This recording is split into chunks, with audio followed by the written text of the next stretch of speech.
Hi guys. I have an eye injury, so I'm wearing these. You and Pisco just got a shout out from Sam. He's going over the interview with Tim Pool. That was not an interview. That was a execution. But me, how come if it's just Pisco that did the, what is it, the debate with him, why would he mention me? Although that's cool, I'm not going to complain.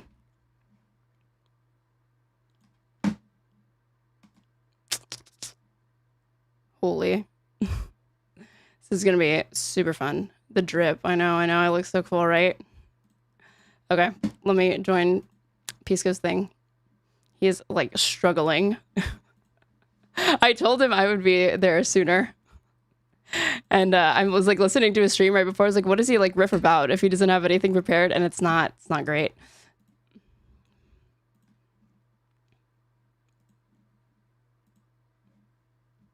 Yo. What's up? Sorry, I was listening to Oh Sam Cedar. What a nightmare. Oh, I heard somebody in my chat just said you and Pisco got a shout out from Sam, from our boy Sammy Cedar. Cool. So I guess he's going over your Tim Pool debate or something like that. I don't know. Hell yeah, but let's do it. Let's do it. Let's do it. Do it. That's so cool. Maybe we can be on one day. I mean, he's already covered my work, so I've already been there, done that. But wait, what? He covered your work? Yeah, because I fucking asked Dave Rubin twice, not once, but twice, why the fuck he keeps dodging Sam Cedar Yo. to his face, and so he covered it. You know, one thing I did at the Tim Pool debate in the comedy whatever club that they had is I said Red Bar is watching, but they cut that part out. What's that? What's Red Bar? You know what Red Bar is? I probably will as soon as you explain it. It sounds familiar. It's the guy with shit. He's like a comedian who goes after other comedians. He's very funny. He has this co-host named Jules. He says a bunch of stuff.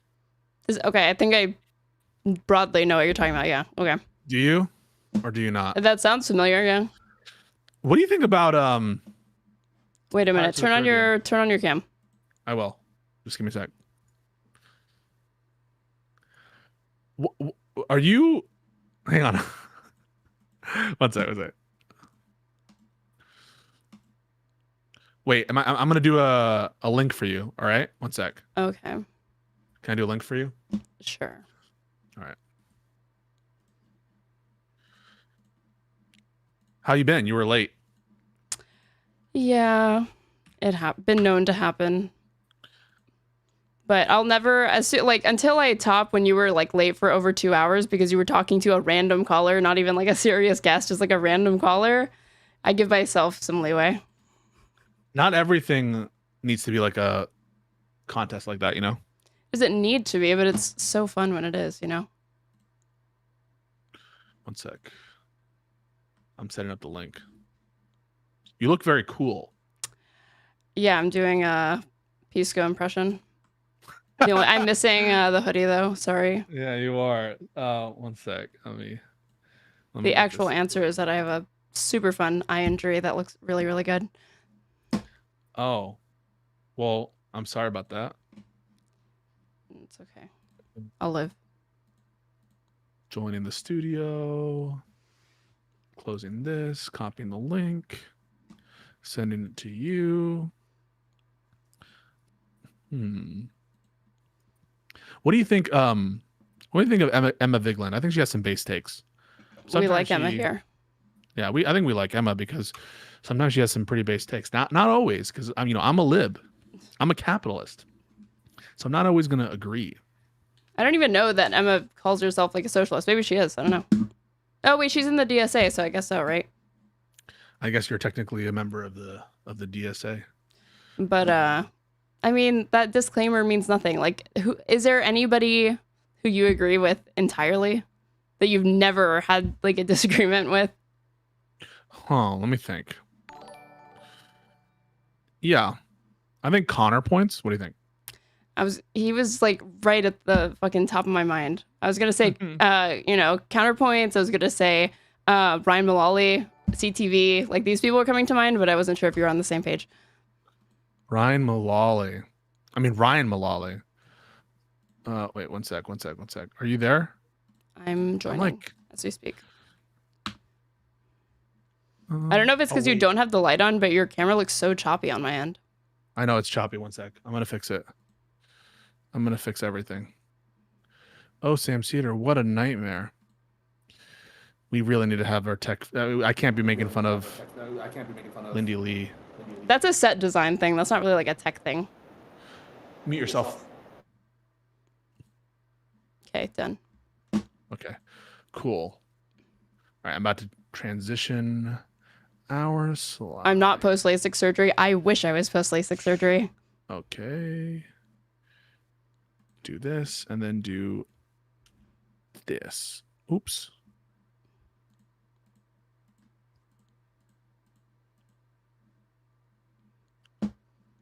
Boom.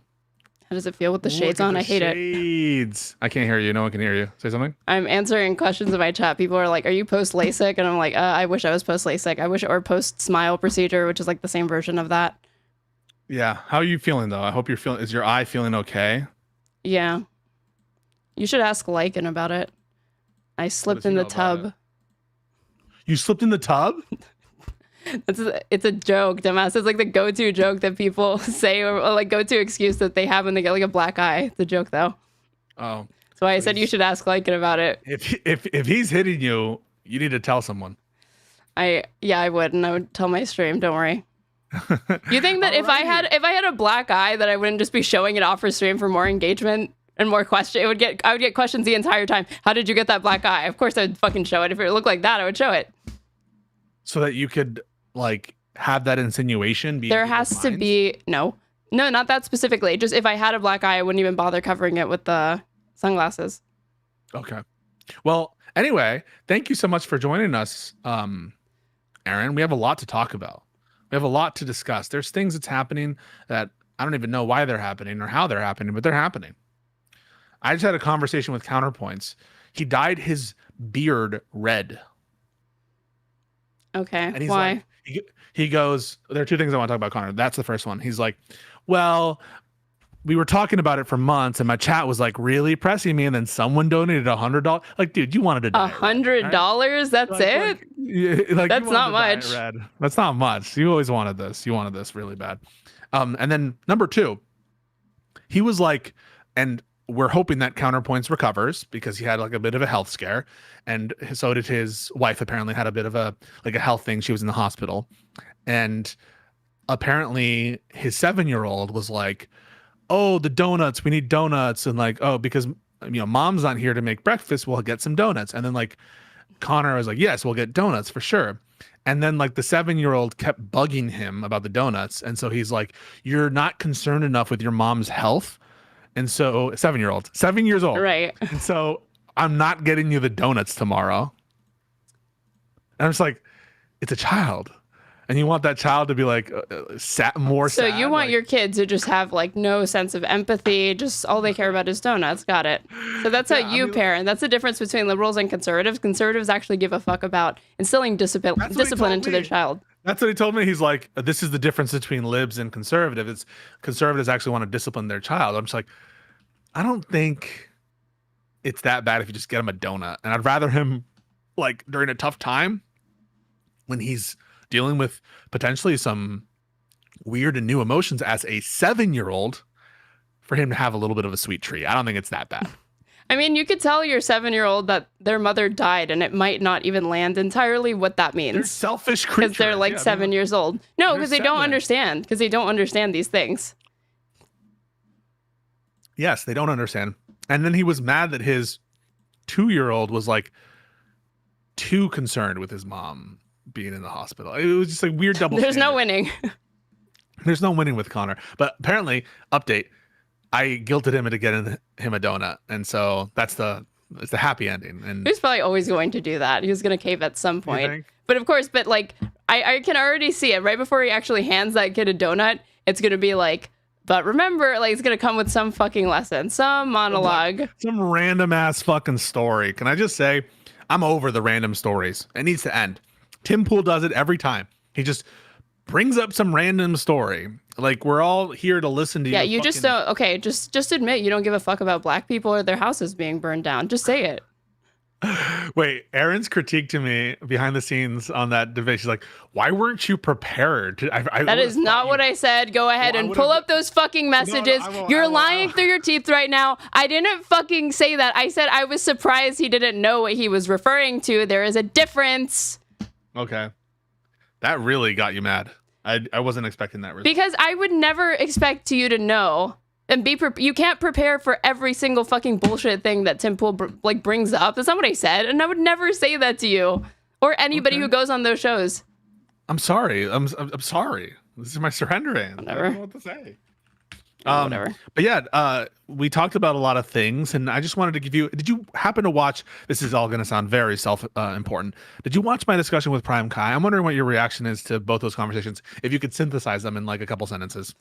Okay, so the Tim Pool one, there were some cringe points that you made, and you double down. You think it's necessary to, like, if there's an opportunity to bring up January 6th, I'm bringing it up. Well, I personally don't think it's fruitful to rehash January 6th every single time there's an opportunity to rehash January 6th.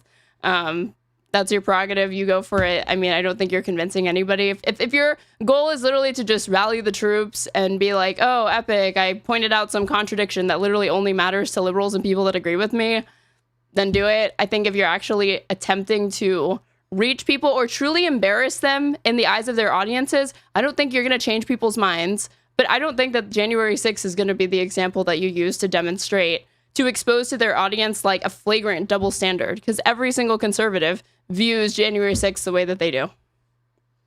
Okay. How'd you think about me making fun of the British guy? I didn't think I thought you were too easy on him. I thought that you should have gone way further. You should have, performed a citizen's arrest, because I hear that, foreign entities and agents are not supposed to be weighing in on the political affairs of this country. And, I would have asked him I would have said that, like, you're like proof of here legally. He said your country. He said in your country. So I don't think he was trying to, like, I don't even think he's like trying to become a U.S. citizen or anything like that. But I'd be like, okay, well, do you support the mass deportation efforts? Like, do you support denaturalizing citizens? And then when he says yes to that, and I'd be like, and you're not even a citizen of the United States. Okay, so yeah, I'm not going to talk to you. I don't give a fuck what you have to say about your interpretation of the Constitution. So you can just sit this one out, and I'm going to talk to my fellow Americans over here, and then we'll like fold you back in when it's something else. Okay. That would have been pretty funny. I mean, just go for it, because I don't think what he really understood. Like, I was not rude to you. He said that. He played victim immediately. He's like, you're being petty or whatever by doing this. Yeah. So I think that that's happening no matter what. So you may as well lean into it, This is why, again, Lindy Lee, sorry, bitch, you're going back to China. And this guy, I mean, he's not trying to come back to the United States or become like a United States citizen. But it's like, I sure as fuck hope you are, because not on my watch. I wouldn't want you to become a U.S. citizen. Because you don't give a fuck about the law. You don't give a fuck about the Constitution. You don't care about what it means to be American. You're not interested in assimilating. That's their argument, right? Well, in my opinion, you're not interested in assimilating, so get the fuck out. Your application should be tossed out as far as I'm concerned. That was rough. That was rough, British guy. He was pretty nice behind the scenes. I mean, he did say that, he did say that Nigel Farage was not radical enough for him, which was an interesting thing. On what? Apparently, that's on immigration. Okay, so this again, like these people, that was a perfect opportunity for you to just like go in on these people and give them a taste of their own medicine. Because it's like, well, why can't it's petty to not let me be part of the conversation. It's like, again, if you think it's petty for your voice to be deprioritized in a conversation on the internet, wait until I tell you how permanent residents or people with green cards and visas who've lived here for like over a decade, who have jobs here, who have friends and family in the United States feel about being uprooted, fucking detained by some masked agent who's not even giving them a fucking reason and getting deported with no due process. So. Okay, talk about Prime.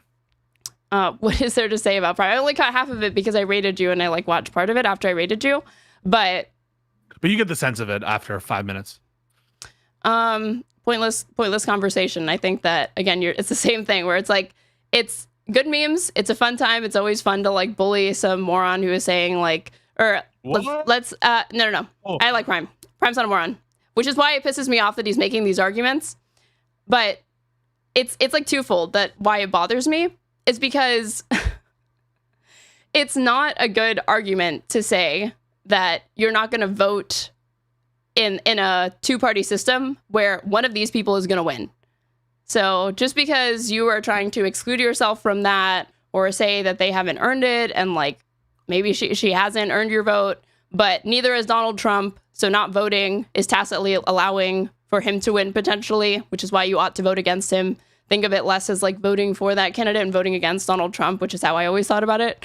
But I don't think that, I mean, you weren't taking it seriously. You're like singing in the middle of it, literally doing like karaoke songs. Huh? I sing a lot during our streams, during our different interactions. That just means that there's lots of instances where you're not really taking the conversation that seriously. Really? Why do people get that sense that when I start singing, I'm not listening, I'm not really taking anything seriously? Just because you're not just, you're interrupting to do it. And you're like closing your eyes. Aspect of you. You don't have a whimsical aspect to you where you're just like, do you ever get that like, it's just building up and you just need to let it out and sing? Ever? No. Not on streams, and certainly not on stream. I can't, if there's something I can't stand, it was like people in high school that would sing. That would just go around singing. Do you just like hate joy and merriment? No, is that what I said? I mean, you're equating people just fucking singing out loud whenever they fucking want with joy or whatever, but that doesn't bring me joy. I want them to shut the fuck up. I find it very, very irritating and very, very obnoxious. And it's like, you know, I think I need a lot of attention, and then I would see people in my high school that were like singing at lunch, and I'm like, well, at least I'm not that person. I don't need that much attention. Yikes. Do you have anything positive to say about either Prime or Tim?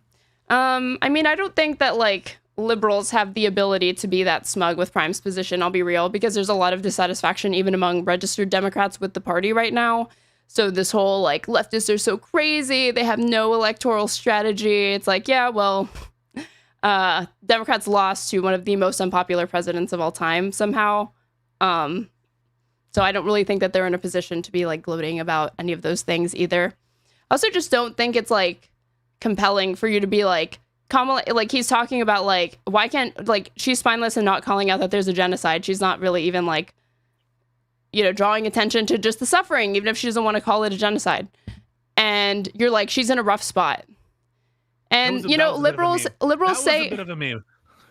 That was a meme. When I'm like, she's in a tough spot. You need to Okay, so then don't fight me when I say you're not taking it seriously because you're fucking singing out loud. So apparently it's not just you singing. It's actually some of your argumentation because you kept repeating that point. But listen. And earlier in the conversation, I swear you were like, it's not really about the personalities of the Democratic Party. And then you kept taking it back to like, you abandoned her. She needed you. Okay. She's your girl. Like about her specifically. So part of that was me because it was just funny to keep being like, she was in a tough spot. You wouldn't help her out. You refused to help her out. Like, but the fundamental point underneath that is she was winking that she would be different than Biden. You have a citation for that? Because that is true, but you didn't have a citation. So that's not impressive to you just saying that. She was. And we all know that she was. You can't think of an example. I can think of an example.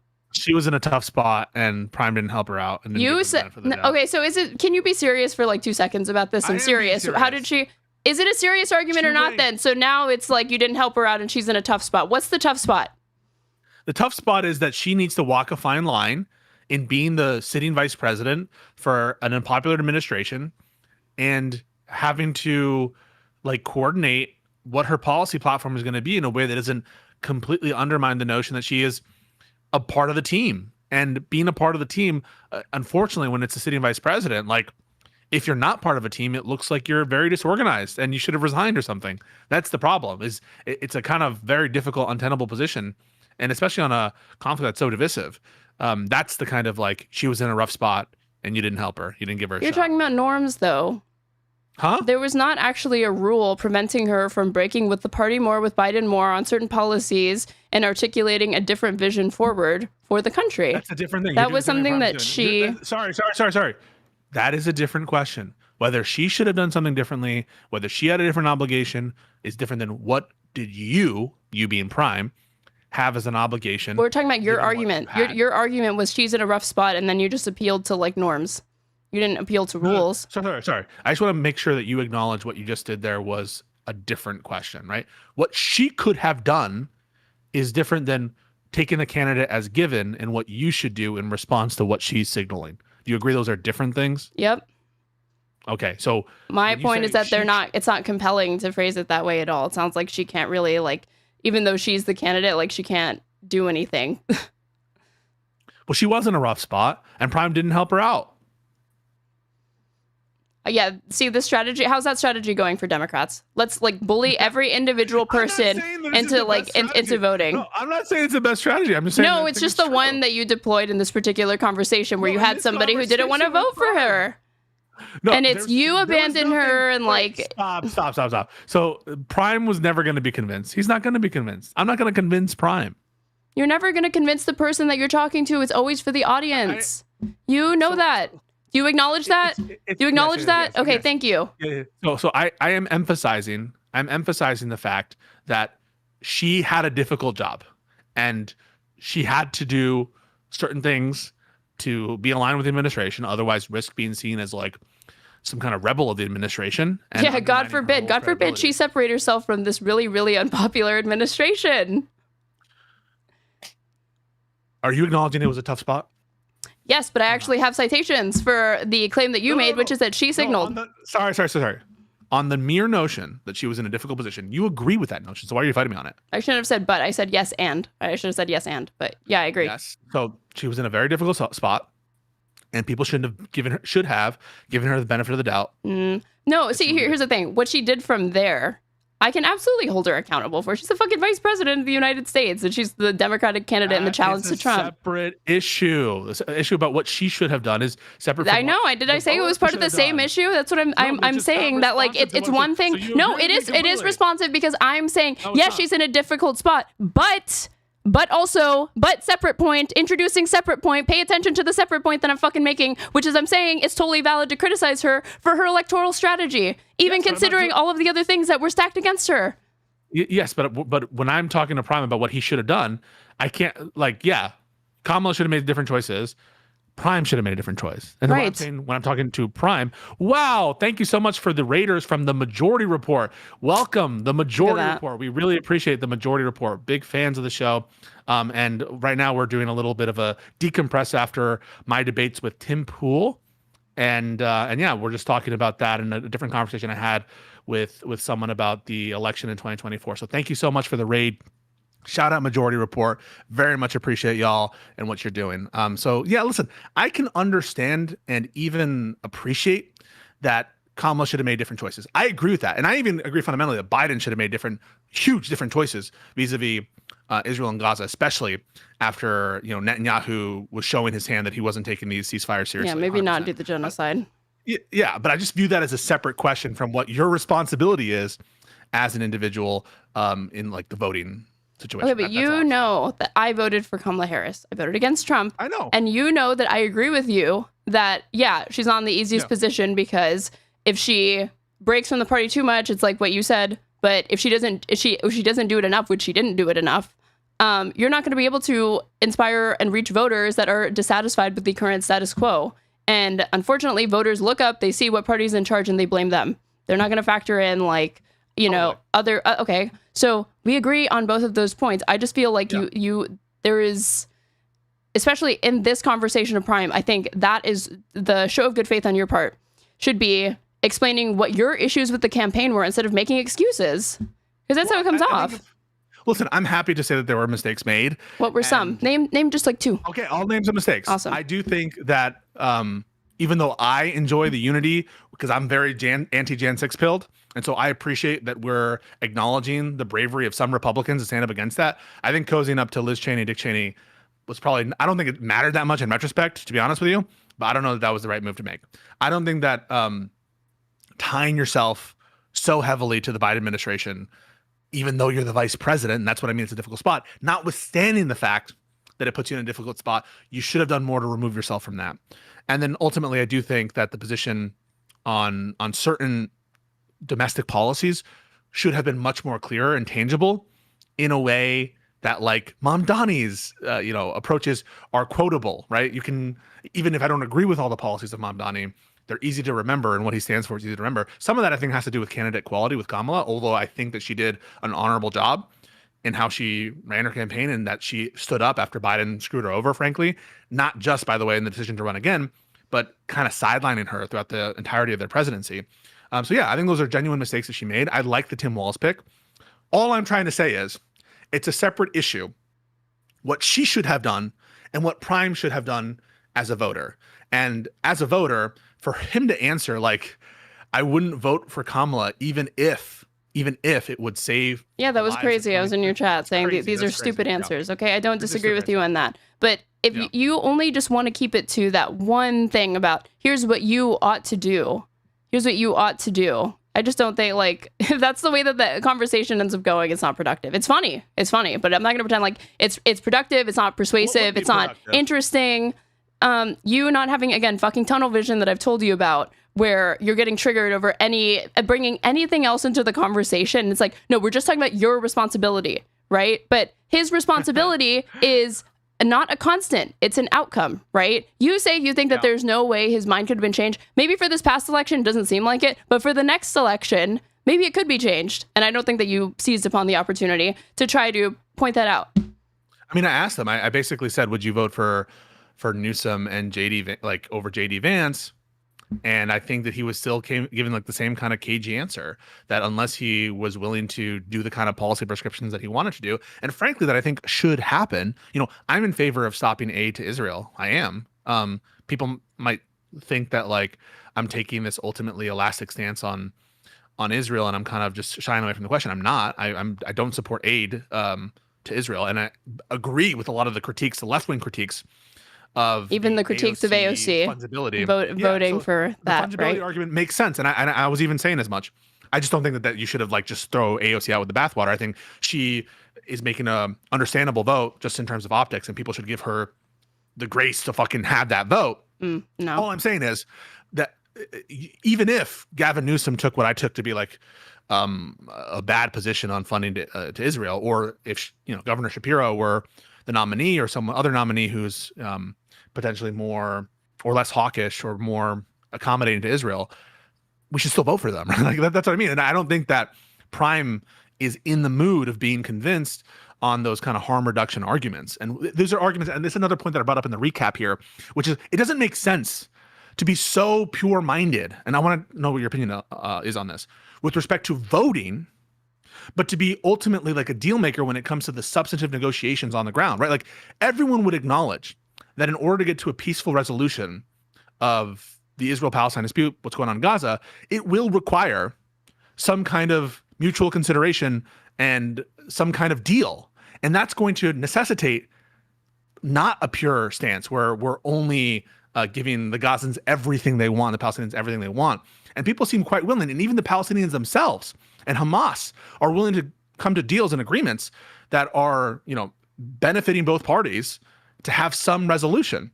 So to me, it doesn't really make sense that you would take one stance on voting, that there's this exceptional thing with like the vote must be pure, but your sausage making of the deal, there you can have a kind of more give and take relationship that you couldn't have with respect to voting for a leader. Do you understand what I'm saying?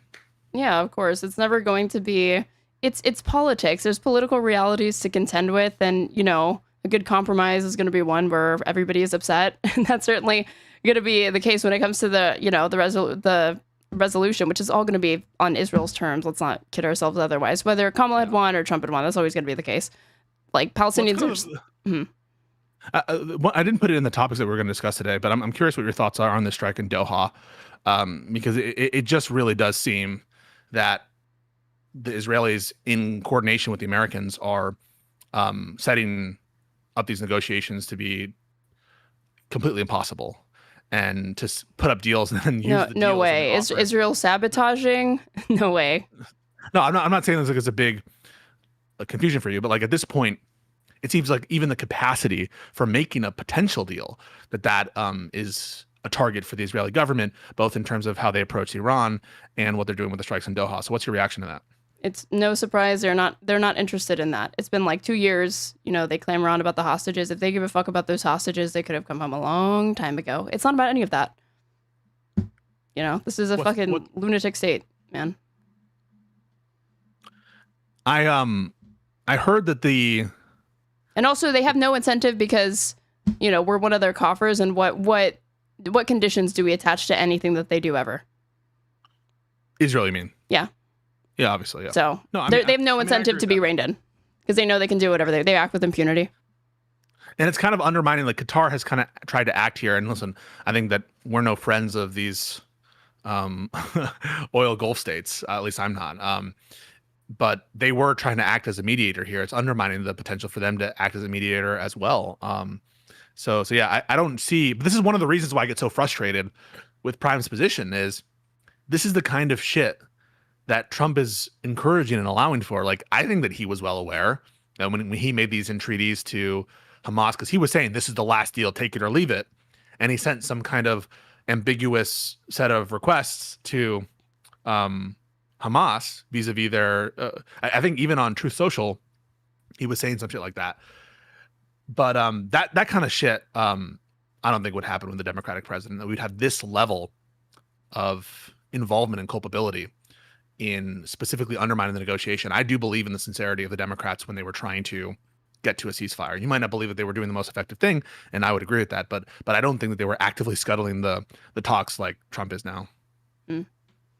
Well, I mean, let's say you were having this exact same conversation, not with like, if you could just be part of a focus group, okay? No, you're not part of the focus group.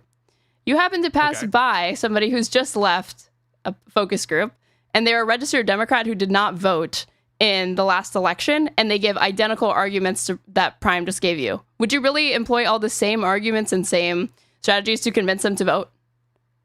No, I wouldn't use the same strategies to convince a lib as I would a lefty. You don't know that you don't even know if they're a lib. You just the information I provided to you is the only thing that you know. They're registered Democrats. Again, I'm sorry. Yeah. You happen to be walking by a convention center, and out walks these people that have just participated in a Democratic focus group. And these people are registered Democrats and independents. I'll add independents in there, who voted in the previous election for Joe Biden, but did not vote this time in 2024. Would you, and they make the same arguments to you that Prime made. Would you use the same lines of argumentation that you made against Prime to convince them to vote? That they ought to have voted for Kamala Harris in 2024, and then they should vote again against whoever Republican candidate there is in 4 years. I stress the harm being done to Gazans under the current administration and what I view would be the difference. But if you're someone like Prime, who doesn't take into consideration the amount of harm and the disparity between those two, that's literally what he's saying, is that you can put infinite amount of harm on one side of the ledger and it won't change how I act. Yeah, those people can't be convinced, Aaron. And that's what, like, we've had a lot of public spats and disagreements with the live and learn, Hutch type mentality. We've taken some differences of opinion. Wait, what's the Hutch type mentality? Like, the coalition building, like eject all the left, and these people are a cancer. Oh yeah, if we lose or if we win in November, it'll prove we don't need these fucking people. And now the same people that were saying they're fucking irrelevant, they're on Twitter, they don't do anything, they don't fucking vote, man. All they do is whine about genocide. Now they're turning around scolding all of these people as though if they had voted, it would have had some difference on the outcome. And it's like, oh, so you did need them. Which is it? Because it can only be one. Either they're terminally online dipshits that don't matter and they're just screaming into the void, or they were consequential and you needed their votes, and now all you have for them is like scolding. Okay. Well, no, I'm not saying that there is not an inconsistency on the terms of like relative power. I think that sometimes that they play fast and loose with like how much power they have. On the one hand, they're the reason Kamala lost, like you said. On the other hand, they have no power. They have no power, so we should ignore them and cut them out. Right. So I'm not mutually exclusive. What I'm just saying is like there is a subset of people who can't be convinced. There is a subset of people where they're criticizing Mamdani as in principle being a stooge of the Democrats, at the same time as they're criticizing the Democrats for not rallying around him, which I do, by the way. I criticize the Democrats for not rallying around Mamdani in the context of the New York City mayoral election, especially people like Schumer and Hakeem Jeffries. But there are people like Prime, I think, who I'm never going to convince him because he doesn't care about consequences.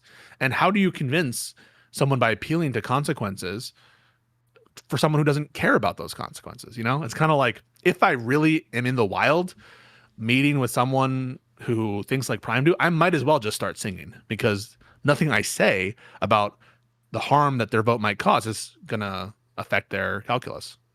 Well, there's just things that are brought up disingenuously, and it just drives me crazy. Like the USAID cuts. Okay, one, we knew that Doge was going to happen or whatever, but we didn't know about the USAID cuts. Now I hear that number, the 14 million that are projected to be killed. Let me make my argument before you make faces. Let me make the argument, please. Thank you. Okay. So by 2030, there's a study that projects that because of the USAID cuts, which were completely unconstitutional, which I didn't agree with, obviously, 14 million more people are going to die because they're not going to get access to aid that they would have otherwise if the USAID budget had been preserved. Okay. That number is brought up all the time to be like, that's 14 million people that could have been saved if you'd voted against Trump, voted for a Democrat, and prevented USAID and Doge from, like, these cuts from happening and from Doge happening, right? Let's pretend, all else being equal, MAGA, the Republican Party is the exact same, Democrats are the exact same, except they also support the USAID cuts. Would you then say that, and MAGA doesn't support the USAID cuts? Okay. Would you then say, oh, we ought to vote for MAGA then? Because 14 million people. So if Democrats supported the USAID cuts, right, Republicans didn't, and they didn't. No, but I don't think that. I would still vote for the Democrat in that context. I know, and everybody who brings up these stats also would. I also would. So why are we bringing it up like it's this thing that really, really matters? It's being cynically invoked, and it's so transparent that it's cynically invoked. Wait, it's not cynical. It's not cynical to like appeal to someone else's values, right? Like if what I take the position that like we need to save ourselves first. And so sort of like the structure of our country and preventing us from falling into an authoritarian state, that if the Democrat, like I'll fight against the specific USAID cuts and I'll be in court or helping or assisting or signal boosting the people who are in court fighting against the USAID cuts or whatever. But if our goal is to protect our system first and our country first before we help others, and I think that is maybe my most proximate goal, is to defend the Constitution and defend freedom in this country, then it's not cynical for me to trying to appeal to your values, right, which is harm reduction of overall death, to notice this difference between one party and another. I don't know how that's hypocritical. Because you're focusing on the procedure and the process. The issue is that those cuts occurred unconstitutionally because no one elected Elon Musk. He's appointed by Trump in this role that's supposed to be really just reserved to a very, very limited capacity temporarily, and he starts doing trying to cut things that were congressionally allocated already that he doesn't have the authority to be cutting. So if that's your issue, then why are you pointing to the outcome and saying, and especially weird to say, we need to care about ourselves first, but you're talking about 14 million people globally are going to die, not in the United States. Aaron, there's no inconsistency. On the one hand, you're appealing to things that you care about and saying, well, how would I determine the vote? And on the other hand, you're saying, listen, if what you care about are lives, you should also agree with me, because in addition to the things that I care about, what you most care about, and I'm saying I don't care about like the loss of life overseas. I'm just saying in terms of what you value more or less, and you're giving a hypothetical of a version of Trump that really does care about not cutting aid to foreign countries, and I'm happy to accept that hypothetical. Not Trump, like the Republican Party. Not like the current Republican Party. Yeah. Like in that situation, in this hypothetical, yeah, you could have a different preference matrix, which you would still vote for the Democrat. In other words, it's overdetermined that you're going to vote for the Democrat. But in appealing to someone else who doesn't care as much about the institutions, doesn't care much about the rule of law and the structure of the country, and cares just about the raw outcomes for individuals in terms of their, them living or dying, then it's not inconsistent to say, hey, if what you care about is harm reduction for people abroad, look at this harm. I don't think that's disingenuous at all. It's not, but it's not just the raw outcomes. There have been conflicts that have killed far more than the Gaza genocide. The reason why it's significant is because the intentionality going in this genocide. It's not because of just the number of people dying alone. No, I don't think it's just because of that, for sure. And I think that you would agree that this is not something else I said in my discussion in the video that I had of like the recap, where there is this kind of, I think, genocide exceptionalism, which I'm not trying to sound crass. I think that you would acknowledge that we care about things. And I agree, most pro-Palestinian people would care about things other than just genocide. You care about crimes against humanities and war crimes and genocide and poverty and starvation, whether intentional or not. And I agree that there's a special harm being done by the intentionality, the special intent in genocide. But like given the choice between two options, right? Like if there's a genocide of a 40,000 population person versus like, if you assume that the metrics or the estimations are correct, it's like 12 million people are dying. It's not so intuitive to me, like which is the worst outcome there. And it's not so intuitive to me that we should like discount Not saying that we should consider them exactly the same or that they're not apples to oranges. In some respect, they're apples and oranges, but it's not like that we should. Are we really going to say that we know that our intuition is strong, that the genocide of the 40,000 is worse than the starvation and disease of 12, 13 million? That's not intuitive to me. This conversation is happening right now on social media, and I think people do get it. People are more viscerally disgusted by this woman, this Ukrainian refugee, a young woman, who was brutally murdered on a train or something like that in North Carolina. Oh, I get you. Yeah. She's like stabbed in the neck, right? And people that are bringing up like statistics, those statistics might be accurate, but it's not. It's like going to fall on deaf ears to the person that's concerned about this one thing. It's like bringing up like, oh, did you know? Like, if you really care about death, you would not be focusing on this woman killed in the subway. You'd be focusing on like the fact that 30,000 Americans die of strokes needlessly. Think about that. But what point do you think I'm trying to illustrate? What point do you think I'm trying to illustrate? You're saying it's not intuitive. Like, really what the difference is when you have the intentionality behind the number of people that are dying. So 40,000, it's less people, but it was intentional, versus several hundreds of thousands more dying on accident, millions more, right? But it wasn't like intentionally done. Well, I'm recognizing that there's, and I'm giving you credit because I agree with you, that there's a special harm and rights deprivation that matters differently for 100 people die of heart problems and one person gets brutally stabbed like that.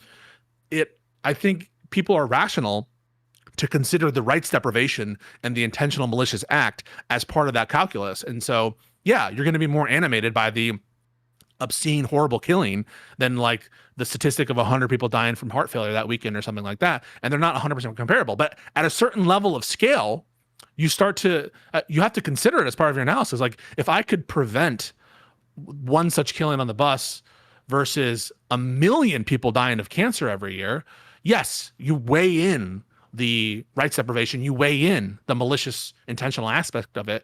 But ultimately, everything I think is fungible in that way, where you have to make some kind of rational trade-off where it can't just be like, okay, one person gets murdered, I would trade away the entire planet in an unintentional fashion for this one intentional malicious rights deprivation. You understand? But you said 14 million people could be killed because of USAID cuts. You're still voting for Dems. In my hypothetical, where I said Republicans and Democrats, everything's the exact same. The only difference is that Democrats support the cuts to USAID and Republicans don't.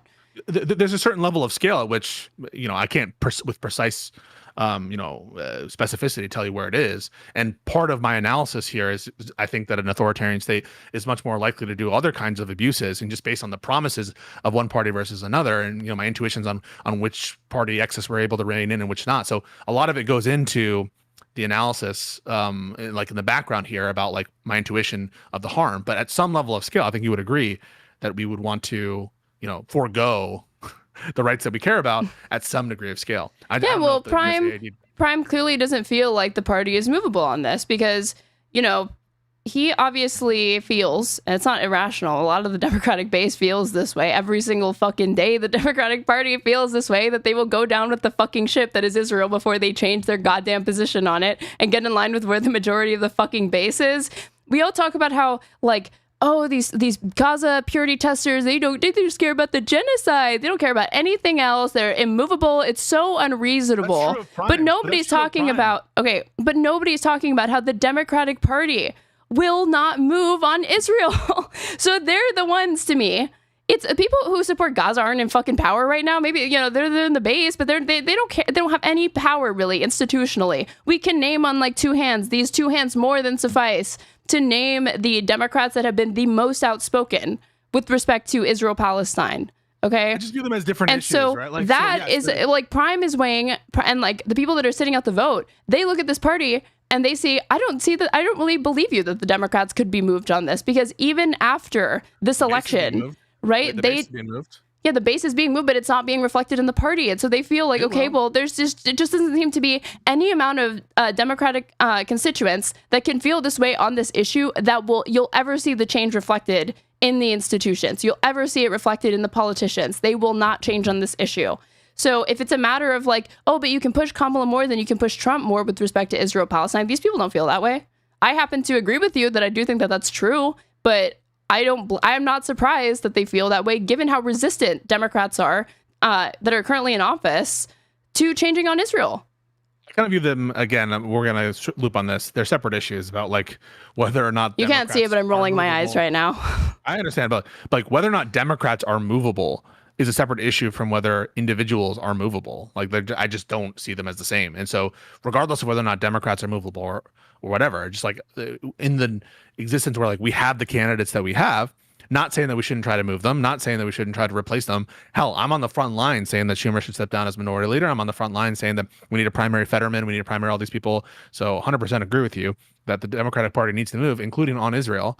But when you have a level of, I'm just going to say, an example of a commentator who can't take a win and will, for example, criticize Mamdani as in principle being an agent of a Zionist entity that is the Democratic Party or something, it just it seems like it's probably not true of the broader left coalition. And you remember which side I was on in terms of that debate with Hutch, so you don't need to tell me who's a more proximate ally and who I'm happy to like collaborate with and all that stuff. But there are some individuals who embody a kind of ultimately immovable position, and where they cannot be convinced. They're not in the business of being convinced, and they're going to find a way to denigrate our candidates no matter what. And that's what I think we saw in the Prime debate. But again, I don't know denigrate our candidates no matter what. What do you mean by that? So I should say refuse to endorse / vote for our candidates. And I've included that in denigrate, and just be like basically counter to the Democratic Party in terms of their electoral results, regardless of the outcome or the cost. That's what I mean. That there's a subset of creator who is like that. And I'm not even including in that a bunch of the most famous creators. I'm saying people like Prime. And I like Prime. And you like Prime. Like, I can like people who I think are politically out to sea. Hell, I like Connor, and Connor is like, at least he calls himself a Republican. It just scares me. Maybe again, you're saying that like when I said, you said that the people in the focus group hypothetical that I gave you, you'd speak to them and make different arguments than you would to Prime. But it really scares me because a lot of the Democratic base is disillusioned with the party, and they're actually closer, even if it's irrational, even if I disagree with it, to Prime's position than they are to yours. And if all libs have is you need to vote harder, you need to lick Kamala's clip more, you're not enthusiastic enough, this is your fault, just like more of that, I don't see Democrats winning. Look, I just don't. They're the weakest arguments. They're not persuasive. They suck ass. Of the party. Wait, Aaron, I'm not the messenger of the party. You know, the proof is in the pudding. People like Mamdani are gathering crowds. People like Bernie and AOC, people like Gavin Newsom, right? They're messaging. And so I am not an expert on what is the right messaging for the Democratic Party. I'm just a debater, right? I feel like... Are you discharging yourself of responsibility? I was never insinuating that you have any connection to like the fucking DNC or any of this. No, I'm just talking about what's in your control. And what's in your control is to just recapitulate the same strategy the Dems have been using, which is Trump bad though, Trump really bad though, Democrats slightly less bad on Israel than Trump, and acknowledge that. You have to vote. It's not working. It's the same strategy that I've seen that just failed. And it's being brought out again and again and again. I'm just myself, right? Like, I'm not trying to say that I'm representative of what the Democrats' approach are. I have no affiliation with the Democratic Party other than I'm a registered Democrat. You use the same strategy though. What do you mean? That the other side is bad? We're not supposed to use the strategy of the other side is bad. I mean, no, that's not the only. That's not the only strategy, and it's clearly not the most persuasive because Trump bad was what Democrats used in 2024 to try to get Harris elected. How'd that go? It's clearly not enough. Can you stop with this? So I'm not saying that it is enough. But okay, well, I wasn't saying don't do it. You're the one saying, oh, so we shouldn't bring it up. That's not what I was fucking saying. I was saying that it cannot be the kind of silver bullet that you think it is. It's clearly not persuasive to enough people that Trump really sucks. Did I say that I thought it was a silver bullet? No, I wasn't saying that. You said that that was a silver bullet. I'm saying...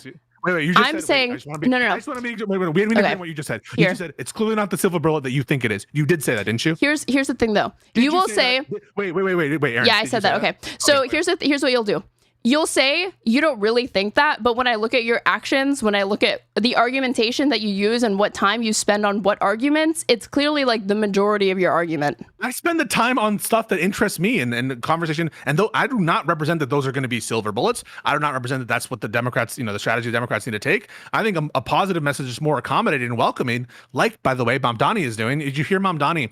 There was a clip, holy shit, that we played on Live and Learn, where he was like, we welcome everybody. I think one of the problems is that we're too purity testing. That's what Mamdani said. And Mamdani was like having these interviews with MAGA people. He's treating them differently than I would, and that maybe I'm even capable of or even have the patience to. So I don't want to pretend that my strategy of doing these like vigorous bullying debates on Tim Pool, that's going to be what's going to attract a new generation of Democrats. I just know what I can do, what interests me, and maybe I can give some arguments that people find convincing, or the people who are convinced by debates, they can see my stuff. But no, I do not think that my approach is what the Democrats should do. It's weird to me. That's weird to me that you have a strategy that you don't think is so effective that if you had the ability to, like, Democrats came to you, Pisco, and were like, we're going to adopt whatever you say we ought to do when it comes to like messaging and convincing voters, would you try to abdicate responsibility in that instance? Or would you say, no, what I'm doing is I believe I'm making the most effective arguments that I can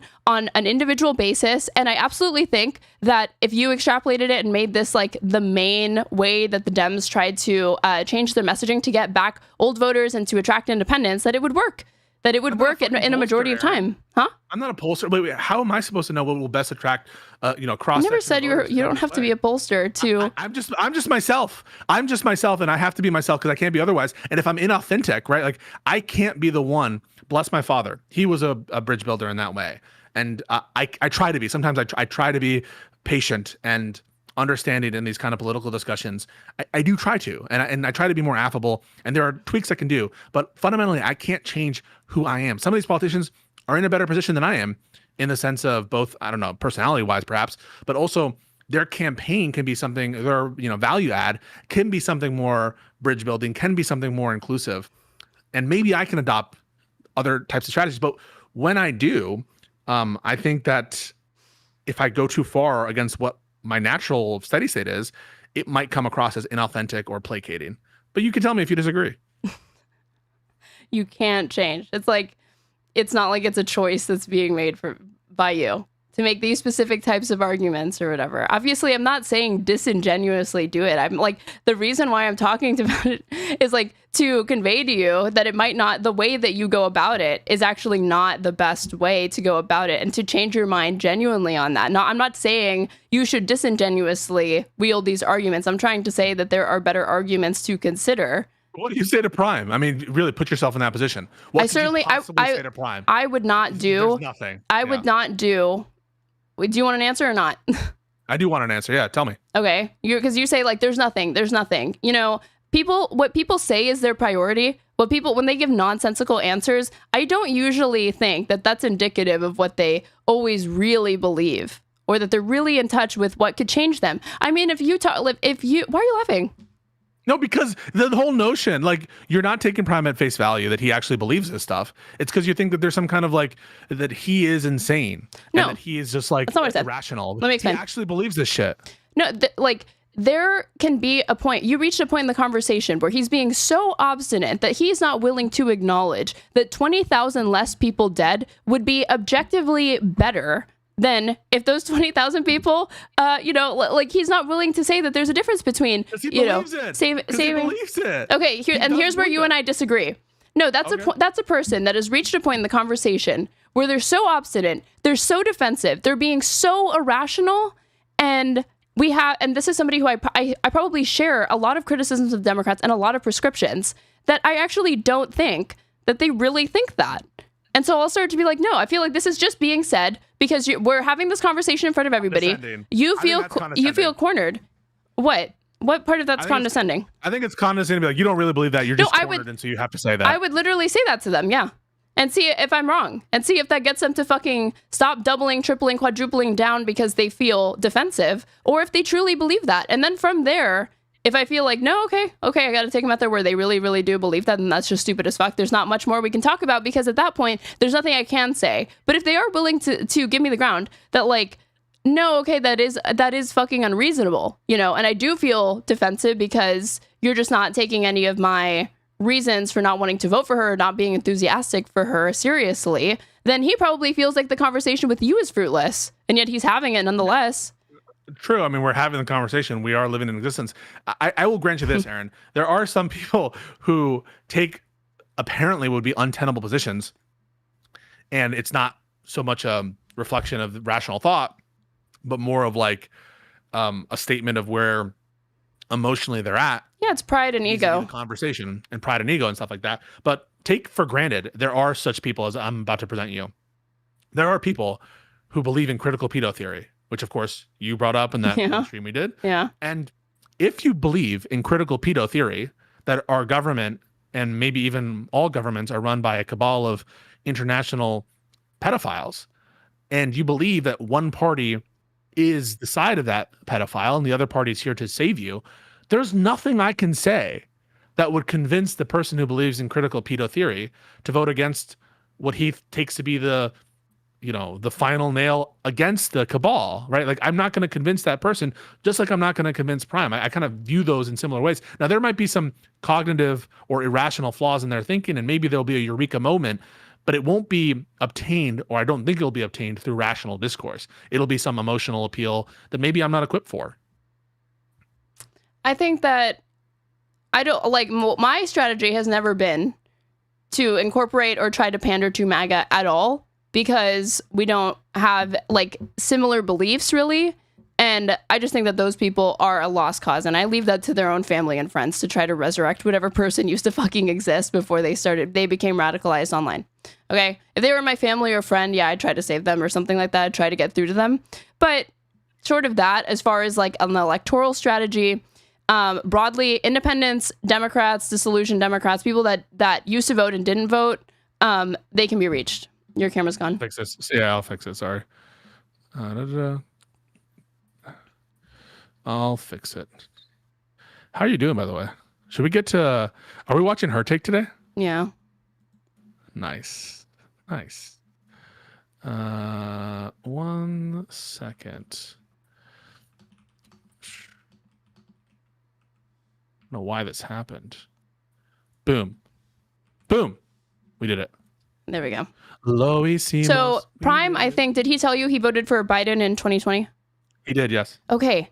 So clearly, this is somebody who at one point was willing to vote for a Democrat. That was a lot of people, because Democrats had like 14 million or something, probably so like 9 million people. But you're saying you're like, you're interacting with one of those people, and you're like, well, I don't fucking know. You're basically asking me to not be myself. I have to be a useless cuck. I have to be a useless cuck, and I can't change my arguments or my approach to these people because they're fucking crazy, and there's nothing that can be said to reach them. That's what you said. No, that's what you said. No, that's what you said. Ego. It's all like cognitive problems. No, it's not crazy. I'm the one it's not crazy. Actual position to be somebody who's being momentarily egotistical or prideful or feeling defensive and doubling down on a position that they probably don't really hold. This is long held position, though. I think you're being condescending, and you're kind of being infantilizing to Prime, who is a content creator, Prime who has these big debate panels where he debates. It's not like it's baby's first debate on this issue. And so I think that you're being a little condescending and infantilizing to Prime,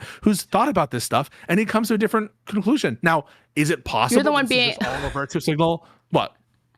No, I shouldn't interrupt you. Continue. Is it all just like possible? This is some cognitive flaw in Prime's thinking, and he just it's ego that's driving him to say this ridiculous shit. It's possible, but I'm dealt with him, and at face value, I kind of have to accept what he's gonna say. I have to go to the bathroom. I'll be right back. Oh my god. Sorry. Be right back. Oh my god, you guys. What do I do? What do I do? Here's what I'm gonna bring up when he comes back. That holy fuck, I'm the one being condescending when he's the one who's deploying the argument in a conversation with somebody that's pissed as shit at the Democratic establishment, reasonably so, for a lot of different reasons, being like, she's in a hard spot. Come on. You know that she probably doesn't really think that, but she can't, like, all the excuses in the world pulled out for these fucking politicians that work for us, but no charity for the voters. It's literally just charity. It's trying to get at what somebody really, really believes that doesn't always match or align with the things that they literally say. The fact that he's a content creator ingrains his position. I think he has to defend his public positions, more face to lose. I don't know. I don't know if it's like every public conversation turns into like win or lose or whatever, and that's what it ends up being. That's what it ends up being about. I don't know. But here's what I almost interrupted you because I'm so triggered. Because you're saying that I'm being infantilizing after you're standing by you being like, come on, Kamala Harris is in a difficult position. She secretly thinks this other thing, but she doesn't say that other thing that she thinks because she's in a rough position. So give her the benefit of the doubt. Aren't you the one being infantilizing? Because you're holding voters to a higher standard than you hold the vice president and the Democratic establishment, who have all the money in the world, access to these fucking focus groups that they're always focused on, all the polling data and all of that. And you're saying, and they still can't come up with a strategy to defeat Trump. And you're saying, like, well, give them the benefit of the doubt. They're in a hard position. And then to voters or whatever, it's like, no, you're infantilizing them. So there's two or three things in what you're saying. The first is the notion that like I'm being disingenuous when I say she's in a tough spot and you didn't help her out. Like I'm being funny because it's a meme and it is a kind of meme that I'm repeating it the whole time. But he's being memey too. He's calling me a shit lib. You're a shit lib. You're a shit lib. So like we're both giving it back to each other. So it's not infantilizing, and it's based in some an actual thing I believe, which is she was in a difficult spot and you should give her the benefit of the doubt. And it's something you agree with. So I'm not saying that comment is wholly disingenuous. It's funny because I keep saying it, and I'm not like it is a ridiculous thing to say to a voter. And that's wait. the funniness of it. It's one thing for me to acknowledge that she is in a difficult spot. It's another for me to say, like, give her the benefit of the doubt. I would never make that argument. And I wasn't agreeing to that premise. Not? But no, continue with what you were saying. No, why wouldn't you? No, if you continue with what you were saying. Oh, so you don't want to go over that? Okay, no, I will go over it, but I don't want you to forget what you were just saying. No, I can defend it. I don't want you to forget what you were saying. So the one is like, that isn't me infantilizing Prime at all by me repeating like, she was in a tough spot. You didn't help her out. It's a meme, all right? It's a bit of a meme, but it's comes. But you also kind of believe it. You said the meme of it is the way you phrase it sounds so ridiculous. The way you phrase it, you know, I'm repeating it constantly like it's some kind of like interfamily dispute or something. You have to give her the benefit of the doubt, and she was in a tough spot. But you also kind of mean it though, right? But I do mean it, right? Okay, like, so why are you fighting me so hard? And you're like, it's a joke, but you do mean it. No, so I'm addressing the underlying argument. Have you ever heard the phrase "many a true word is spoken in jest"? It's a phrase that many a true word is spoken in jest. So yes, there's a jokey aspect to me saying she was in a tough spot, but it's not me infantilizing him, and it comes from a place that I genuinely believe, even though it's said in a kind of ridiculous way that you would refer to like an interpersonal dispute. That's number one. So I'm not infantilizing him by doing that. And then the second thing is like that I'm comparing the levels of responsibility between you're saying that Kamala Harris should have less responsibility than the average voter? No, you're not saying that. You functionally act that way though. You functionally act that way. That's a weasel terminology. No, it's not. Let me explain exactly what I mean. Is that you have more heat in these conversations for these individual voters that you can find that had voted for Biden at one point, but now didn't vote for Kamala Harris and they're standing by that or whatever, and they're mad at the Democratic establishment. You have way more heat for those people. This is my fucking opinion. I'm the one speaking, obviously, dumb fuck. I'm telling you, you have more heat for these people than you ever will on any day for the Democratic establishment. I'm serious. As far as yes, it is. It's so ridiculous that you say that. You literally said Prime is brain broken. Why don't you call your Live and Learn co-host brain broken, because they were the ones defending all of these people that you were saying like they need like last night I caught some of the conversation where you're saying like these people, like a very, very milquetoast statement of like the ineffective Democrats that are not meeting the moment and standing up to Trump like they said that they would. They need to fucking go, and we need to get younger. You saw me talking shit there. That's so funny that you say this, and it's so disingenuous. I'm not saying you're disingenuous. Okay. I think that this is a point where it's maybe ego. This is what you want me to say to Prime, right? Where it's ego and all that stuff. Okay, let me cool down. I think that it's totally wild. I'm not going to say disingenuous. Totally wild for you to paint me as that, like I'm refusing to give criticisms to the Dems and I'm putting the voter. Not refusing. That's a straw man. Not refusing.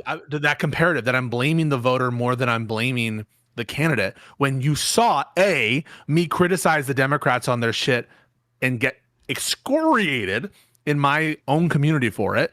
B, in the very conversation. What are you talking about specifically? Wait. I will reference that. Let me finish now. B, in the very conversation you're referencing where I said Biden is more to blame for the loss than you are, Prime. In that conversation that we're talking about, and so now to respond to what you just said, then when I was criticizing Biden for heavily for fucking over the country for not dropping out early. Biden on his corrupt actions with respect to the pardons, with respect to what he did on the border. The pardons, say the pardon. The Democrats' fecklessness when it came to them voting for Trump's nominees on the CR in March, in terms of their general Riz factor for not supporting Mamdani. So it's just so insane that your critique of me would be, oh, I put more blame on the voter than I do of the politician, the Democratic politician. It's not at all, and like, it's not at all reflected in any of my content. You just made it up.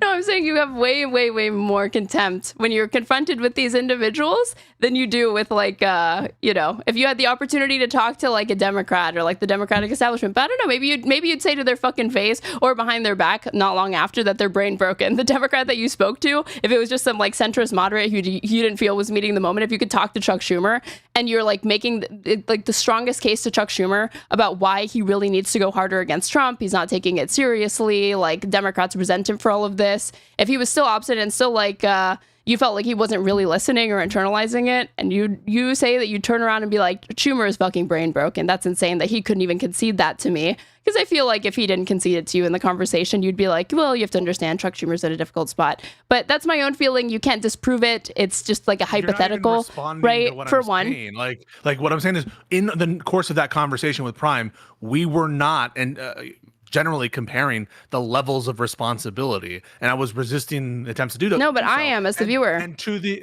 but to the extent that we did compare levels of responsibility, I said Biden bears more responsibility than someone like Prime. I did say that, and yet you were happy just now to say that I have more heat for the voter than I do for Joe Biden when it's not true. So are you going to rescind your comment or not?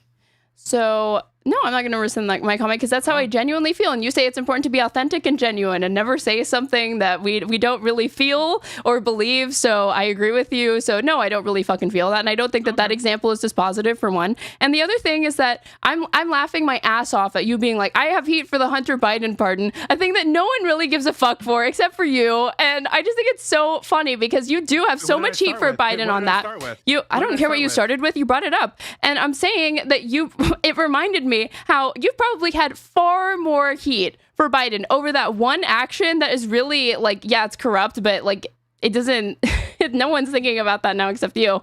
And like, than you have for his policy towards Israel. You call it a genocide, but I think you're always like, you like calmly say it's a genocide. Are you seriously doing this right now? Yeah, I am seriously doing this. I'm giving you my thoughts. Yeah. So now the virtue signal, now the purity I'm not being paternalistic to you. I'm telling you what I really, really feel. Yeah. You call it a genocide. Did you say it? Call it a genocide softly. And if you didn't call it a genocide loudly enough. No, that's not if you want to straw man it that way, then I can understand how that's how you feel. That's what you think if that's what you okay, if that's your understanding, how did you not sure. say that just now? Explain what you just said. I know that I've watched enough of your content that I can know when an issue really, really matters to you, it personally bothers you, and it motivates you to speak up, say something, and that's reflected on how I think spirited and robust the arguments that you can provide with respect to like the Hunter Biden pardon being corrupt or J6. Like you love talking about these things. You're very, very passionate about them. And that comes through. I'm not an international lawyer and I am just now learning the legal standards of genocide. That's why I'm applying it. And I'm reading more about genocide, but that is not my area of knowledge or domain expertise or any kind there is nothing that you're not going to find. Not everyone has to be a subject matter expert on Gaza and the legal standards of war crimes. I'm not arguing for that. I don't fucking want that. Most people are willing to call it a fucking genocide. They're not international scholars. There is nothing in a fucking history textbook that's going to justify the deaths of these fucking people. And I don't think that people are missing some context to be horrified by that. And I'm not going to ever say, why are you calling it a genocide? You're not a fucking international law scholar. You don't actually know why you're calling it a genocide. I'm not demanding that.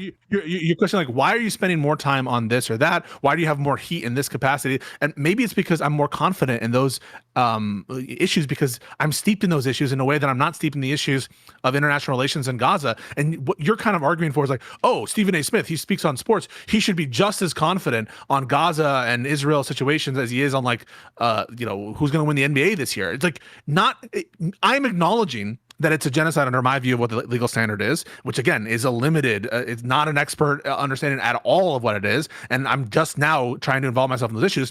And what you said, and I want to go back to it, was you didn't like say it loud enough, or you didn't say it with your chest. That really is your standard now for why I'm like not as harsh on Biden, is because even though I acknowledge it's a genocide, I don't say it with enough oomph for you. That is kind of what you, not just kind of, that is. You're harsh on Biden on like the most, not bizarre or inconsequential, but things that are just very, very particular to you.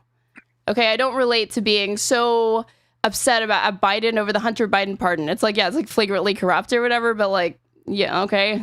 I was giving you examples. So I started by saying I gave Biden a bunch of heat for not dropping out. I gave Biden a bunch of heat for his corrupt pardons, for his corrupt thing with the wall. I was giving you a list of things.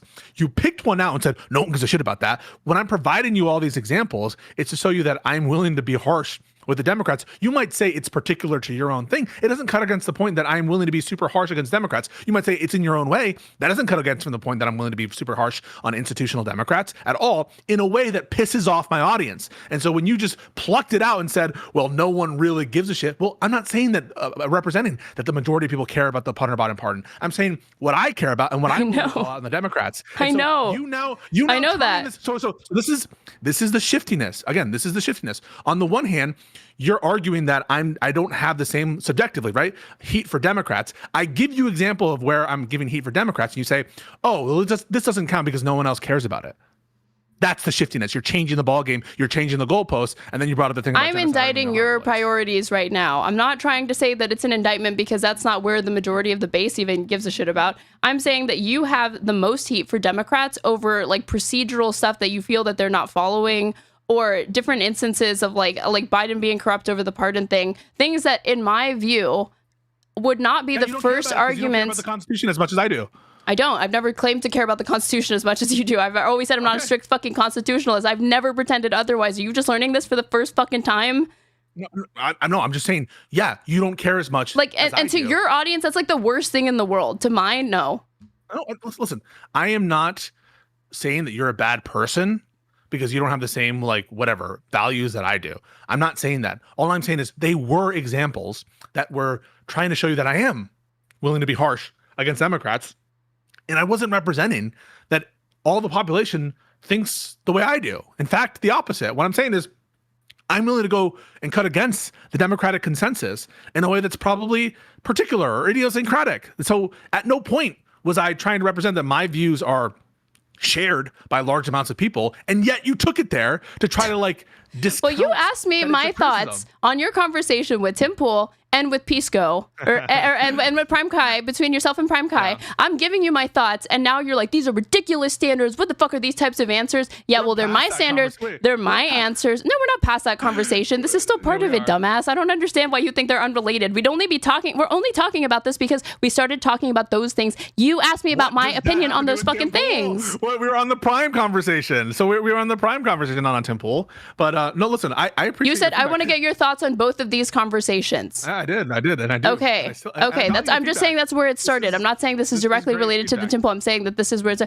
it's not great feedback. I know you don't fucking like it. I don't give a shit that you don't fucking like it because I'm telling you what I really, really think, which is the most important thing to you, right? Being authentic and being genuine and saying what we really believe and not trying to maximally optimize our message for the person that we're talking to. Trying to be authentic. Well, I'm trying to be authentic, bitch. And you know what? It's completely fine with me if you want to like scream at me and say that like you're like call me disingenuous or whatever. Like this is not my real opinion of you or your priorities, which are completely out of whack at times. I took that back. And I said, I took that back. It just feels crazy that you would accuse me of not being harsh on Democrats when I've been excoriated. Yeah, but in your own special way. And they're the most bizarre ways sometimes. Okay, but you can qualify that way.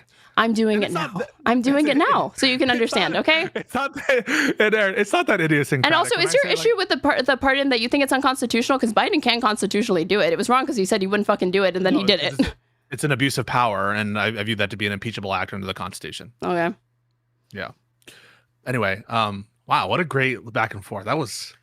I don't. Harsh. I mean, you say you like again. If you want me to infantilize you. I can like take the I can take the tone down. I cannot accuse you of the I'll abstain from accusing you of these things. Am I saying that? You know? I saying that I want No. you to I'm asking. down? I'm saying if you want that, just let me know, and I will calm down. Okay. No, listen. I think that this was all great. I think we got a lot of the issues on the table. It doesn't really help me. Like, how would you recommend? Here's the recommendation aspect of it. When I'm confronted with a Prime type person, what do you think I should have done in that context different than what I did? Because I acknowledge. Well, no one's mind can be changed. Prime's mind can't be changed because he's brain broken. He's irrational. And, for me to ask you to do anything other than what you've already done, that would be me asking you. That would be an assault on your character. And you as a human being, Pisco, because apparently trying to make arguments for why what you're saying is really not compelling, effective, is stupid, is like irrelevant, is not really understanding where the other person is coming from. That's me actually asking you to be someone other that you're not. And I would never want to ask you to do that. So I'm not going to tell you what my prescriptions are. Okay? Wait Just do you. You do you, Pisco. I'm not saying that I think that your feedback is invaluable. What I'm suggesting, I think, is that I think that there are certain people who genuinely hold the belief that Prime does, where it's not just a figment of their, emotional mind. I think that they've actually thought about it. And I'm not saying that you're infantilizing me. I think you're potentially infantilizing Prime. Who you said was brain broken, and his mind can't be changed because he's. But maybe I'm wrong. Do you think that he's brain broken? No. So how do you think that I should proceed with these types of people? You already told me really quick before I answer your question. Yeah. You've already told me that you've acknowledged that the way that you'd handle the people coming out of the Democratic focus group and the independents or whatever would be different than what you did with Prime. So I feel like that's one, you acknowledging that like there are a diversity of approaches and any number of that you could take, and some of them might even be more effective than what you did. And I'm asking you to consider maybe thinking, what would I do in that situation? And maybe I should just try to use it here and relate to him on that level instead of like as another content creator, which is how you said you look at it. Listen, next time I have a conversation with such people, I will do an experiment. I'll try to be more emotional and ask them questions about how they feel. I mean, like, okay, that's how you want to characterize that. Sure. Women do be emotional, and they do be saying you got to be emotional. Stop. I'm not saying that that's what you're saying. I'm saying Okay, so where did you get that then? Well, I don't. You're fucking you're a weasel. You're doing it right now. Just say that's where you're coming from with it. You think I'm highly emotional, and I am highly emotional. I'm fucking screaming at you right now because it's ridiculous that you would just admit that you think that's what I'm arguing. Wait. I'm genuinely trying to understand. Yeah, you're trying. Yeah. You've already made up your mind that certain people are brain broken, but you're genuinely trying to understand. I think. Wait. I have the opinion that Prime is brain broken on this. Oh, okay. Help me get away from that. Help me, because I love Prime. I really like Prime. You know what? Prime is the reason I'm doing this right now. Okay. Because Prime. So help me believe that he's not brain broken. Okay. It's. I told you that I don't think that you, and you already conceded that people sometimes commit themselves positions in the heat of the moment in public conversations because they feel cornered, defensive, ego, pride, whatever. But it's not indicative of where they're really at. Yes. And sometimes people do need the space to be able to kind of back off of something that they committed to without feeling totally fucking humiliated. And I'm saying that could have aided you in this conversation instead of just taking him at his word, quote unquote, and going in on him, even though you're acknowledging there's a possibility that maybe he's being egotistical. And I wasn't saying that no matter what he says, no matter how many times he doubles down, just always like never believe him. I was saying like, see if he really, really thinks that. And then if he continues to double down after you feel that you've given him the space to back off of the position without like trying to leverage it as some gotcha or whatever, and he still doubles down, then from there, by all means, have at it. Do fucking meme away. Like, treat them like they're brain broken. Just treat it like an unserious conversation or whatever, because they are literally telling you that there's nothing that you could tell. They're not open to reason, right? So at that point, treat them that way. But I think that you reach that way too quickly for too many people, for one. And you kind of fall back on this excuse of, I'm taking people at their word. I'm the one that's not infantilizing them. You're actually the one that's infantilizing them by being skeptical of things that people say in conversations where, yeah, people are prone to lying and saying things that they don't really think or believe because they get caught up in the moment. And I'm saying, interrogate that a little bit. And if you think that there's a chance that it really isn't a function of what they truly, truly believe, then pursue that line. And if they actually continue to quadruple and be obstinate and stubborn, then, okay, meme away. Is that unreasonable? No, I don't think it's unreasonable. I don't think what you just said there is unreasonable. But well, that's what I was saying. I think that I gave him plenty of space. And so on the specific person here, Prime, love him. I think that the evidence is in, the verdict is because I would go in on him the same way. Because if he told me after I gave him the space to be like, hey, that what you just said was really fucking stupid, so I'm going to give you a minute to like back off of that if you want. You want to take that? Okay. If they're willing to follow me down, okay, that would be awesome. Be like, and if he says, I'm not gonna back down, I won't back down. He's gonna say, you're a shitlib. From there, I'd be okay. Well, that's insane because you just said you would rather let 20,000 Palestinian kids die than vote for Harris. Your ideology is all sorts of scrambled. I don't even know where to begin to fucking address it because that is an insane statement. And from there, I would go hard. Okay. But I think you just kind of take any opportunity to go hard because these conversations are just big virtue signal like demonstrations. That's it. They're huge virtue signal conversations that you're going to scold some voter and scold some online leftist creator like Prime who can't get through a fucking sentence without stuttering because he stutters really, really fucking badly. And I like Prime. If that's ableist to acknowledge that Prime stutters a lot, which he frequently acknowledges, then yeah, I'm ableist. Sure, dude. Okay, I'm ableist against Prime because I'm pointing out that yeah, he's terrible rhetorically. I'm being mean to the kid with the stutter is what you're implying. What? No, that's how did you get that from what I just said? I'm the one being mean here. I'm the one who's saying that Prime can't debate for shit, even though I like him. He sucks at debate. Tell me if I'm wrong. Like you're suggesting that I'm taking advantage of a situation in bad faith to virtue signal and to take advantage of a guy with a stutter. What? Oh, sure. Yeah, that's I guess that's what you're doing. So yeah, come on. And what I'm suggesting to you is, I think you take the easy path, and the easy path is that, and you lean into it, and you can't help but lean into it, because you get so much more social reward, like all these virtue signal points for doing that, and it's so much easier than actually trying to meet them where they're at and have a serious conversation. So first of all, I want to totally disagree with your characterization of my intention there, because I came into that conversation either forgetting or not knowing that he didn't vote for Kamala. So this is a conversation that he approached me to have that because we were going to do something else. And so I'm not saying that we haven't had back and forth conversations. I'm just saying for this particular conversation, he reached out to me, and I thought it was going to be a conversation about chorus. And again, it's one that he wanted, and I didn't know we were going to get into this territory of Kamala. And I feel like I was patient with him, and he was rude with me. I didn't take it personally because it's just how we are. But if you're just optically looking at it, people are like, why aren't you defending yourself? You're letting him call you a shit lib. So I don't know. I just feel like, but you're not offended by that.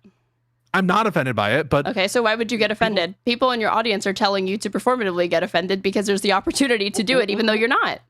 Okay, but what I'm saying is I come into that conversation not with bad intentions to virtue signal. If that were my goal, right, to virtue signal to a lib audience, why would I take the position I did on the Hassan global entry? Why would I take the position that I did on the Ethan Klein lawsuit? Right. I'm saying that the conversation reaches a point where you're at a fork in the road, and you can actually try to keep the conversation like genuine, like you could really try to understand where people like this are coming from, because it's so fucking insane that I would be curious, like, how do you justify that, Prime? Please explain to me, because it makes no goddamn sense from where I'm sitting. Maybe I'm missing something. Educate me. That's where I'd be so curious. I'd want to know. And if I felt that their answer was insufficient, I would be like, yeah, I'd go in on him. Okay, because I'd be like, what you just said was not compelling whatsoever. It's sociopathic and it's crazy and it's self-defeating. Who even thinks this way? I think that you take the easy route of, this person's brain broken, they're insane. I'm just gonna fucking dunk on them. Which is that's a fun time, and it's good memes, and it's entertaining to watch. I'm just saying, don't pretend like you're reaching anybody or that it's persuasive. Or that like the only praise that you're ever gonna get is from people that already agree with you. But you need to reach the people that don't agree with you. Don't you want to reach those people? I do. Maybe. And what do you think I can do? That's why I'm asking. Well, past a certain point, you throw your hands up and you're like, but that's not me. And I want to be authentic and genuine. And I just got to be honest that sometimes, like I can't be maximum. So I've heard this from, who's that guy? Smug. I always forget this guy's name.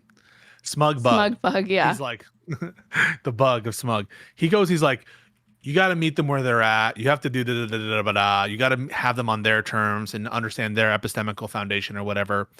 And at a certain point, I have to be like, empirically, I don't know how convinced I am that bullying people isn't the best way to persuade. I don't know that I have the best understanding of the empirics behind what is more apt to convince someone, being understanding and nice, or being a bully and having people watch you be a bully. At this point, I'm not sure about that. Just empirically, I'm just not sure. B, to the extent that it's like me trying to meet them where they're at, I can try to do that. I just know that my value add is this kind of like logical structure thing. Maybe I can step away from that. I try to be very, in terms of the political debates, I think I can do my best. And there are people who I think, including you, giving good critiques on like how I debate, especially in the context of the Ryan Mullally debate, where I was highly technical, highly specific, and I was losing some of the audience who wasn't following. So I hear you, and I'm open to that criticism. That's why I'm having the conversation with you. Mm-hmm. The other thing is that Gaza, clearly a losing issue for Democrats, okay? And I don't think that, trying to compare the, the relative harm of like Trump's worse than Dems on this issue or whatever, it's clearly not, they're telling you to your face, I do not see, there's a difference between these two people, but I don't see enough of a difference. So I'm not interested in hearing how the like marginal ways, because that's how they're going to conceive of it, right? That they are different, even though I think that Democrats meaningfully depart from Republicans on Gaza and Israel in ways that leftists are just way too obstinate, and they're not willing to acknowledge that, like, yeah, this fucking famine going on right now probably wouldn't be happening if a Democrat were in charge. Let's be honest, okay? So, like, I share that with you. You have more, I think, identitarian / cultural credence with these people, because you're a communist, self-avowed communist. Yeah. And you're a Israel hater from day one. So like, sure. Maybe it's just the messenger. Like, I'm just never going to be the messenger for this kind of person, because there's that's it. No, I'm not letting you do this. It's way too fucking easy. I'm telling you, it is possible for liberals to be rhetorically effective. I know that you don't believe that you don't have it within you. I'm telling you, it is actually possible. Well, I think I was rhetorically effective. You're just throwing your hands up. I think I was rhetorically effective, but at embarrassing him, not at convincing anybody new. Well, that's what I'm talking about. Like, in terms of convincing the people who think like Prime, maybe I'm just the wrong messenger for that kind of shit, Yeah, and all you can do is virtue signal and give a really strong performance that way. You're saying that you can't do more than that. Okay, Prime was virtue signaling. Come on. I can't control what Prime does. I can only control what, or you're asking me, and I can only control what I do, and you're asking me my thoughts about how you can improve. If I were talking to Prime, I would have criticisms out the fucking wazoo for him as well, okay? So don't think that I'd just be saying, you're a perfect little baby angel, and he was just being so mean, and it's not fair. He's the one who wanted to have the conversation with you. I'd have so much fucking heat for him if I was talking to him, okay? So don't assume that I don't have any criticisms for Prime or stupid-ass positions. I obviously fucking do. I just would take I wouldn't argue it the way that you did, because I do think that there are... How would you argue it? I would not. I just said that I wouldn't even try to, like, you kept bringing up like, oh, like she's in a tough spot on Gaza. They'd be better. You have to acknowledge it. Yeah. And I'm saying, why not bring other issues that like are very, very important and have more salience and bring them to the forefront of the conversation? Which ones? I literally tried. So the issue of USAID, the issue of democracy, the issue of all the domestic. Oh, USAID. I already told you why the USAID thing's fucking stupid. I was giving multiple examples. Well, no, you said the USAID example is stupid because it's cynically invoked. Yes, liberals cynically invoke it. It's not. Wait. Now you're gonna have to justify that. How was it? I already cynical? Did. We disagreed. I said that I think that what do you take cynical to mean? All else being that they bring it up disingenuously because it's not actually a thing that would be persuasive to them to vote for Republicans if Democrats support it. That's different. Something being dispositive is different from it being considered. People would consider USAID in their voting. Liberals would consider it. It just wouldn't be dispositive. But that's not disingenuous or cynical. Cynical is saying like something that you obviously don't believe. We couldn't have known that in before the election. That's something that we only know now after Trump's in office. But you can just phrase first of all, they were talking about cutting foreign aid before it. So whether or not we have the specific projections about the loss of life or how they would do it, there was less clarity for sure. But even now, the question I posed Prime was like, would you substitute in Kamala for Trump? And so it would apply to our current knowledge now to prevent what's happening now. So I don't think it's so limited. And just in general, like, I don't think it's cynical either A, to appeal to the values of someone else to try to convince them, and being upfront that it wouldn't be dispositive in a separate hypothetical. That's not cynical. It would be like saying, would you have a meal with Abraham Lincoln or something, and like your favorite historical figure, and it would be Abraham Lincoln, and the reason you wanted to have a meal with Abraham Lincoln was because he freed the slaves and because he conducted the Civil War. And like, what about Abraham Lincoln? But he only freed the slaves. He didn't actually do the Civil War stuff. Would it be disingenuous to cite like both of those things as rationales as why you would have dinner with Abraham Lincoln? No. If it's overdetermined why you would have dinner with Abraham Lincoln, or if there are multiple reasons, in a way that like removing one wouldn't make it dispositive, it's not disingenuous to cite it as part of the constellation of factors that would commit you to a certain action. Do you understand what I'm saying? I do. I guess it's hard for me to relate to this because here's how I feel. I've had this argument with Pondering Politics, okay? He brought up that we had it once over a Republican who was like, I think a lot of my party has been captured by Russian disinformation. Do you remember who said this? Like Russian propaganda? It was some Republican from Texas.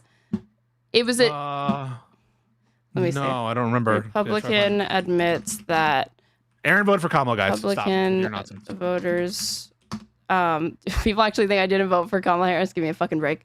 That have been captured by Russian propaganda. Let me see.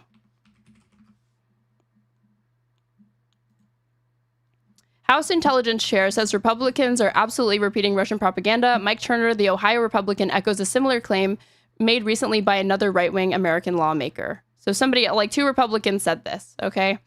And Josiah kept bringing it up, and it was triggering me because I said, do you really give a fuck what that person, that Republican, has to say on literally anything else? Do you care about how he arrives at his conclusions or his assessments of Democrats or Republicans on any other issue? No? Then why are we bringing his opinion up? Who gives a fuck what his opinion is? It appeals to someone else, right? It would be the same thing to me saying like, well, Trump said, so for example, some people say this, right? Trump said that such and such happened, right? Trump agreed with us that we need more immigrants. And like, yeah, I don't give a fuck about what Trump's priors. But if I'm talking to a MAGA person, I'm like, listen, you might say you hate immigrants, but Trump himself said we need more immigrants. We just need it to be done legally. Yeah, that's not cynical. I think there's a difference between bringing up the head of state saying that versus bringing up like random Republicans that have said that. Don't you think? It's the principle. Yes, there's a difference between the head of state and the other people, and in terms of many different aspects. Okay, so like Josiah is presupposing that these random Republicans have sway or purchase with the Republican that you're talking to or the conservative that you're talking to. They're going to be like, fuck those two guys. I don't give a fuck about them. You know where I'm going there. What I'm saying is, regardless of who the person is that you're trying to invoke or what the principle is, I don't think it's cynical to invoke something that to appeal to them, and they can just ask you, right? Like, do you care what Trump says? Well, no, not really, but I'm just trying to appeal to you. It'd be like saying, like, when you ever debate with some of these religious people with religious faiths, where they... What did you just call them? What's God people? When you God try people. to appeal to, like... Is that really offensive or something? A Muslim or a Jewish person, and to accept some policy and be like, well, Jesus led by this example, and Jesus actually said this, or, Muhammad is said to have said this. That is a way, I think, to... I've never been one to argue on that. I've always thought it was stupid to argue on that point.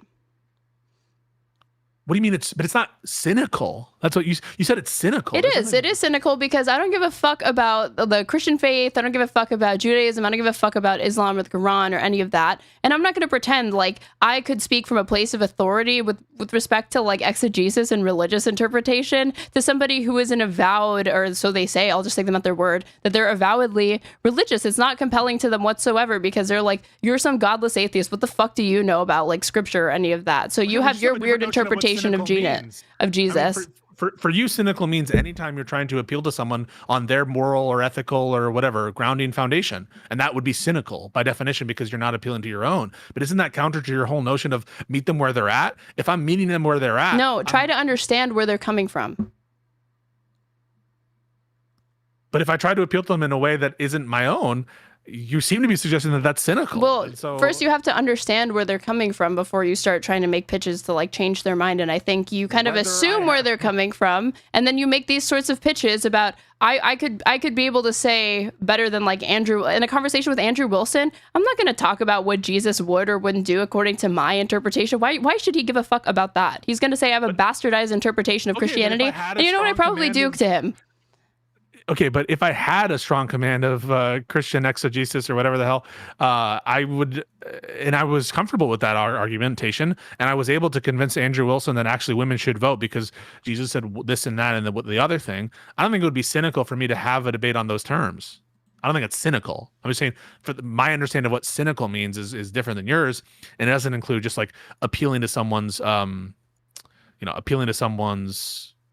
ethical foundation or epistemic grounding. You know what I'm talking about? I'm just saying, like, I don't think it's cynical for me. I think it's cynical because your goal is to get them to vote for Democrats, right? But that's the right. A shared understanding between us. Like when we're having this conversation, is I want you to vote differently, so that I'm not hiding anything. I'm not hiding the ball that I want you to vote for. I know, but you'll like throw shit at the wall. You'll throw whatever shit at the wall, and you're seeing what sticks. In service of that goal. Okay. In the same way that like fucking Gollum, okay, what does he want more than anything? He wants the ring. So he'll fucking say whatever. Yes, a little bit. Yeah, you're like a Democratic Gollum, honestly. You'll say whatever you need to say. You think you need to say whatever argument you need to present to try to get them, even if you like hold it or not, or even if you really think it would be persuasive, you're just like assuming, and you go from there. I do think, by the way, wait. I do think like that would be like me citing Kamala's housing policy in an argument for against Kamala versus Trump, be like the housing policy, but like you would just say, well, you're being cynical because if Kamala's housing policy were different, you'd still vote for him. Like, yeah, but it still matters. I'm not being cynical because it's still a point in her favor. And you'd be like, no, you wouldn't. It's cynical because it's not dispositive, and so only the dispositive thing is not cynical. Like, what the fuck? Like, come on. I'm not trying to give off the impression. I think you think that. Like, I'm not trying to give off the impression that like if something's like again not dispositive, then you can't bring it up genuinely or whatever. But you would be praising Kamala Harris's housing policies, like regardless of your feeling towards, no. I said regardless of your feeling towards her personally or as a candidate, you would stand by and say this is good policy. Or if a Republican put them forward, I think you'd be willing to say it's good policy, yes, even if it's coming from a Republican. Okay. So yeah, that shows I'm not cynical. The fact that when Mamdani has this rent freeze policy that I don't agree with, I say I don't agree with this policy, and I'm not cynical by saying, well, if I agreed with the policy, but it wouldn't be dispositive. What would be cynical was me saying I agree with Mamdani's rent freeze policy when I don't. That I think is cynical. But it's not cynical, I think, to count something as a bonus and to cite something as a bonus in a way that you think might appeal to someone else on their value set, especially if you do consider it as part of the overall picture of why you vote for a candidate. But taking it away doesn't change the answer because it's overdetermined. The answer is overdetermined, but it's not cynical to appeal to the component of. You're fighting me on this, like this one aspect of the one. You love a semantic debate, and two, like we're arguing about whether something is or like can be like fairly categorized as cynical. Like that's the point that you're like really concerned about for one, and for two. Hold on. With you, your argumentation is more comprehensive. It's a totality thing. Okay, there was multiple points that you brought up and gave to Prime, right?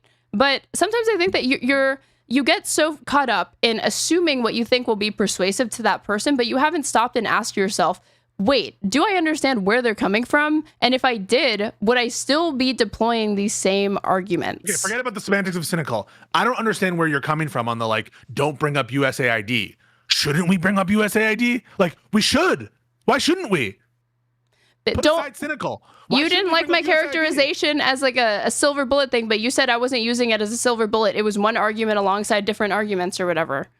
Yeah, but why shouldn't I bring up USAID? You're somehow implying that libs are doing something wrong by bringing up USAID to talk to leftists, but like, I would bring that up to talk to MAGA people. No, you're bringing it up because you think it would be you think it would be persuasive to this person to get them to move and consider voting for Democrat that because like consider I do care about USAID.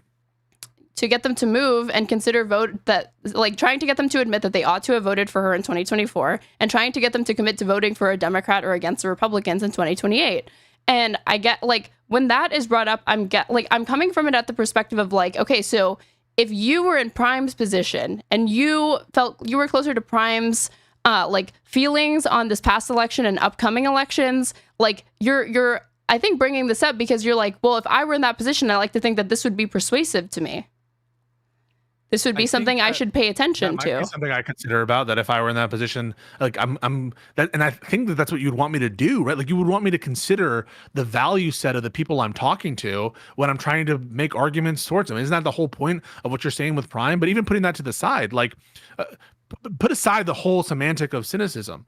Is there something wrong when liberals bring up USAID when they're talking to MAGA people, or answer both the MAGA people and leftists? Is there anything wrong with that? I didn't say it was wrong. I said it was cynical. Okay, so you do care about that word and you do care about maintaining it. And right now, like, I don't know, like, don't we have to? I didn't say that I didn't care about the word. I'm saying that you're hung up on it and you had turned the conversation to like this emphasis of whether or not, because no, not necessarily. So it's no, truly, I don't think it's necessarily bad or whatever. Like so neutral. I just don't have a notion of so when you say that's cynical, I just don't understand what you mean. I truly don't mean, like, when you say that to me, I can't respond because I don't know what you mean by that. I'm saying it comes off as insincere and you're motivated by one thing and it's not the thing that you're bringing to this person's attention in that moment. And the proof of that is because it wouldn't be dispositive in a situation for Trump versus Kamala Harris. But that's not good evidence that it's disingenuous. You're basically saying they don't really care about USAID and the death of all these people because it wouldn't be dispositive in a one-on-one election versus Trump and Kamala. Because again, the way that argument is used, it's like a break glass in case of emergency. Bring up the USAID, 14 million dead by 2030. Hit them over the head with it and see what happens. That's usually how I see it used. It's too strong of an argument. So it's too strong of an argument, so you shouldn't deploy it? No, that's not. No, I don't think. I'm literally arguing the opposite. I'm saying I don't think it's a persuasive or strong argument whatsoever. It's this abstract, decontextualized, like stat that you just throw at people, and I've never seen it land for anybody. When you talked to Tali about it, she was immediately skeptical that number even meant anything. She was like, "There's different ways that you could look at it." Like she was distrustful of it, you know. Okay, but does it imply disingenuous or something you don't? Wait, can you please contend with that point for a little bit? Have you ever brought this up and had it be convincing to anybody who didn't already agree with you that it's a thing that they care about or it matters? I brought it up in the Prime thing, and someone else brought it up, and maybe I brought it up in the Tali conversation. And was it? And both in those two instances, was it persuasive? Those people are brain broken. Okay, so you're just letting yourself off the hook that you can say and deploy whatever argumentation because you can't reach them. They're crazy. So just say whatever you want to them. Virtue signal as hard as you want. No, Talibots. No, I tried to have it engaging, and I'm actually gonna have Talibots back on. I reached out to her, and we're gonna have another conversation. But Talibots literally said, "I voted because of vibes." So, yes, if there's anyone who is saying, like, I'm not doing this because of rational reasons, it's Taliban. She said, I'm a vibes-based voter. Yeah, and then you're bringing up a stat like a fucking nerd. You fucking Poindexter. Why? She says she's voting off vibes. Why are you bringing up stats then? And she's telling you to your face as you bring up that stat, I don't even believe your stat because she votes off vibes. It's irrational to even bring it up. I am not disingenuous for bringing it up. Can you at least agree with that? You can't because of ego. You're not. You genuinely bring up that silly point that is not persuasive to anybody. It's not a silly point. It's silly. It is so silly. It's ridiculous. So the consequences of people dying as a result of someone winning an election is a silly point. Oh my God! This grandstanding, this moral grandstanding right now. I'm gonna throw up all over my fucking keyboard. It is so gross. Stop it. Isn't that what you guys I'm not saying those people don't matter. I'm saying you deploy it only in this specific context, in these specific arguments, even though it doesn't even land with them. Why do you bring it up? They don't fucking care about it. And I don't think you do. Okay. You just want to say it. You just want to say it. But when you say it's a silly argument, you just mean because it won't convince the people I'm talking to in the moment. The people, which by the way, you say I'm not even having the conversation to convince them. So make that make sense. So like, yeah, you're acknowledging the game isn't really about the person in front of me, but at the same time, you're saying it's silly because it won't convince Talibots. If that's our fucking metric for what's silly, I guess. No, you're strawmanning me. You're strawmanning me. Nope. You're strawmanning me. Okay, so are you telling me that it doesn't matter how negative the reaction is to that statistic to your opponent, how ineffective it seems to be, you'll always bring it up? No, I'm not saying that. Okay.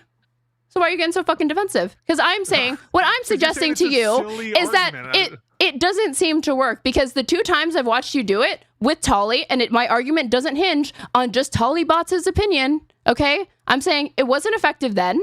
It's somebody who says, I care about vibes. You're bringing up a stat like a nerd. And then in the conversation with Prime, who you say is brain broken and is not capable of having, like, is not in charge of his, like, rational, like, mental faculties, you're bringing up a stat like a nerd. And it doesn't fucking work. These past 2 times that you did it, it didn't fucking work. And you're telling me right now, you're admitting at least that it's possible that they're brain broken, sure, but that you wouldn't just keep using it if you finally saw that, like, you know, I bring this up and it doesn't seem to resonate with anybody.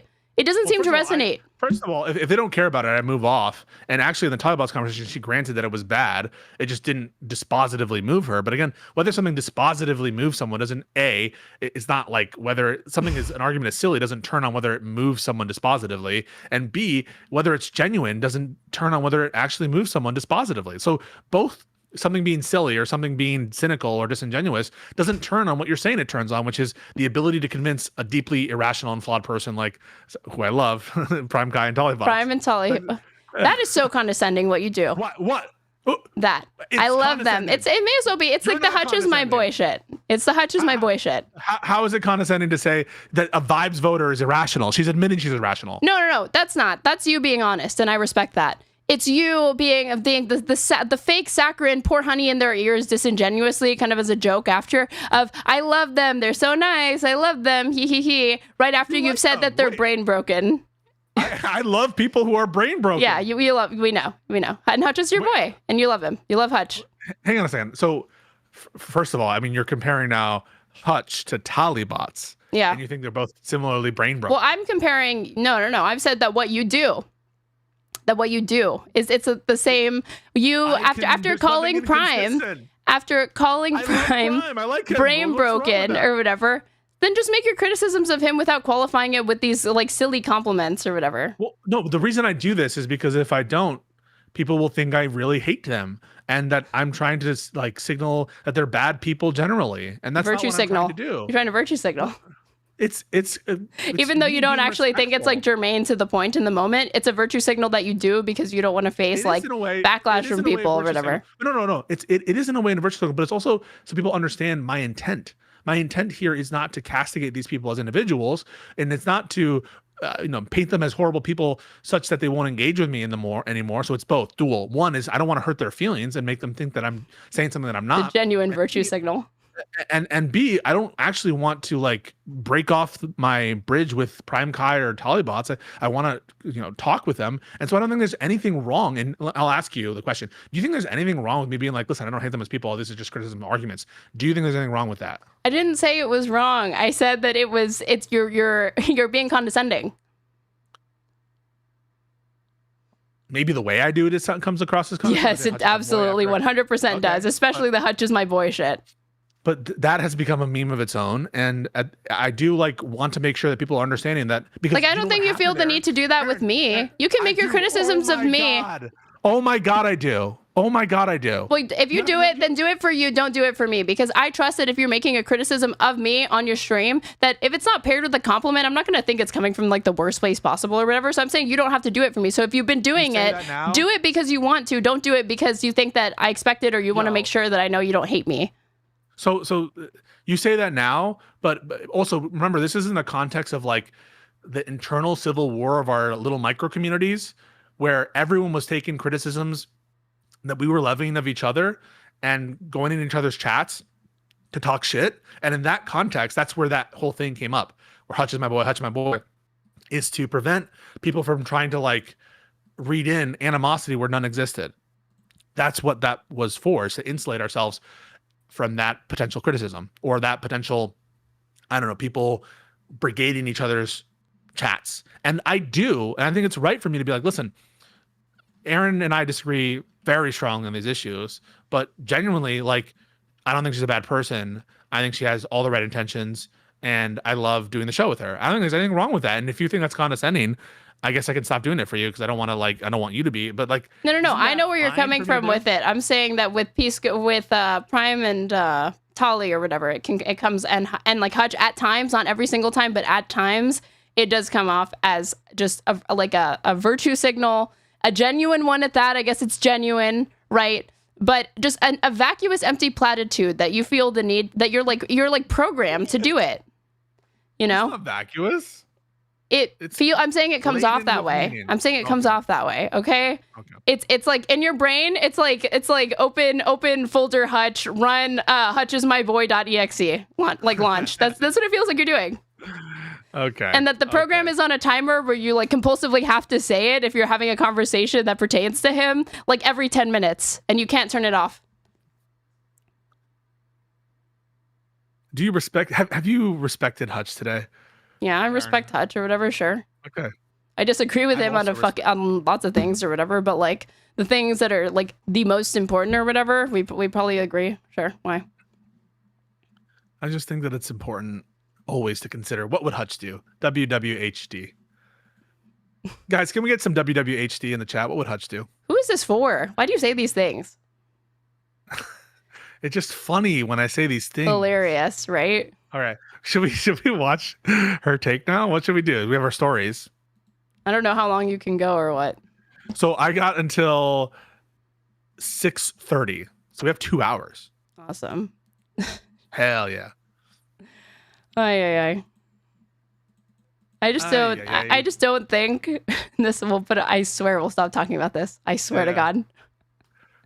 I just don't think that you should view like just considering and being open to changing your approach as somebody asking you to be disingenuous, when really it's more akin to like code switching than it is to truly disingenuous. It's making the same arguments but using different language to make the same argument sometimes, or at least trying to understand where they're coming from first, instead of I think what you do, which is a lot of assuming, and you throw out, I think you would pose better and stronger arguments if you had truly tried to understand their position instead of just reaching the conclusion they're brain broken and crazy, even though 4 years ago they were voting differently. And then, like back then, 4 years ago, they weren't brain broken and crazy, but they're brain broken and crazy now. So, he got radicalized by the online.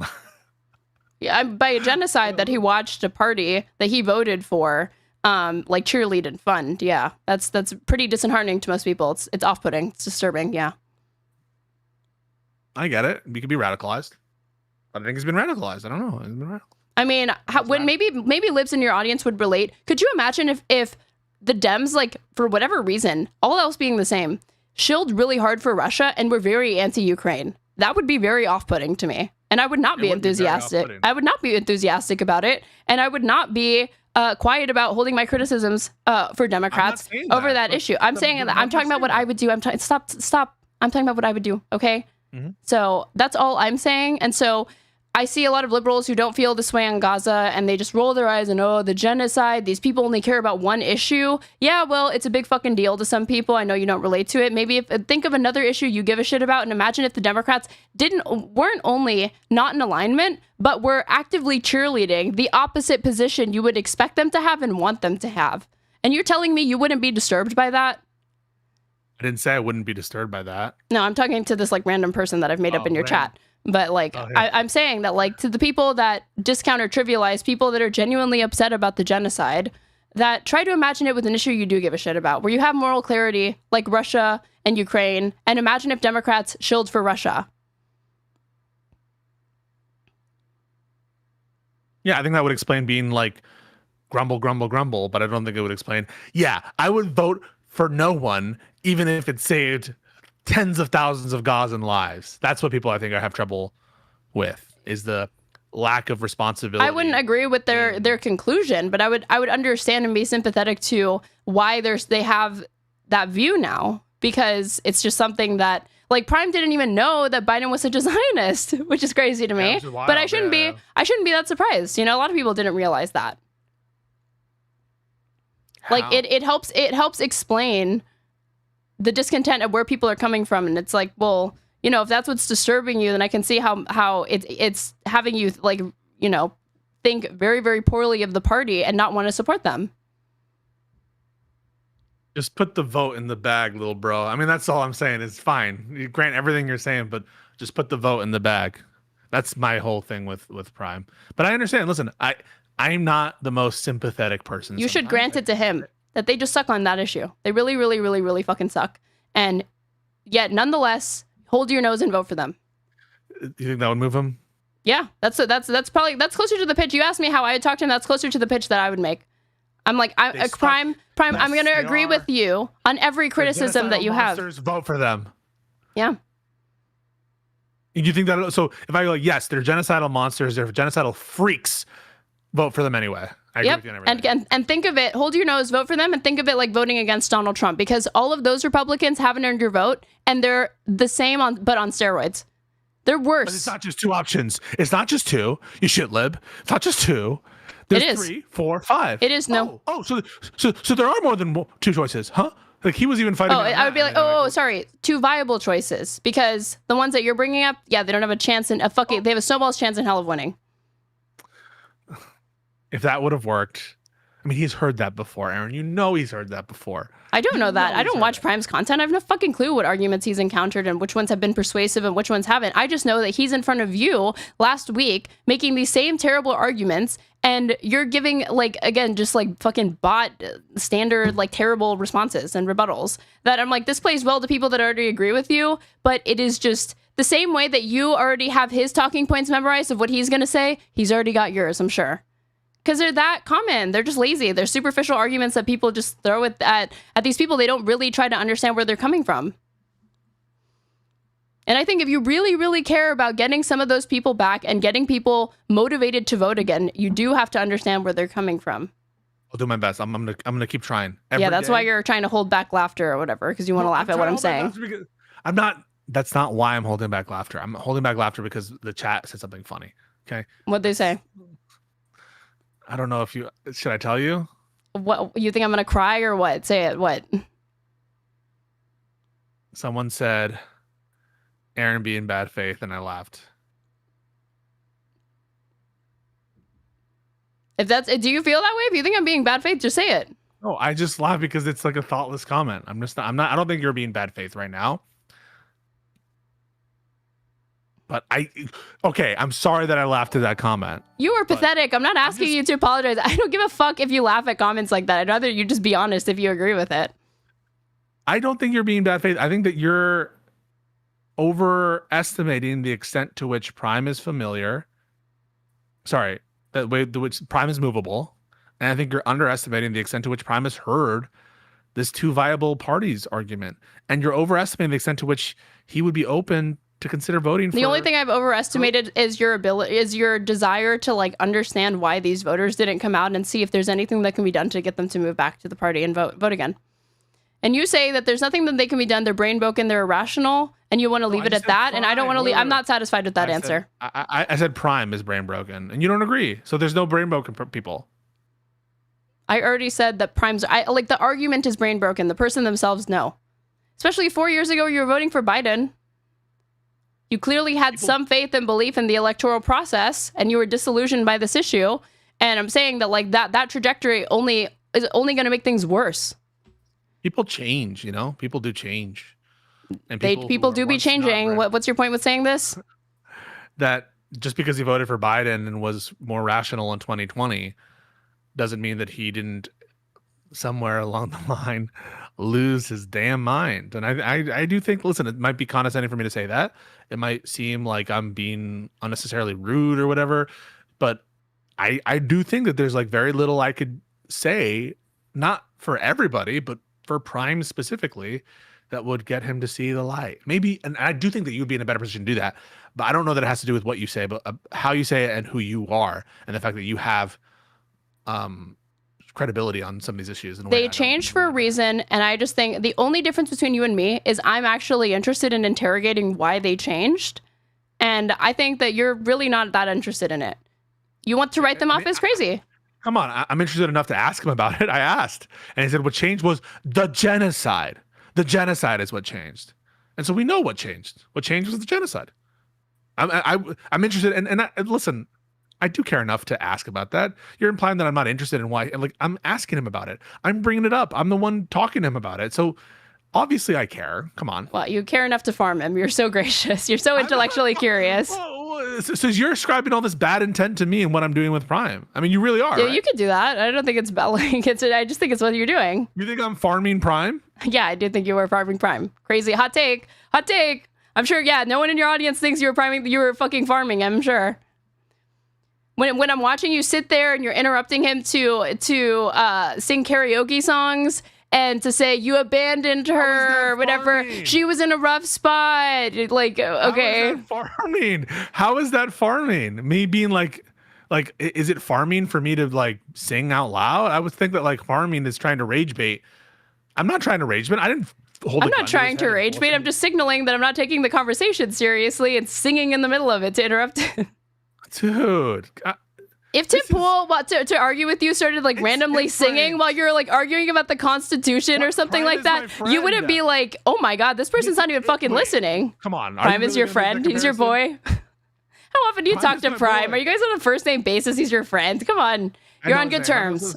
Wait. Are you suggesting we can't be friends with people you don't know their real names? Are you guys friends? Are you guys actually friends?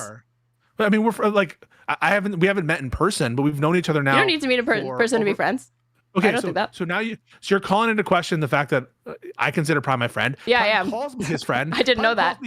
Prime calls me his good friend. He's my friend Pisco, my friend Pisco. And so yeah, we self-identify as friends. We have a friendship. We have a long-standing we've been talking behind the scenes for years, and now you're even questioning that.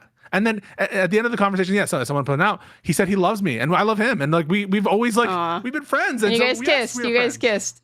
No, but you're the one. I didn't see that part. I did see where you kissed at the end. Josiah said, "Tell Aaron I want to know why she's wearing shades indoor." I have an eye injury. Hey, well, it happens to the best of us. I'm not going to question it. But no, like I consider Prime to be a friend. I like Prime. I even started my entire spiel in my recap. I disagree strongly with him, and that's one of the reasons why I do these little disclaimers is so people understand. I love Prime. I really like him, and my life would be very different if I had never met Prime.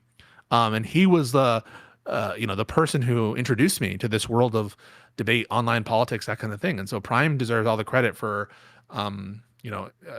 getting me involved in that way. Well, then I concede I didn't know the lore. I didn't know this bromance existed between you two. Okay, I didn't know it was that serious. I'm so sorry. I didn't see you guys kiss at the end either.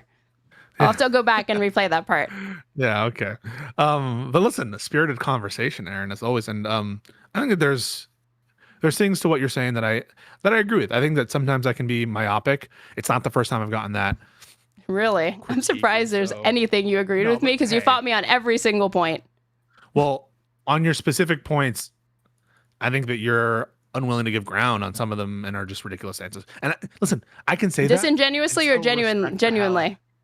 Genuinely, I think that there's even though you laugh at comments that are like she's bad faith as fuck or whatever. No. You can laugh at shit that's negative about me. I do. Thank you. I don't need your permission to do that. I've already been doing that. Why are you doing it? Oh, why are you then like surprised that I would laugh? It's not that it's mean. I'm saying that I'm trying to see if you really think that there's a kernel of truth in there. If you think that, like, again, you think I'm just being like so stubborn that I'm not like ceding ground that I ought to be that's like, different than bad faith. I think you are like being stubborn on the cynical point. I think you're being stubborn. I think that is bad faith if I'm refusing to concede a point, but you believe that I would be willing to concede it or I ought to be conceding it. So let me tell you the scope of what I think is stubborn. One is the cynical point. Two is the silly point, because the evidence for something being silly was the fact that Talibots didn't agree, or that Prime didn't agree, and it didn't convince people who I take to be very irrational on the issue of voting. And so that can't be the metric by which we judge something to be silly. And the same thing on cynical, the notion that it would show that something is cynical because it didn't have a dispositive outcome in one case, even though you do consider it as part of the overall voting practice. Like those are I'm sorry, those are untenable positions given like the normal definition understand of what you never understood. You never understood the point that I was making about the USAID thing. It's incredible. I don't think you're ever going to. Wait. How can make me understand? You think I'm so stupid I can't understand it? It's not that. I just think. Why can't I? Do you think I'm trying not to understand? No, I don't know how to start you. I don't know how to move you off of like this understanding of it because it's not what I'm trying to say. I don't know how many other ways I can explain it when I'm like, that's not my argument. You're unintentionally strawmanning it. I think you're suggesting that there's something inherently wrong with libs presenting the USAID argument specifically to other people if it wouldn't move them on the Joe Biden versus Trump hypothetical that you presented. I think you have a limited amount of time in a conversation, and you should probably advance the best arguments.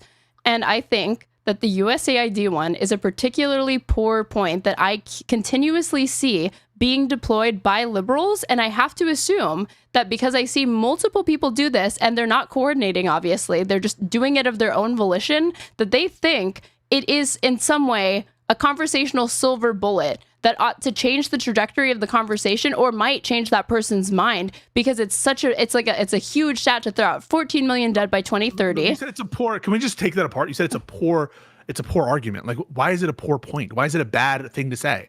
That's what I'm not understanding. I'm looking at the results of it, and I'm saying the times that I've seen it used, and you think it has more to do with Tully specifically or Prime specifically, replace them with other people. I don't give a fuck. People that disagreed with you were presented with this argument. You have presented them with the argument more than once, and it didn't seem to move the needle. And yet you continue. I assume that you're going to continue to bring that point up. And maybe past a certain point, you'll see, I bring this up, but it never really advances or contributes to the conversation in a positive way. I'm probably going to stop bringing it up. But I don't know when that point would be. So I'm like trying to help save you time and tell you that I don't think it's ever going to land with these people. I don't think that's so I just take when you're saying like it wouldn't land with this subset of people or this group of people, that is people who are committed against voting for Biden or voting for Kamala or whatever, they stayed home. They didn't vote.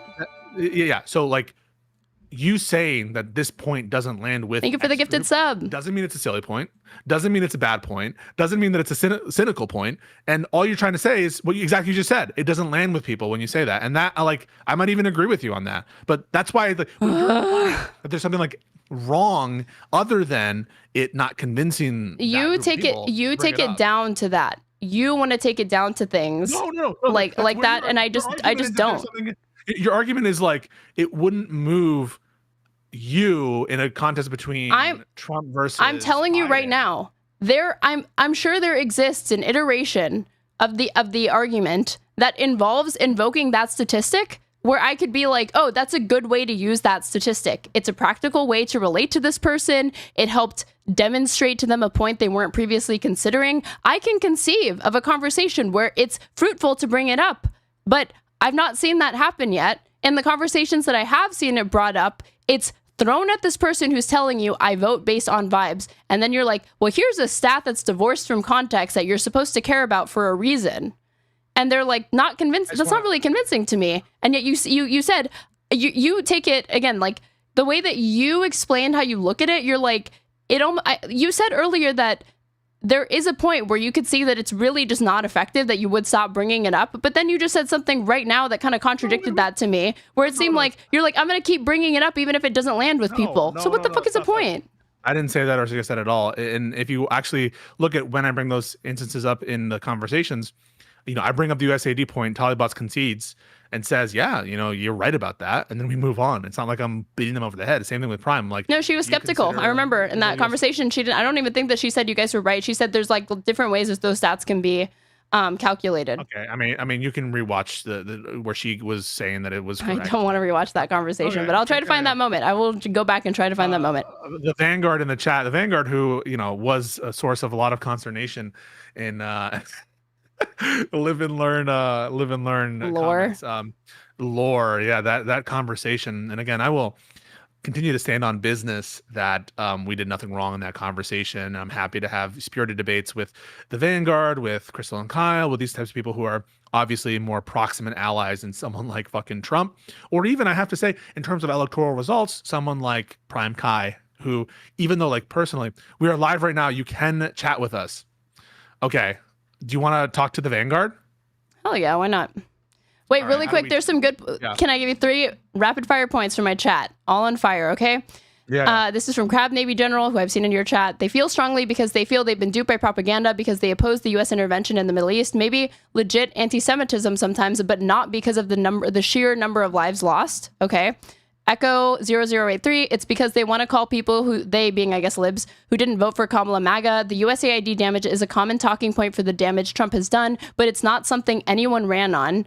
And somebody else, Joe David, said it's an easy point for the person you're talking to, for Tolly in this case, to pretend to be swayed by it, but it has no longevity of 1 centimeter back in the Twitter bubble. So maybe they concede it to you readily in the conversation, like, oh yeah, that's pretty bad, but it doesn't really like stick with them, you know?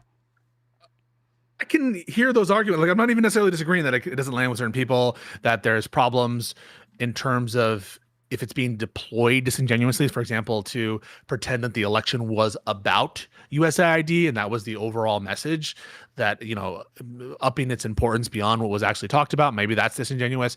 But I just take issue with what I hear. Aaron, I'm just listening to you speak. And if there's something that kind of like, oh, wait, it's cynical to bring up a point that I agree with? Like, how can that be cynical? Bring it up. Like, I'm going to bring Call me out. Hold me to account. I never said, but I also get to criticize what you choose to focus on. Am I not entitled to do that as well?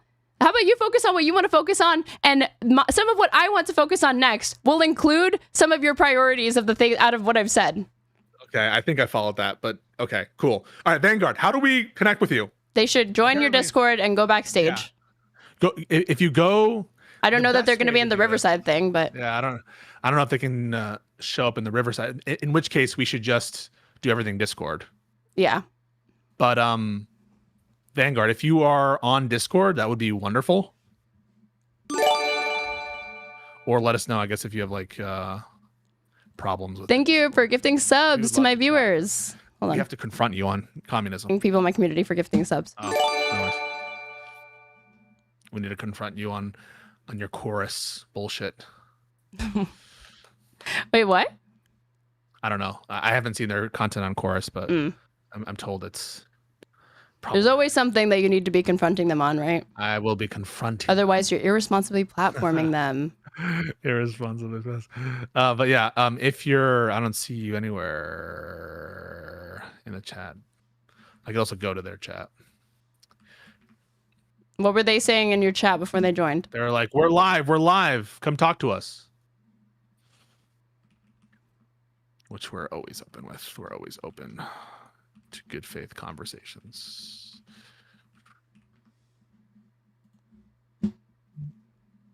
I liked it. Vanguard for a youth point of view.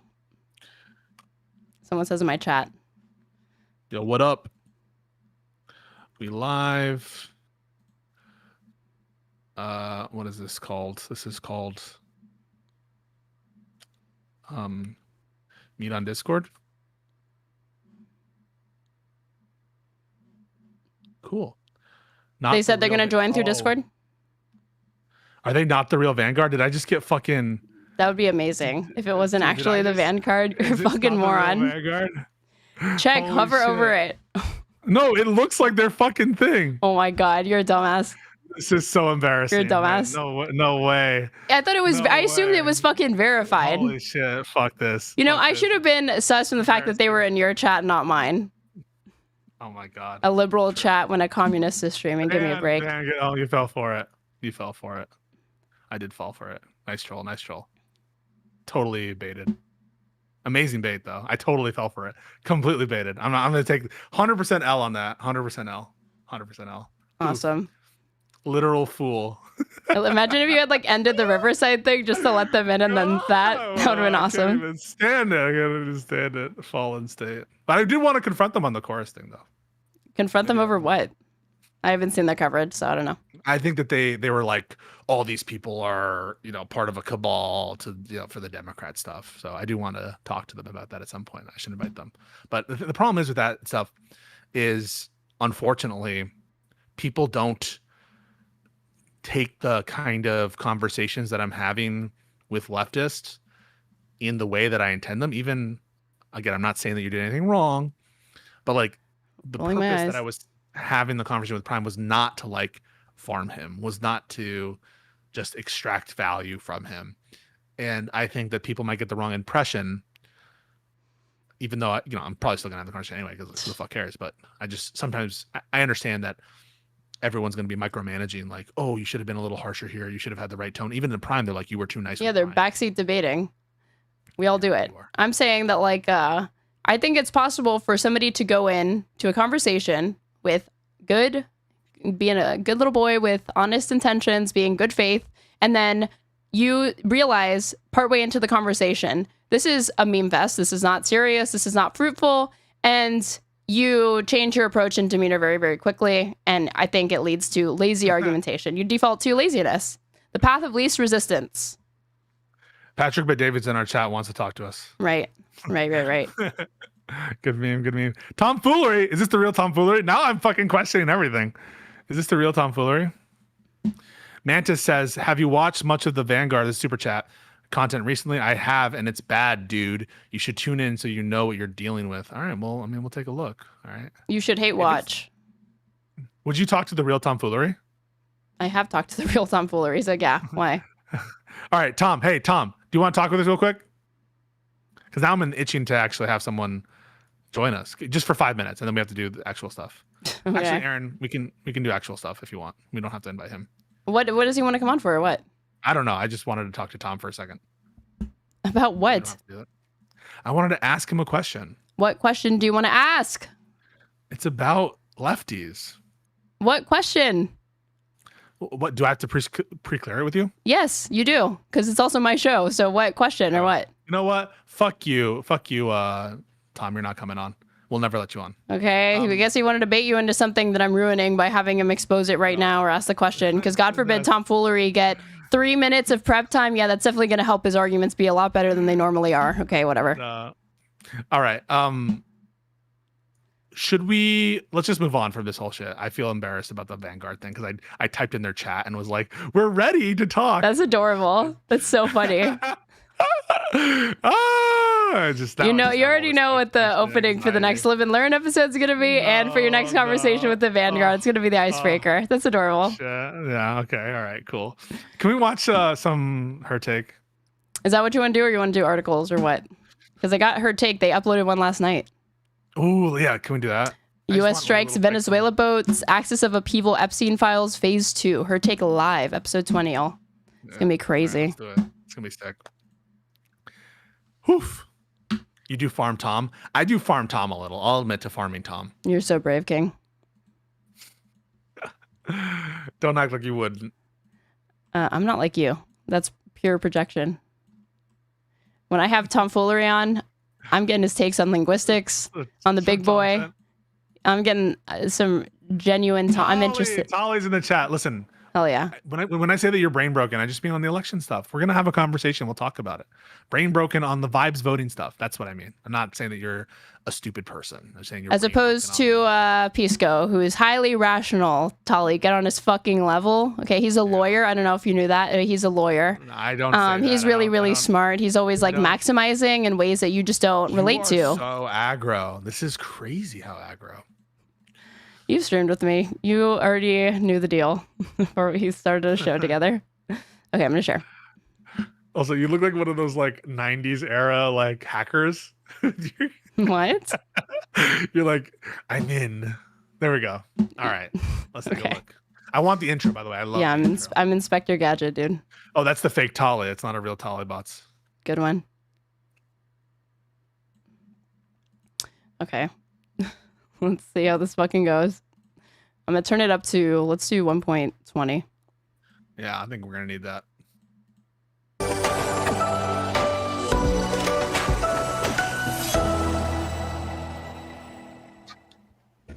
All right, everyone, welcome to Her Take. Jillian we are looks scattered radiant. across the country once again. I'm in DC, Anna's in LA, Lindy's in Philly, Amy's in Florida. I don't think so. I think the lighting looks terrible because I guess they're all doing it remotely, and this is just like a really bad background. Even their usual terrible, like shitty, like lighting looks better than this shit. Everywhere.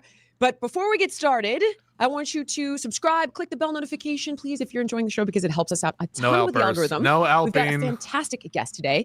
Former Senator Kyrsten Sinema is here. Now, she's known for her independent streak and bipartisan deal-making in Washington. Very rare. And she's now... Oh my God. It didn't even say that she was on this. Yeah, Kyrsten Sinema is on this. Holy shit, okay. Holy crapola. Voice of the private sector, advising on law, policy, and emerging industries like finance and tech. Kyrsten, thanks so much for joining us today. Do we have her? Do we have her? Ah, there we go. Good morning. I'm excited to be with you all. This is crazy. You got the memo. Pause. Yeah. Oh, look. Oh my God, girl boss. This is who Hutch loves. Bottom left. Yeah. Hutch loves Kyrsten Sinema. That's his girl right there. That's His lady. This lady. Now it's for real trends. That's what I'm talking about. The kids don't even understand what's going to happen to them yet. They look at me and my little old lady, like all my gear, my nootropics, my coffee, my nicotine gum, my old lady What's readers. nootropics? I don't even know. Can you pause? I assume it has something to do with like getting hypertropics, maybe? Do you guys know what nootropics are? I don't even know what nootropics are. Amy Dangerfield looks like she's stoned out of her mind. Anna, this is her background from TYT. Anna looks great. Yeah. Oh, yeah. Yes. Okay, so I would love to talk about that too. Okay. All right. Well, we've got a lot to cover. So here's the rundown. First on deck, at the SCO summit, Modi doubles down on energy ties with Putin, even as the U.S. hits India with steep tariffs, sending a message to New Delhi that its Russian oil purchases will not come without costs. Anna's going to walk us through that. And then at home, the fight over tariffs moves to the Supreme Court. Bro, I can't wait for Jillian Michaels' takes on Modi. Give him to me. Inject him straight into my fucking veins. The Her Take audience has been waiting for Jillian Michaels to give more foreign policy analysis. Court, signaling that Trump's trade agenda is as much a test of judicial authority as economic policy. In Venezuela, things are escalating. The U.S. military strikes a suspected drug cartel boat as a warning to traffickers and the Maduro regime. But of course, this is raising questions about whether this is truly about the drug cartel or regime change. Lindy's going to tackle that. Florida moves to end vaccine mandates for school children. Can you pause? Sending a message of state-level independence. You know, you can just say pause. You don't have to ask me to pause. If you just say pause, I'll pause. You okay? Yeah, I'm good. I've noticed that you do that every single time. You're like, can you pause it for a sec? And I've thought before at the end, I'm like, he could just say one word, pause, and I will pause. You always ask. You seem a little unsettled. I am just a little bit. Yeah, I'm still recovering from the high level ideas that I took in the first part of this podcast. I feel like you feel like you're cornered and lashing out a little bit. Okay. And like, yeah, I'm a little defensive right now. A little bit. Yeah, and I'm lashing out at you. Yeah, I know. I'm a silly, emotional woman. What can I say? I didn't say that at all. I know. I'm not saying that you did. I'm saying that of my own free will and volition. Women do have free will. The road mapping at the start that they're doing, they don't need to do a full roadmap of every story. We can just get into it. I don't like that this is who has this. Like it's a fucking book report. We don't need this. Yeah, just get into it. Like you should just say pause instead of saying, can you please pause the show? Please. Just get it. Just say pause. Yeah. Okay.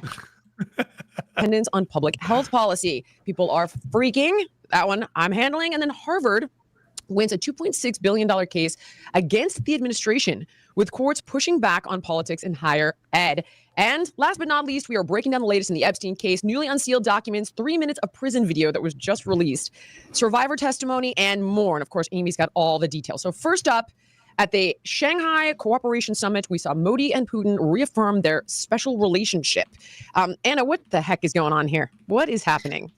Well, what's going on is India's need for energy security. And since the beginning of Russia's invasion into Ukraine in 2022, India became a huge exporter of Russian oil. And so as Donald Trump kind of ramps up for secondary sanctions against Russia, he's essentially urging India to avoid purchasing Russian oil. But what was really interesting and what was on full display at the SEO summit was the reality that honestly. Okay, so do we want to skip the axis of upheaval, because I don't think anybody actually gives a fuck about their takes on this, and skip to like, we can do Trump's tariff war, which is really, really long. Holy fuck. Let's at least, okay, wait. Let's do U.S. strikes Venezuela drug boat, then the Epstein files at the end, and then we'll come back to the tariffs. We have time to tariffs. Okay, cool.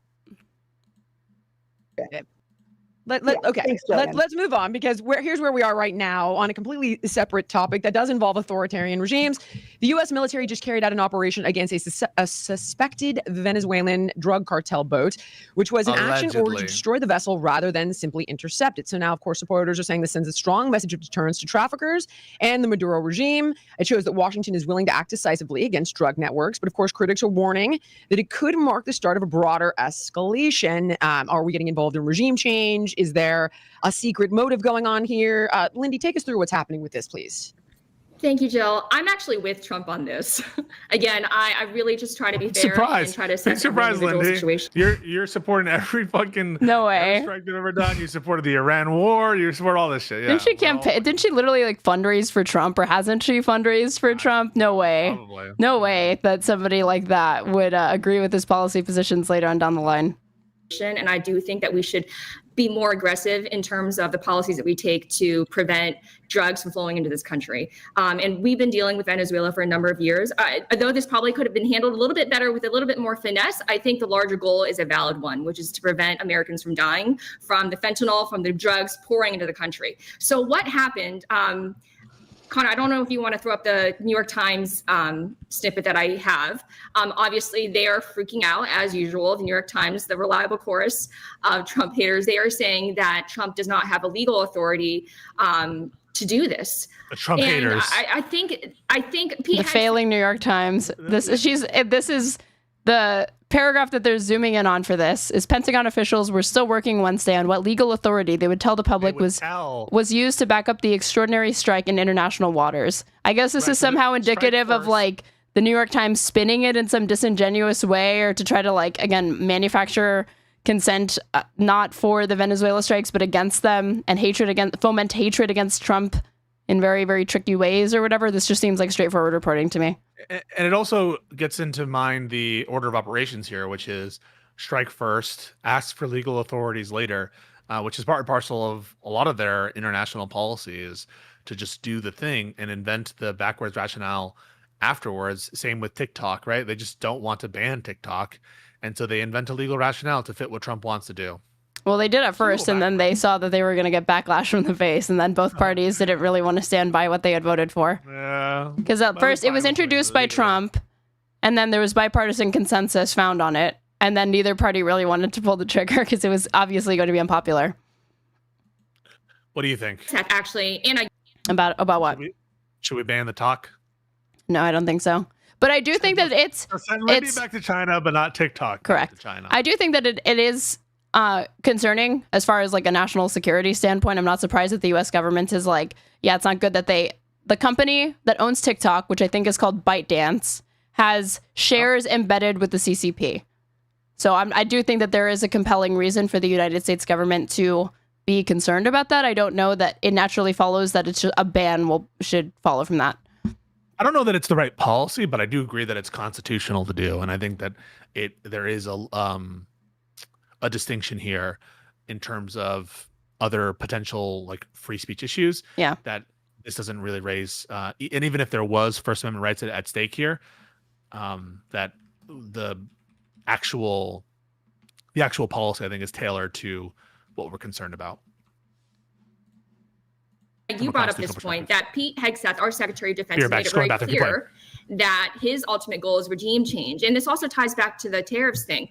And you also brought this up, that Trump is using tariffs on every single country for a different reason. And he is using tariffs on Venezuela in particular because he wants regime. Oh my God.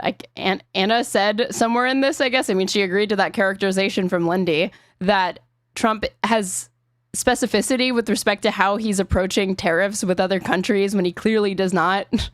Okay. Change, which is very interesting because tariffs should primarily be used as an economic cudgel rather than as one size fits all, in my opinion. Although I agree with, and I want to hear your ladies' opinion on this, although I agree with Trump's renewed push, and for example, he's also working against China in this regard. I agree with his intense push against drugs. I'm not sure if using tariffs Aaron should be on the board of TikTok. Thank you. On this issue, is I'm working on it. Okay. Approach. Right. And I also want to bring up that JD Vance has been extremely unapologetic on this matter. He had this amazing exchange with an influencer named Brian Krasenstein, the Krasenstein twins. Yeah, it was so epic when he said, "I don't give a shit if you call it a war crime." This is like one of the most unhinged things that a vice president has ever said. I don't give a shit what you call it. I don't give a shit if we kill civilians without any due process. Like, we give due process to the worst of the worst. And we're not talking about people who are engaged in military conduct against our nation. They're smugglers, and smugglers, the penalty for smuggling is not death, and certainly not death at the hands of an administration that is so opaque as to be basically the assumption should be that they're lying about anything that they're doing, and unless proven otherwise. And he's just not backing down at all. He's doubling down on this. And I think this is kind of, in Americans' eyes, they don't really know too much about the nuance, the intricacies of the situation. They just see the president coming down hard on people who wish to. What nuance, Lindy? Please explain to me, because the Trump administration themselves, even when this was reported in the New York Times a couple of weeks ago about mobilizing U.S. forces potentially because Trump signed a deal with the Pentagon, they were acknowledging, yeah, it's like a legal gray area for us to effectively commit murder and kill people in Mexico without giving them due process. Yeah, what the fuck else would you call that? They've signaled before that they're willing to take military action in Mexico itself, in the land of Mexico, and certainly their mobilization of assets in the Gulf of America isn't. Or is it in the Gulf of America? Where is it? What? Or is it in Puerto Rico? They're stationing some assets in Puerto Rico. But yeah, I mean the military movements are concerning to say the least. And so they see the top line, and the lead is that J.D. Vance and President Trump, they are being very aggressive towards the people who are smuggling drugs into this country. So I am a little bit ambivalent on this policy, but I do appreciate Trump's renewed push on drugs coming into this country. Who's against this? Who doesn't like it in the group? Ames, what do you think? Well, the legality component, him redesignating the drug cartels as terrorist organizations, is essentially what makes this legal at the end of the day, right? Assuming it was that, then yes, I'm all for it. The issue is that what they're using is like a trust me bro kind of strategy, that these were definitely drug smugglers. And this is the same administration that said, trust me bro, there aren't any more Epstein files. This is a hoax. And then proceeded to release like 33,000 new pages, which we're going to be covering next. They've shown time and time again, trust but verify. Unfortunately, even any mechanism. You know what? Shout out Amy Dangerfield. This is kind of part of my point. If you'd like to collab sometime and we could have a little conversation, that'd be fun, because this is a good point. Them to verify whether this was in fact a drug cartel. You're trying to get in good with Amy, and the only way you know how, which is again pouring that honey in the ears, just fucking slathering it on. Isn't that what you said? Get into their mind space, meet them where they're at. Yeah, that's exactly what I said, dude. Good job. Correct. We don't disagree. Cartel vote. Assuming it was, then yes, I'm all for it. But at the same time, if I'm thinking strategically multiple steps ahead, it almost seems like they did this to kind of goad Venezuela into getting on the offense towards the USA, because then they can attack back and instigate their regime change. And one thing that I want to say before I hand it off is, I'm concerned about this because I was not paying attention for a second. Who's instituting regime change? Does she think Venezuela is getting ready to do fucking regime change? What? Or the United States? And I don't even know that that's what's going to happen. You know, the policy under Bush was like, when it came to like intervention that led to destabilization, and it was like, okay, you break it, you buy it. We started to like try to democracy promote there. That's not going to happen here. They don't care if it fucking collapses. The same way with the Iran strikes. They were trying to get the government to fucking collapse. Yeah. So if that happens here, awesome. But I don't know that it necessarily means that we're going to attempt regime change, but you know, it's Trump, so I wouldn't be surprised if he pursues that avenue. I think it would be incredibly hard to do regime change in Venezuela without boots on the ground as well. Like, it's the same kind of dynamic. There has been dissent in Venezuela before, just like there's been dissent in Iran, but I'm not aware of any situation. Are you aware of a situation in which mere bombing runs led to change in regime? I'm not sure what the empirical basis is to even if you could get that regime to stick. Is that good? Yeah.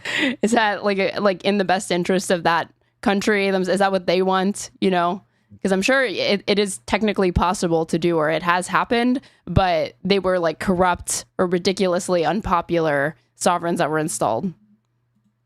Puppets, effectively. Repercussions of this are on a wider scale back in 2019. And I do want to mention like the sordid history of American intervention in Latin America is still a big sticking point in current Latin American relations with America. It's very much in the collective memory of Latin American countries. And even still, like the rhetoric within these countries is very skeptical and scrutinizing of American influence.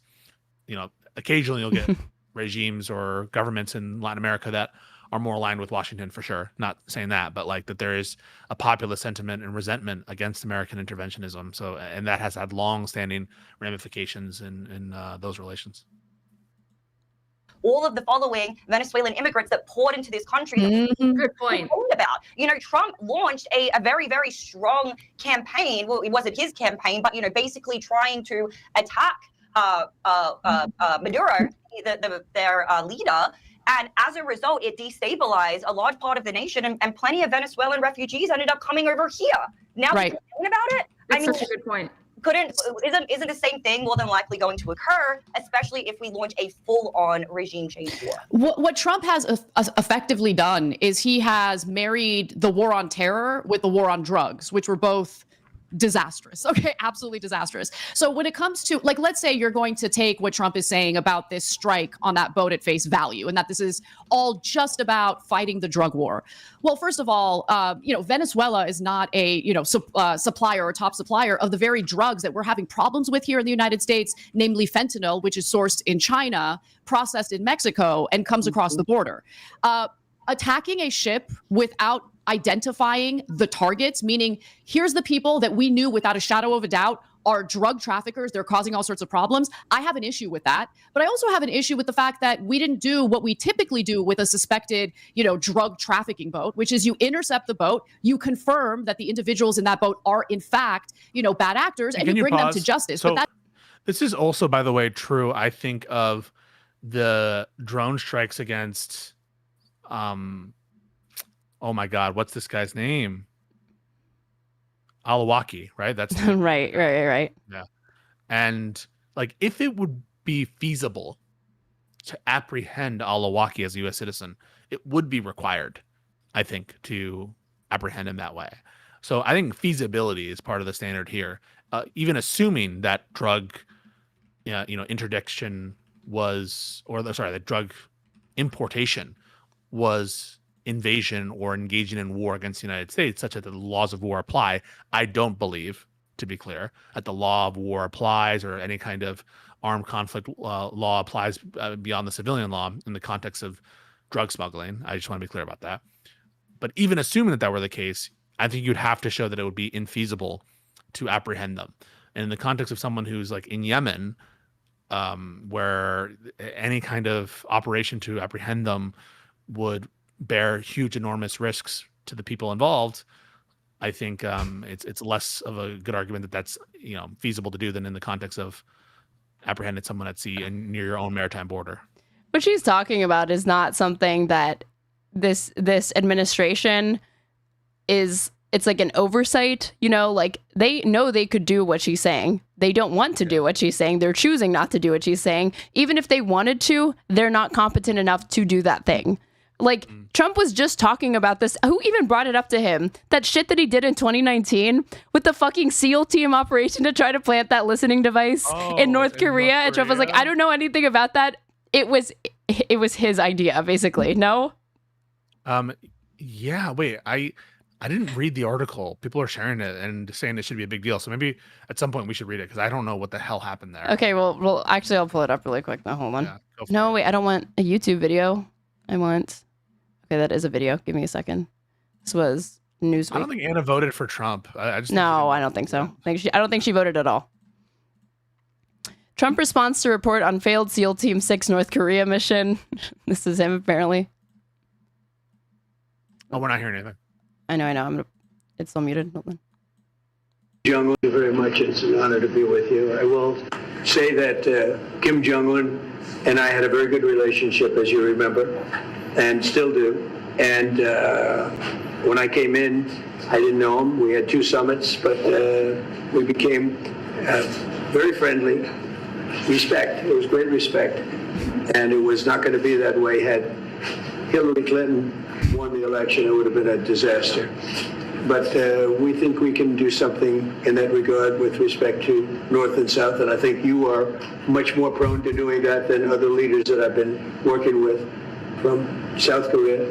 And we'll have talks. He'd like to meet with me. He didn't want to meet with Biden because he had no respect for Biden. But we look forward to meeting with him, and we'll make relations better. You'll help that. Okay, so I guess that's the video embedded in this where it says, yo. President Donald Trump on Friday afternoon denied any knowledge of a reported 2019 botched SEAL Team 6 operation in North Korea, telling a reporter who asked him for a reaction that he was hearing it now for the first time. It was a banger line one time. I mean, it might as well work for him now.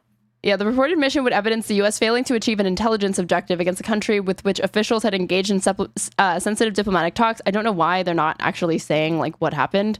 This was the Wikipedia page. In early 2019, the U.S. conducted an operation in which SEAL Team 6 attempted to plant a covert listening device to intercept North Korean communications regarding high-level nuclear talks between Supreme Leader Kim Jong-un and U.S. President Donald Trump. The operation failed when the team encountered a small boat, possibly shell fishermen, and opened fire on it, blowing their cover. So, again, relating this back to what the fuck Anna is saying here, they are not capable of fucking doing this shit, okay?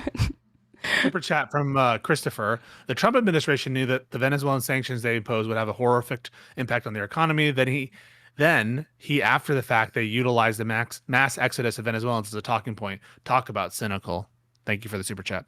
You know, I didn't hear that. That's a wild story that no one, that is just now reaching my ears for the first time. I feel like Trump. Have you seen the defense for this? For these actions? So, JD says, killing cartel members who poison our fellow citizens is the highest and best use of our military. We're focusing on, the Krasen scenes, right? And how he's I don't give a shit what you call it. Okay, this is somebody, I guess, from Trump's where it would be wise for those criticizing JD Vance to recall that his mother was a drug addict who nearly died multiple times right in front of him. This issue is extremely personal to him, and he cannot be expected to have any sympathy with cartels. So you need to be sympathetic because this policy is a result of JD Vance's personal trauma, his childhood trauma. And the reason he is just he has to support these strikes on the boats or whatever in this particular way because he's grieving. Can you imagine if anyone tried to marshal this argument in favor of immigration or open borders, shit like that? Because I have a trauma related to immigration. I mean, I have, and I've seen it fail spectacularly. Anytime liberals would be like, "Oh, this means a lot to Biden because of something related to Hunter or something like that," ain't nobody want to hear that, little bro, except for other Democrats or whatever. It's not persuasive to anybody who doesn't already agree. That's the only time. That's the only time I can think of it, and they got mocked relentlessly for bringing up stuff like that. Yeah. But would JD Vance support the U.S. government open firing on his mom if she went from being an addict to peddling to actually pushing drugs or whatever? I think the fuck not. So even this is disingenuous because it wouldn't even follow from that. But whatever. I totally agree. If she was a drug dealer in order to make ends meet to have her fix, there's just no way that we would support this kind of action against people who are, I guess, just as much a part of the causal chain of these drugs getting into the hands of Americans' bloodstreams or getting into their veins are the people on the street in America. So why would we treat those two different situations differently, where one requires summary executions in violation of law and the other is treated with the maximum amount of due process? I don't think that we should, just be treating them so differently. I guess you like drug cartels. That didn't happen here. And I personally feel uncomfortable with one branch of our federal government just pointing at any boat, any person, calling them a terrorist or a drug trafficker, which are now considered terrorists under the Trump administration, and then just blowing them out of the water, literally. But the bigger issue here, guys. What happened to we need to take care of our own? How is a domestic drug-related crime issue within Mexico under why is that the responsibility of the United States to intervene and solve? Because again, the majority of fentanyl is not being Anna already isn't the stat that it's made there, but it's actually U.S. the people from the U.S. that actually bring it in. No, I think that it's a majority of U.S. citizens bringing them, and 93% or something is from the Mexican border. I think 1% is from the Canadian border, and then the rest are from at sea or some kind of, or maybe air deliveries or something. I don't know, but yeah, I do think that you're right that it's a majority American importers for sure. Yeah, this is what I've pulled up before. Facts about fentanyl smuggling. Most seizures occur at ports of entry where U.S. citizens are the primary smugglers. Talking about overdoses and stuff like that. Despite this reality, many Americans falsely believe that migrants are the ones bringing fentanyl into the country. This narrative has been fueled by political rhetoric that seeks to link the issue of migration at the southern border directly with the opioid epidemic. However, this data shows conclusively that the issues are distinct. Migrants are not responsible for the fentanyl epidemic. Rather, there is bipartisan agreement that efforts to reduce the volume of fentanyl smuggled across the southern border should focus primarily on ports of entry, where millions of people enter every month. Long-standing weaknesses in port security permit transnational criminal orgs to hide small volumes of the powerful synthetic opioid among other lawful trade and traffic and remain the border's biggest vulnerability to fentanyl smuggling. Christopher, another super chat. If you want to be radicalized, read more about the U.S. intervention in Latin America. The other open secret is that many of the high-ranking officials in these cartels are former U.S. military. Example, Los Zetas. I don't know anything about that. Well, you got to know so you can be radicalized. If you know, you know. Yeah, maybe you're right. Is even though at the moment Trump is denying that this is really about toppling Nicolas Maduro, the fact of the matter is there's currently a U.S. military buildup off the coast of Venezuela, which, by the way, includes a submarine. It includes more than 2,000 U.S. Marines. U.S. Marines are usually deployed for boots on the ground. In my mind, this isn't really about fighting the drug war. It's about toppling Nicolas Maduro, and we might engage in a hot war with them pretty soon, which I don't think is in the best interest of the United States. And, the final thing I'll say about this is there is a financial incentive to topple Nicolas Maduro because the United States knows that Venezuela has literally the largest oil reserve on the globe. So I'm worried about how this is going to develop. And I think that the drug war is simply the cover story to it. Senator?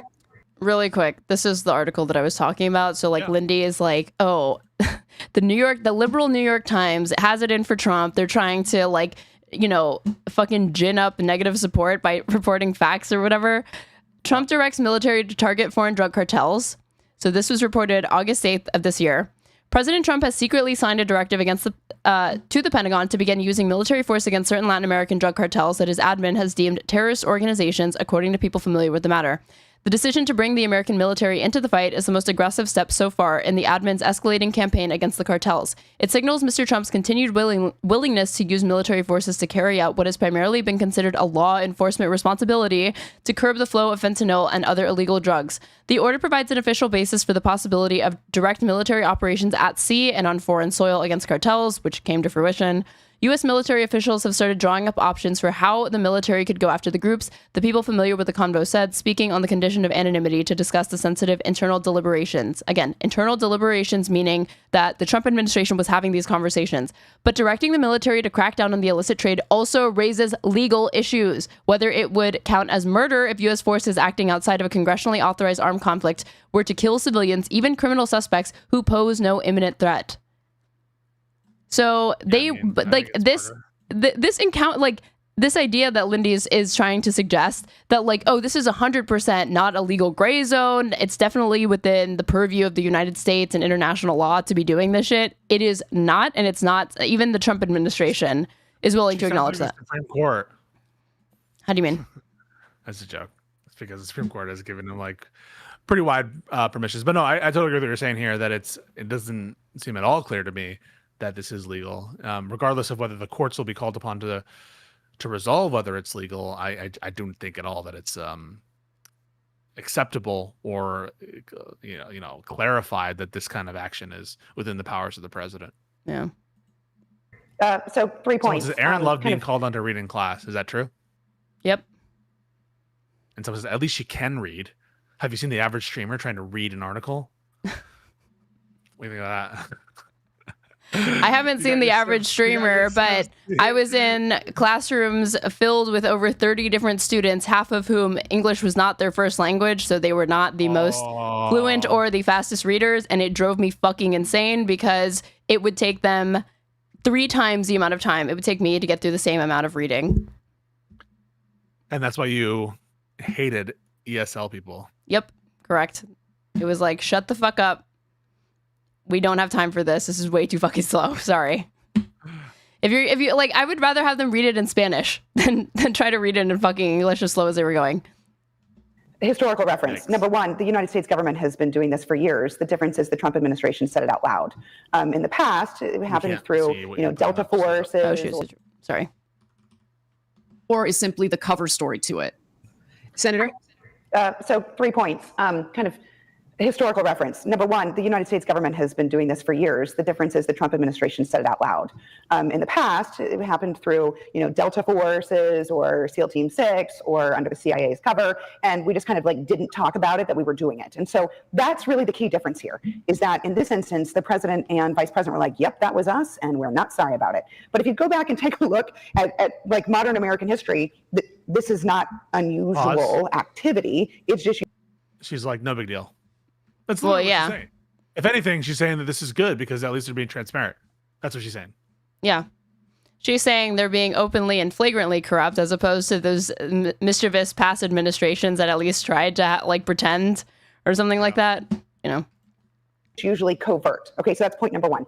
Point number two, this is kind of the logic of anybody who supports the recent SCOTUS ruling with respect to racial profiling in ICE. Cops were already doing this shit. Now they just have a legal defense for it.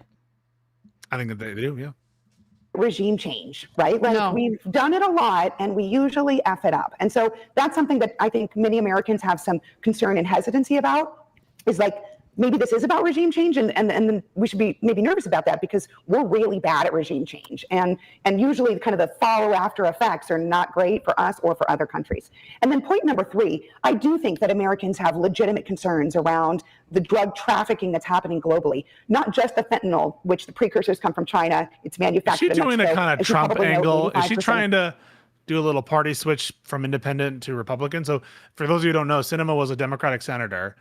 And she, along with Joe Manchin, fucked over Biden's agenda, in my humble opinion. I think she really screwed over the country in many concrete ways. She wasn't even willing, near the end of the term, like she wasn't even showing up to work. She wasn't voting on Biden's like NLRB nominee near the end of, she showed up specifically to vote down Biden's NLRB nominee. So she's really a disgusting, deplorable person, in my opinion. And she switched parties to be independent. She left the Democratic Party. And she just seems like a grifter, loser. And I'm wondering whether he thinks she's doing a party switch to Republican. That comes through Arizona into the country. It's created a horrible epidemic in our country. I mean, Americans have been touched by this. They care about it. They also care about kind of the larger narco trafficking in the world because it hurts their families. So while it may not all be about drugs, these kinds of dangerous drugs are hurting Americans every single day. So there's some legitimacy to So one, I want to respond to what she just said, but this is a Truth Social. I'll send it to you on Discord, and I want you to read it because you have a very funny monotone when you read Trump tweets. Okay. Almost the wrong thing. And so I think this will be very funny for you to read out loud.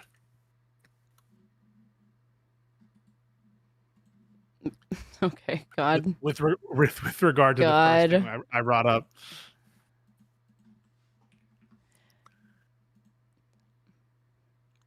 Breaking. President Trump releases a statement on Israel's attack in Qatar today via Truth Social. This morning, the Trump administration was notified by the U.S. military that Israel was attacking Hamas, which, very unfortunately, was located in a section of Doha, the capital of Qatar. This was a decision made by Prime Minister Netanyahu. It was not a decision made by me. Unilaterally bombing inside Qatar, a sovereign nation and close ally of the United States that is working very hard and bravely taking risks with us to broker peace, does not advance Israel or America's goals. However, eliminating Hamas, who have profited off the misery of those living in Gaza, which Donald Trump cares about, is a worthy goal. I immediately directed Special Envoy Steve Witkoff to inform the Qataris of the impending attack, which he did. However, unfortunately, too late to stop the attack. I view Qatar as a strong ally and friend of the U.S. and feel very badly about the location of the attack. I want all of the hostages and bodies of the dead released and this war to end now. I also spoke to Prime Minister Netanyahu after the attack. The Prime Minister told me that he wants to make peace. I believe this unfortunate incident could serve as an opportunity for peace. I also spoke to the Emir and Prime Minister of Qatar and thanked them for their support and friendship to our country. I assured them that such a thing will not happen again on their soil. I have directed Secretary of State Marco Rubio to finalize the defense cooperation agreement with Qatar. Thank you for your attention to this matter. So if you accept everything that what Trump is saying here is true, right? So you have to believe what Trump is saying here. He's basically acknowledging that Israel's a rogue state. Like, he's acknowledging that in the context of trying to come to peace negotiations with Hamas, Israel is constantly undermining even his own position. If we were to believe him that he's not involved in this in some deep, more deep way, and even if you are to believe him on everything he's saying here, you have to question the motivations, because he accepted the Qatari plane, the $400 million worth Qatari plane bribe. And so is he really looking out for the best interest of America or the Gazans or the Israelis? Fuck no. I'm more apt to believe that he's looking out for his own interests. And so this entire situation, even if you believe Trump's words here and that he's telling the truth, is irrevocably fucked on every level. And even just the notion that Israel would be like confirmed by Trump, actively and maliciously undermining his efforts, presuming that they're authentic, to broker a peace, just gets you, like, the depravity of that state and what they're doing is beyond words. Americans' concerns about that. What does that mean as we move forward? I think it's too early to tell.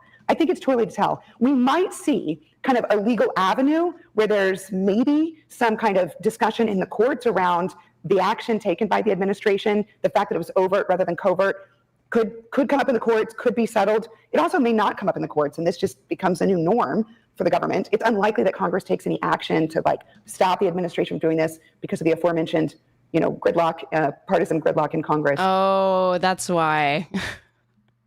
It's partisan gridlock that's preventing them from condemning this actions, and not the fact that she's insinuating that we do not have the congressional makeup that she's saying that we do. It's not like the deciding vote is cast by the VP or anything like that. There are more Republicans right now than there are Democrats. They could make this stop if they wanted.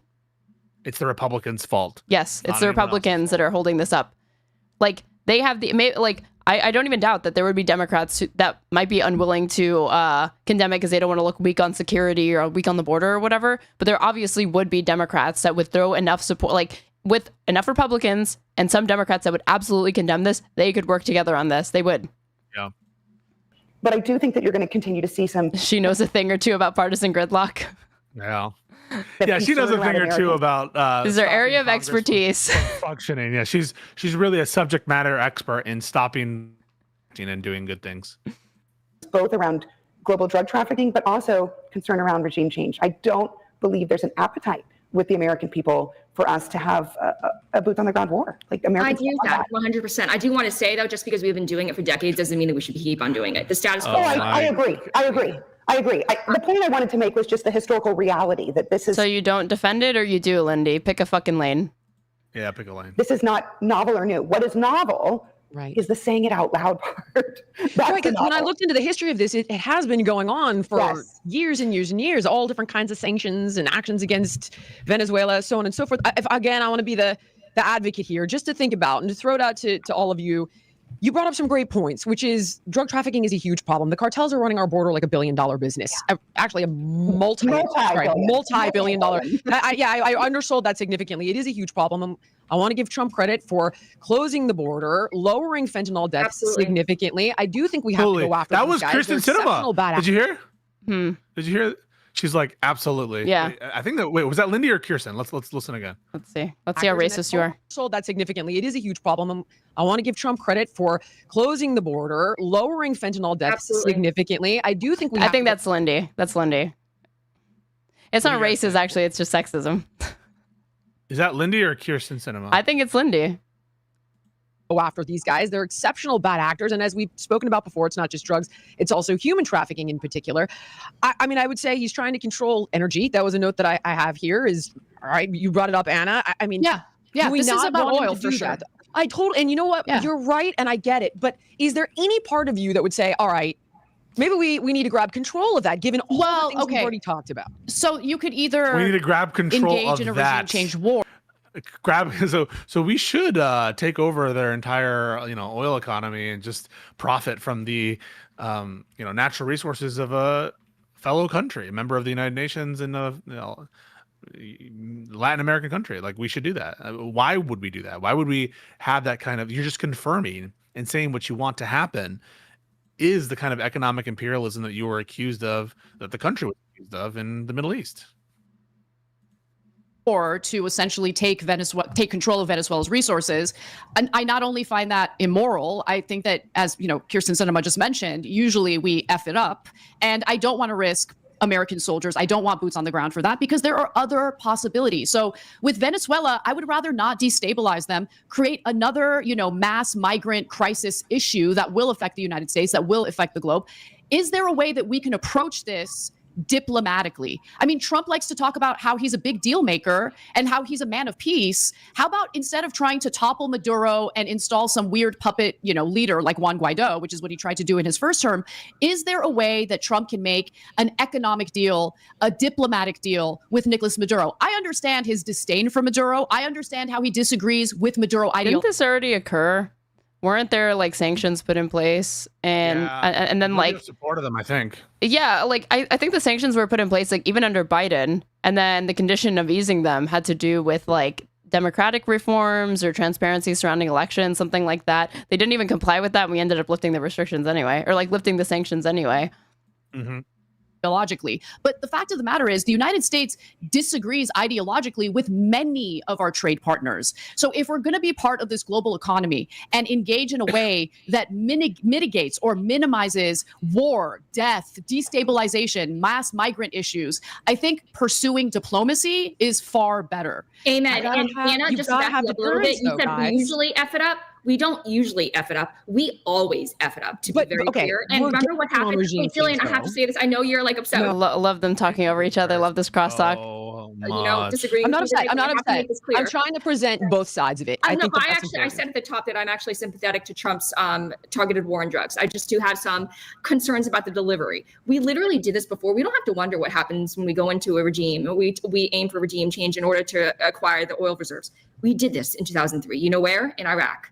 All right, we did it in 2000. In the 2000s, it didn't work well. It took us decades to get out. Yeah. We shouldn't be going into places for regime change. We don't know yet that we are. The question is, you asked that question whether we should. You just asked that. No, the pretext for this is flimsy as fuck, because this whole cartel of the Suns thing that they're saying they're going after, that the Trump administration is saying the Maduro himself heads this cartel, and other officials in his admin, literally, they're I don't even know that this group exists. This pretext that he's saying, go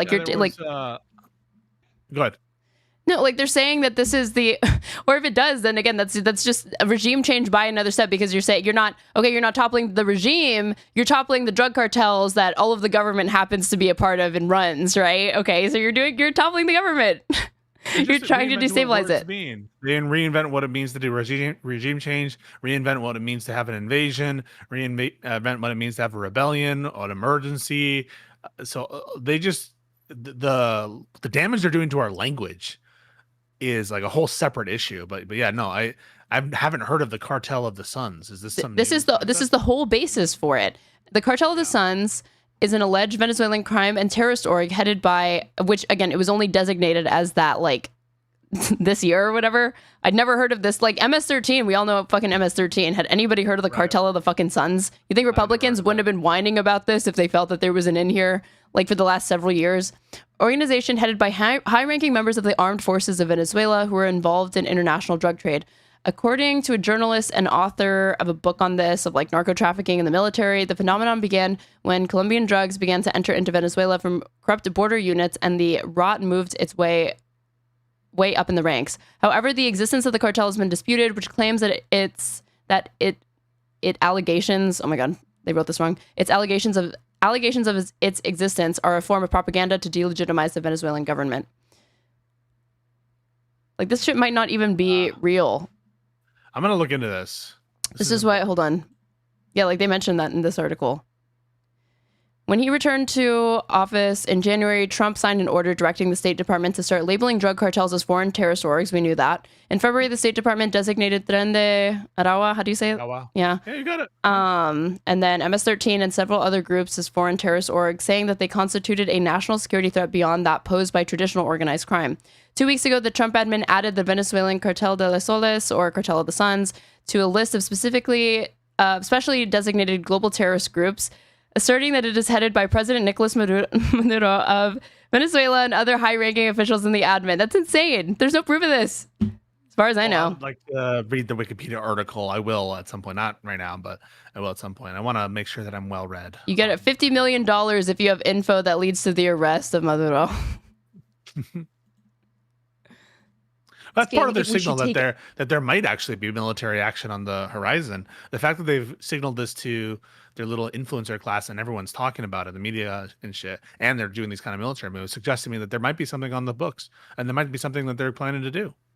Could you imagine if another, like Russia tried to say that Trump is the head of a domestic American drug cartel, and so are several other high-ranking members of his cabinet, and use that as the pretext to launch a military invasion and say they need to be taken out because Russia is just so concerned with the scourge of fentanyl in the United States.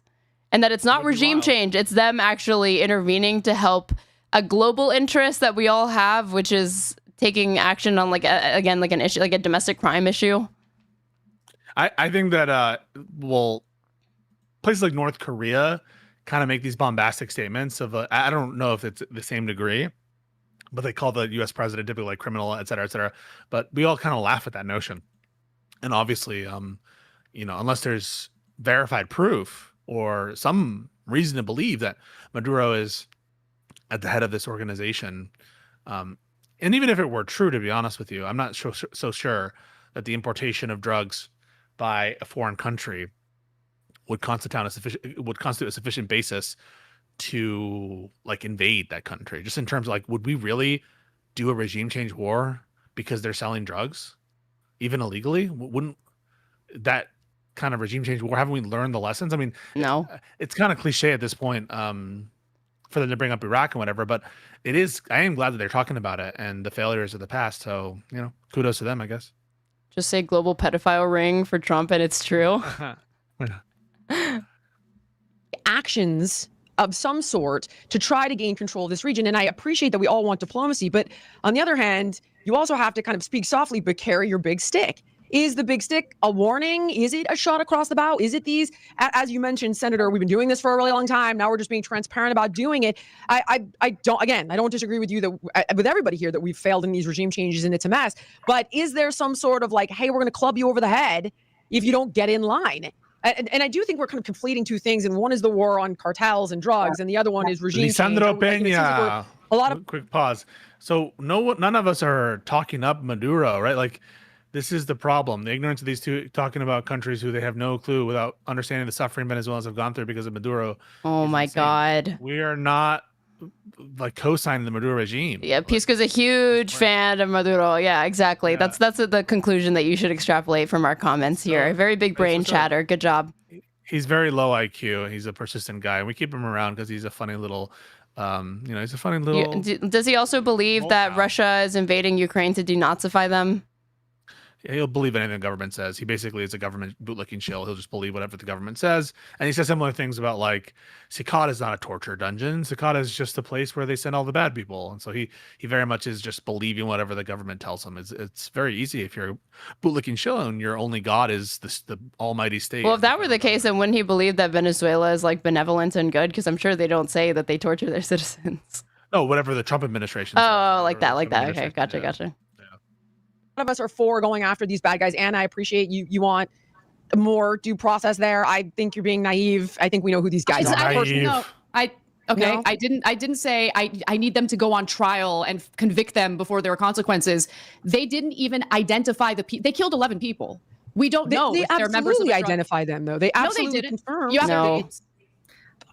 You're telling me that our government did not confirm that they actually didn't. Yes, Jillian Michaels. You're telling me that the most incompetent administration of all fucking time didn't do their due diligence, dot their I's, cross their T's before they decided to strike this fucking fisherman's boat or whatever?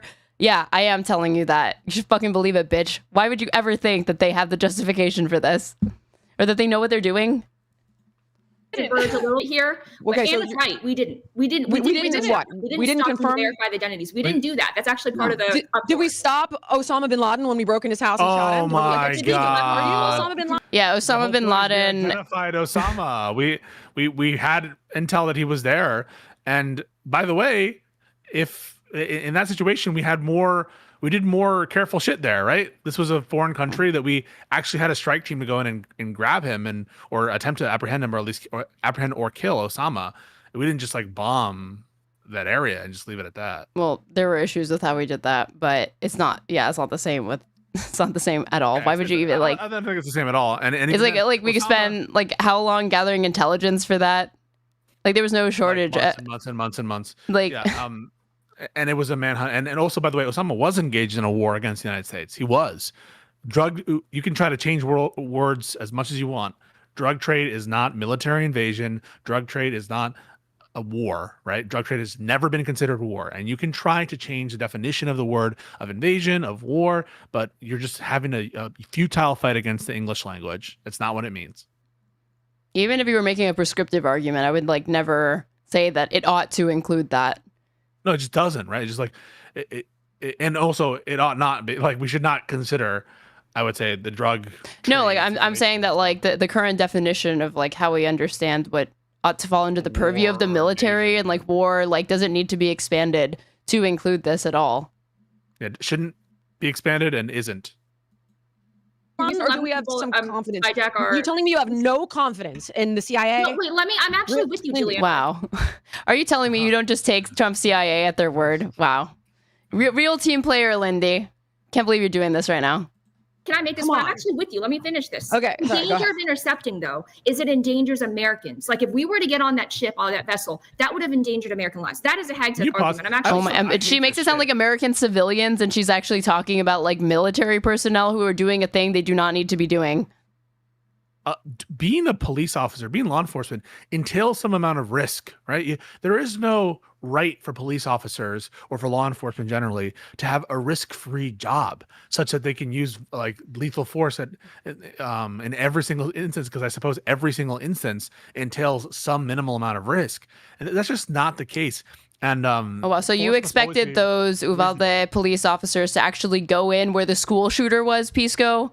Yeah. Wow, you don't give a fuck about blue lives, okay? I can't. You actually thought they should do their job and like try to help people. That's I don't know. That's why we venerate them. Right? We venerate these people because they put it on the line, but they got to put it on the line when like it's not just enough to be like, oh yes, minimize the risk as much as reasonably possible, but don't just abandon your job, which is to not kill everything that comes near our waters. It's to also investigate and ascertain whether law breaking is happening and to punish it appropriately, not inappropriately. And as far as being like a border patrol agent, I'm not sure as far as like, but if you're like a cop, right? Just a regular police officer in the United States, I'm pretty sure like less than a cuck. Sure, the cop, cuck, those two are the same thing, right? If you're, you said that you're one of the, yeah, correct. If you're one of those things, right? Like, what was it in like the last year or two or whatever? 72 cops died while on duty versus like how many Americans have been killed by cops. I'm not saying that like there has to be like exact parity or something like that, but it is a relatively safe job with even with that in mind. So I'm just making sure you're not. But we didn't do it, shit about our boys in blue. Yeah, hold me accountable. Keep me in line. We just didn't. You're telling me you truly believe we don't know who was in the boat? Yes. That we don't have the intelligence to believe. We just didn't. And even if we did, it wouldn't mean they need to be fucking murked instantly. Yeah. So my position is, even if they were drug importers, this is unjustified. I just want to be clear about that. This is not necessary to my argument. So if it later comes out that we had absolute 100% verifiable proof that every single one of these people is a gang member, I still would be against the strike. Like, awesome. Arrest them, read them their rights, and then try them in a court of law if it's so open and fucking shut. There were actually drugs on there. That didn't happen. I'm okay. saying I'm with you. Isn't you're supposed to, maybe one of them mentioned it, you're supposed to raid these boats, not just kill them. It would be way more valuable if you were actually interested in combating these drug trades to arrest these people and try to get more information about where the fuck they even got all this coke from. That's what they said was on it, right? Something like that.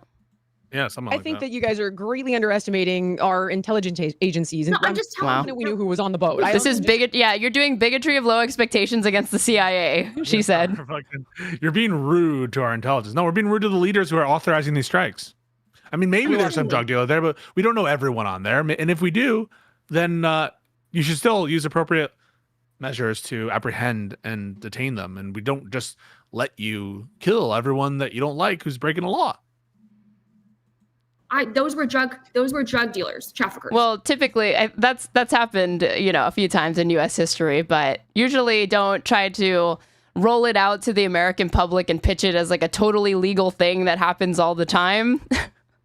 Usually it's like a covert thing that they're not trying to talk about with the American public. What a clown. Christopher sends another super chat. Jillian Michaels, so quote, "You're telling me you don't trust the CIA?" I mean, yeah. If you don't trust the CIA, who do you trust? He's being rude to the CIA. What the fuck? 100%. But we didn't go on the boat. We didn't board the ship to verify that there were drugs on board. Also, why is Anna so done with her fucking face? She's reading something right It's now. like, you mean the deep state, the CIA deep state who like has it out for Trump? Suddenly they're the good guys? Because MAGA in like the last few years have not liked the CIA. It's like actually been liberals and Dems that have been like, yeah, CIA, fucking, we love our institutions. Yeah, exactly. It's been MAGA that's like, yeah, fuck the CIA, fuck them pigs. Didn't happen. Who's to say that maybe one of their girlfriends or maybe someone that they were human trafficking along with the drug trafficking? Wait, what? Something like that. You guys are you kidding? Do you know how many? Wait, so who's to say that one of their girlfriends, one of their girlfriends was on the boat and we liberated her by what, killing her? No, I think you're saying like they could have had bad intent to like kill one of their girlfriends or something.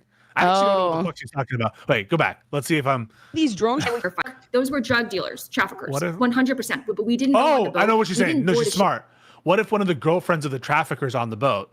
So she needs to be like, what if you killed a woman? Like men's lives don't matter. Oh, God. Oh, okay. I think that's what she's saying, right? Let's maybe verify that there were drugs on board. That didn't happen. Who's to say that maybe one of their girlfriends or maybe someone that they were human trafficking along with the drug trafficking or something? Yeah. Okay, she's saying a victim of these people could have been on there. I don't think she was generally saying that like I know. Yeah. men are less valuable than women or whatever. I know. It's a good point. She's trying to get the point to land with her audience. You relate to that? I relate. I totally relate. That's a good job. You guys are you kidding? Do you know how many of these drone strikes we've conducted throughout every single administration and how many innocents and those have been drone strikes have been a just saying that we disaster. didn't verify the identities. I hope you're right, Jillian, but wouldn't they proudly brandish their names then on every single article related to this and exactly who these people were? And okay, Senator, you would know how this works a little better than me. Am I being naive here? Or She doesn't know confidence shit. that our intelligence She doesn't know agency- shit. Who? Jillian, my queen. Jillian is going off of what Cinema said earlier, like this is all just normal stuff, guys, and they're just being the most fair. And so that's why she made the statement like this has always happened this way. I think Anna is doing real damage here to not distinguish this drone strike from other drone strikes, although she has a broader position against the drone strikes. And by the way, Joe Biden, speaking of Joe, he massively reduced the amount of drone strikes that we were doing abroad. But I just don't know why you would ever assume that this is like a normal course of conduct when it comes to importation of drugs. I mean, I've never heard of this kind of summary lethal execution of people who are committing drug crimes. Oh my God, this is insane. Hold on. I'm reading as we're watching this like a New York Times article about like the Trump North Korea thing. Okay, compromise and escape. If the SEALs were, this is about them trying to get a listening device in Kim Jong-un's office or whatever.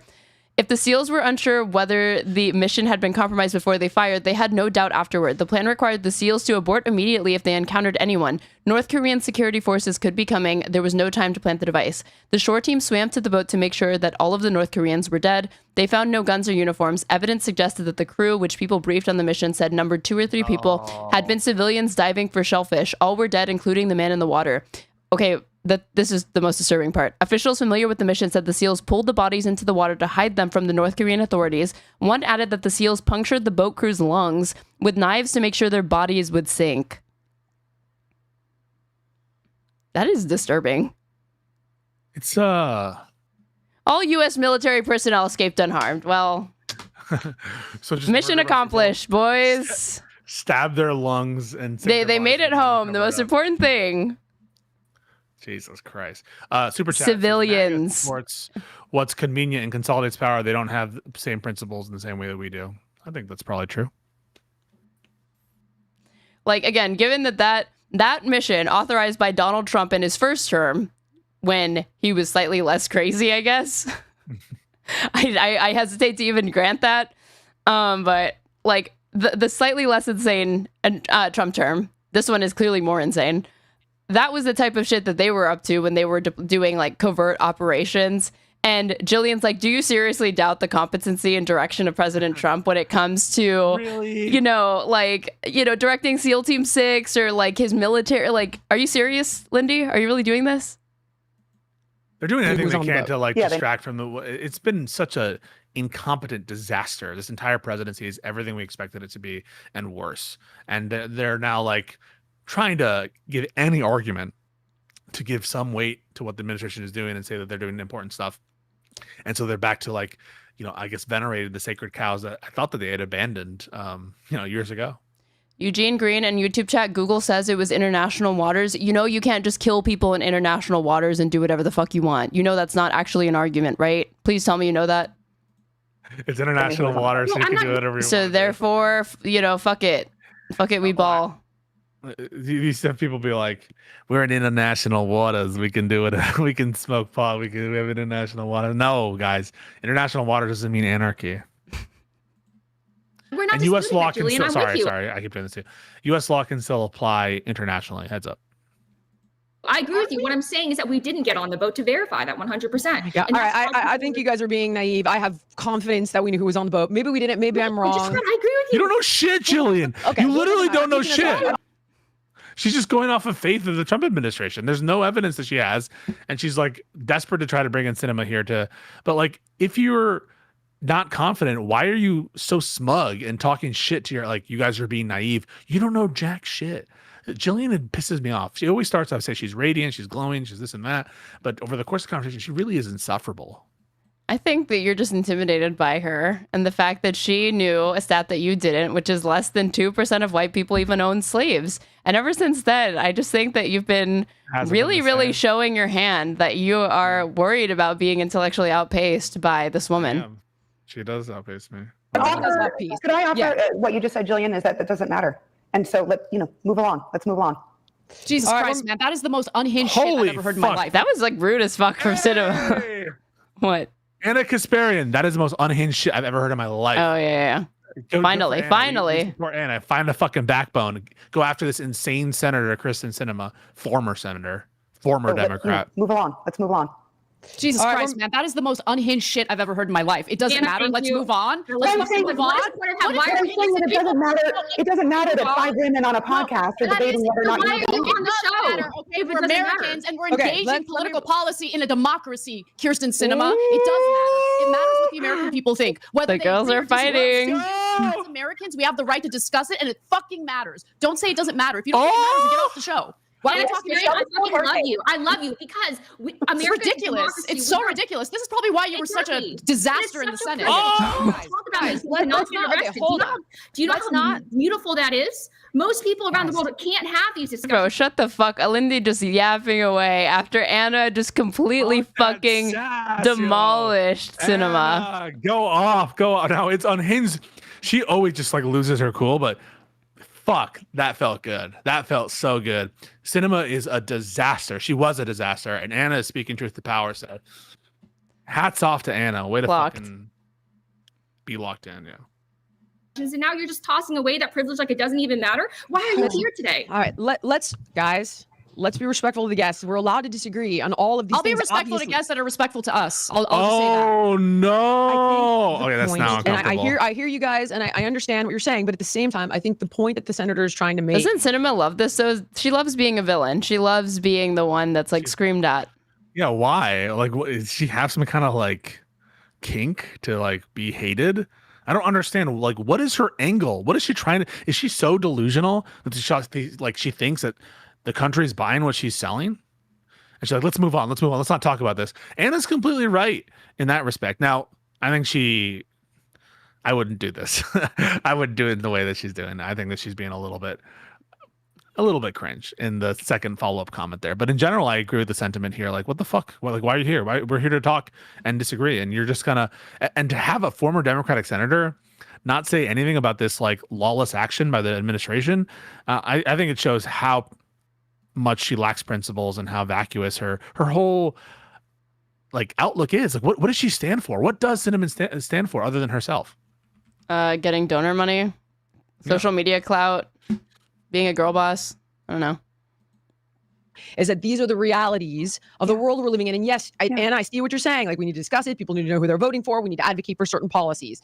So we got a tough one, and I really do want to get to this, and I want to hear from Amy a bit more today. So, Ames, I'm just going to throw this up. I'm not even going to set it up. You already know what you're doing here, and we're short on time. Get to me on the latest on Epstein, please. What's going on here? There's a lot happening. Great palate cleanser. So, It doesn't really matter, Amy. No, it doesn't, and that probably. Okay. Oh, yes. Is she being too petty here? She's not being petty enough. See, why do you, this is fucking perfect. She's like not gonna let it go. Keeps going and keeps going. And yes, wear these people fucking down. Right, expose these fucking clowns. Are you telling me that Anna Kasparian is going too hard against Kristen Sinema? No, I never thought I'd see the fucking day. Give me a break. This is what you want. This is what you should want. I do want it. I like it. Yeah. Really makes sense why it was requested that we don't cover this subject, but I think it matters. And personally, seeing the fact that the administration has said, they're stop talking about everyone's talking because they're suggesting that Kirsten Sinema doesn't want to talk about this topic. Isn't that what she just suggested? I mean, I thought that Anna was just taking it, like making a quip in general. No, Amy. So go back like 8 seconds. And that probably makes sense why it was requested that we don't cover this subject. But I think it matters. And it was requested. I wonder. We don't know by who, but the fact that the Trump administration. Lindy was like looking straight down and like smiling while that was being said. This is juicy. Seeing the fact that the Trump administration has said, stop talking about Epstein. You are not my supporter. That's what they're talking about. Go convert to Democrat if you want to talk about Epstein. I think that usually when people tell you to look the other way and they do that so persistently, it usually means that there's something that we should evaluate a little bit further. Now, as we know, this cover-up has been going on for about 2 months Clearwatch. Congress went and they took their recess, and I bet when they went away, they were hoping that everybody would just forget all about it, that we would be consumed with some other issue that would take preference in our mind, and we would stop talking about Epstein and we would stop caring about it. But fortunately, that did not happen. And Thomas Massie and Ro Khanna have been leading the initiative on this thing really since this whole scandal broke out as soon as Trump called it a Democratic hoax. So last week, we actually saw the biggest news week when it comes to Epstein, basically since the year 2019. And that is in the sense that the DOJ actually dropped 33,000 documents pertaining to the Epstein files. More on that in a minute. We also saw that Thomas Massie and Ro Khanna officially launched their Epstein Files Transparency Act. And to launch that, they actually held a press conference and private briefing at the Capitol with the survivors. So let's go ahead and start with the documents. Now, this one is really particularly interesting to me because they said that this was a hoax and there weren't any more documents. There wasn't any other evidence available. And yet, the day before the press conference and the private briefing was due to be held, they do this massive drop of documents, almost as if to say, hey guys, we don't need the Epstein Files Transparency Act because look at us, look at all of our transparency here. But let's call it what it is. This was absolutely not an act of goodwill. This was their attempt to divert focus away from Massie and Ro Khanna's initiative. And not only that, but the documents that they released were basically repeats. I mean, many of them were still heavily redacted. It was basically a load of BS. So first and foremost, Connor, let's go ahead and play the video of Ro Khanna on Fox News discussing that, please. The House Oversight Committee tonight making more than 33,000 pages of the Jeffrey Epstein case records public. CNN has them. We've been going through them as we speak. So far, we've determined that they contain flight logs and court filings and surveillance footage. Now, there's reason to believe these are the materials the panel received from the Justice Department a little more than a week ago, which you'll remember Democratic Committee member Ro Khanna said was just a fraction of what the DOJ actually has. Our lawyers were up all night, and we now have a fact that only 3%. I do appreciate Ro Khanna. Like, I think it's cringe when you're, in general, talking up some of these like Marjorie Taylor Greene types and Congressman Boebert, but I respect that he is on a mission, and I think he's one of the more interesting messengers and honorable Democratic representatives, and so I really do appreciate, despite my misgivings about quote unquote, being hand in hand with certain other Republican crazies like Marjorie Taylor Greene, who I think is anti-Semitic and all, et cetera, et cetera. I don't have a problem hand in hand with her on what? On this issue of transparency. Like in general, I'm just saying he was very, very exceedingly respectful of Marjorie Taylor Greene in that, and beyond what I think is strictly speaking necessary. But I don't have a problem with him going on these different platforms in general and being respectful in general. I just thought that maybe he was a tad excessively praising of Boebert and of Marjorie Taylor Greene in that press conference. But in general, I think that he's a good guy. I mean, I don't know. I think that only now is that really controversial, but even just like 20, 25 years ago, this sort of kind of like reach across the aisle type sentiment, there was like more civility and decorum between parties, where it does obviously, like when Ro Khanna in any way, shape, or form compliments somebody who's MAGA or Republican, it can, I think, be undue, or it seems like, oh, why is he doing this? He shouldn't do that. Like, they don't do that for Dems or whatever. But I mean, if you're somebody that cares about restoring that norm, but maybe you don't, I don't know, do you? Or do you just think like this is not the moment to be doing that, and that it's actually just like weak to be doing it? Because I assume that he's doing it to kind of like call their bluff. I think in general, this is the way that Ro Khanna would doing it. I think is different than like where other Democrats have been weak on like Trump appointments, for example. So I think that he's doing it specifically on the messaging for Epstein. And so I'm willing to abide it in that context. But in other contexts where we're like pretending that these people have good points in their broader outlook, or giving another thing that kind of rubbed me the wrong way, and maybe you have a different view on it. And this will be the last contribution, then I have to bounce for dinner. But there was Wes Moore had this meet and greet with the president where he was like super respectful. Yes, sir. How you doing, sir? How, like that kind of stuff, where in person, I don't know. It just seems like, why are we giving this additional courtesies to people who are unhinged, duplicitous, anti-constitutional, that kind of stuff? So, but like, again, maybe that's just a taste thing. I'm not really offended that much by it. I'm curious your take though, before I bounce. I don't know. I guess I just see it as like, if that's, you talk about how, I heard you mention that you actually like being outnumbered in the like Tim Pool debate spaces because it gives you an opportunity to leverage the conservatives' arguments against each other and actually pit them against each other. Is Ro Khanna complimenting Marjorie Taylor Greene and on an issue that she's breaking from the party from? Like, you know, kind of like, couldn't it be in service of that? I think you're right. I think that is kind of what I do. And so I don't really have a basis to criticize, as long as he's standing by his principles and not saying something that's untrue or counter to it. I guess it's decorum stuff. If it's tactical, I don't have a problem with. I think you're right about that. I think I'm just like a little bit like, but I haven't seen it. So if I saw it, it might be a different thing where I'm like, oh, no. He's like, he's glazing her too much or whatever. Like, Marjorie Taylor Greene, you are a real leader on this, and I really respect that you've been a real leader, like, on this issue.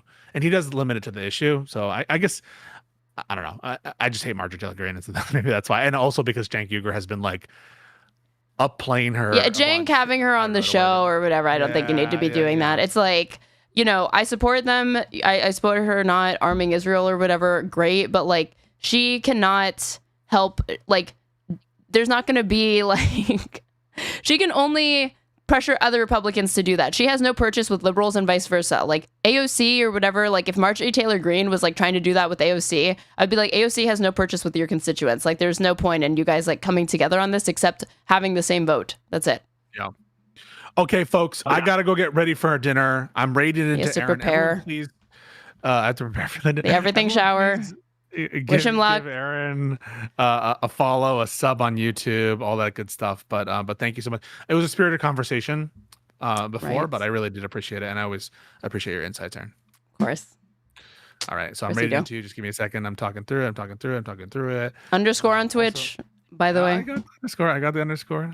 Just making sure. I know you do. I know you got it. Just making sure. I know. I got you. All right. Stop streaming, and we're good. All right. Have a good one. Peace out. I have to leave my Discord, otherwise you're going to hear me. There we go, guys. How are we doing, you guys?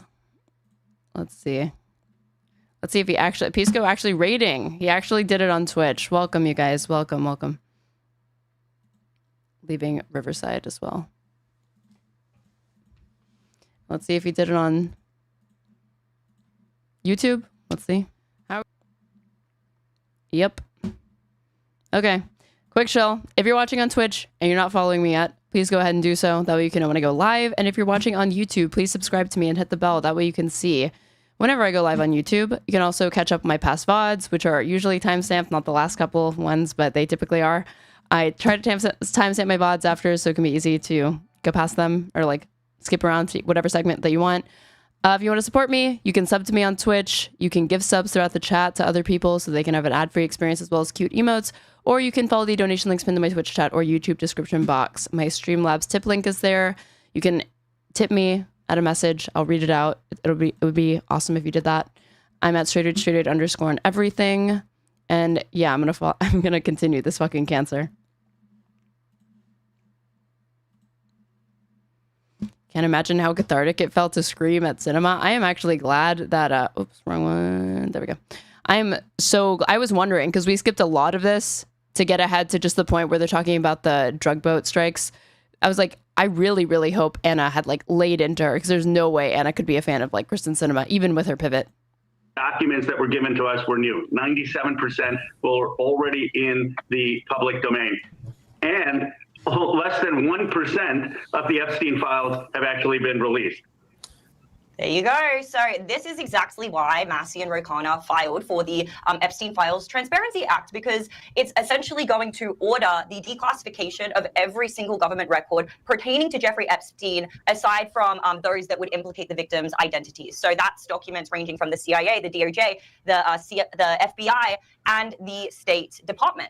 And here's the kicker, is they actually paired it with a strategic maneuver. It's called a discharge position, which essentially, if the leadership tries to bury the bill, 218 signatures will force a floor vote, which will basically make everybody go on the record. So, we can look back on this and see who was on the wrong side of history, who was trying to cover their tracks, who was trying to, protect their house, essentially, because that's what's happening. And then on September 3rd, lawmakers brought Epstein survivors to the Capitol to put real faces to the fight, in hopes that this would really kickstart the initiative and canvass for the signatures that they need to make this discharge position a reality. And so survivors stood shoulder to shoulder with Massey, Khanna, Anna Paulina Luna, and others, basically demanding that those in Congress sign. And we saw that, for example, Nancy Mace, she walked out of the private briefing in tears. She was wow, that definitely wasn't performative from Nancy Mace. Shaken and upset. We can go ahead and play that clip, please, Connor, if you have it there.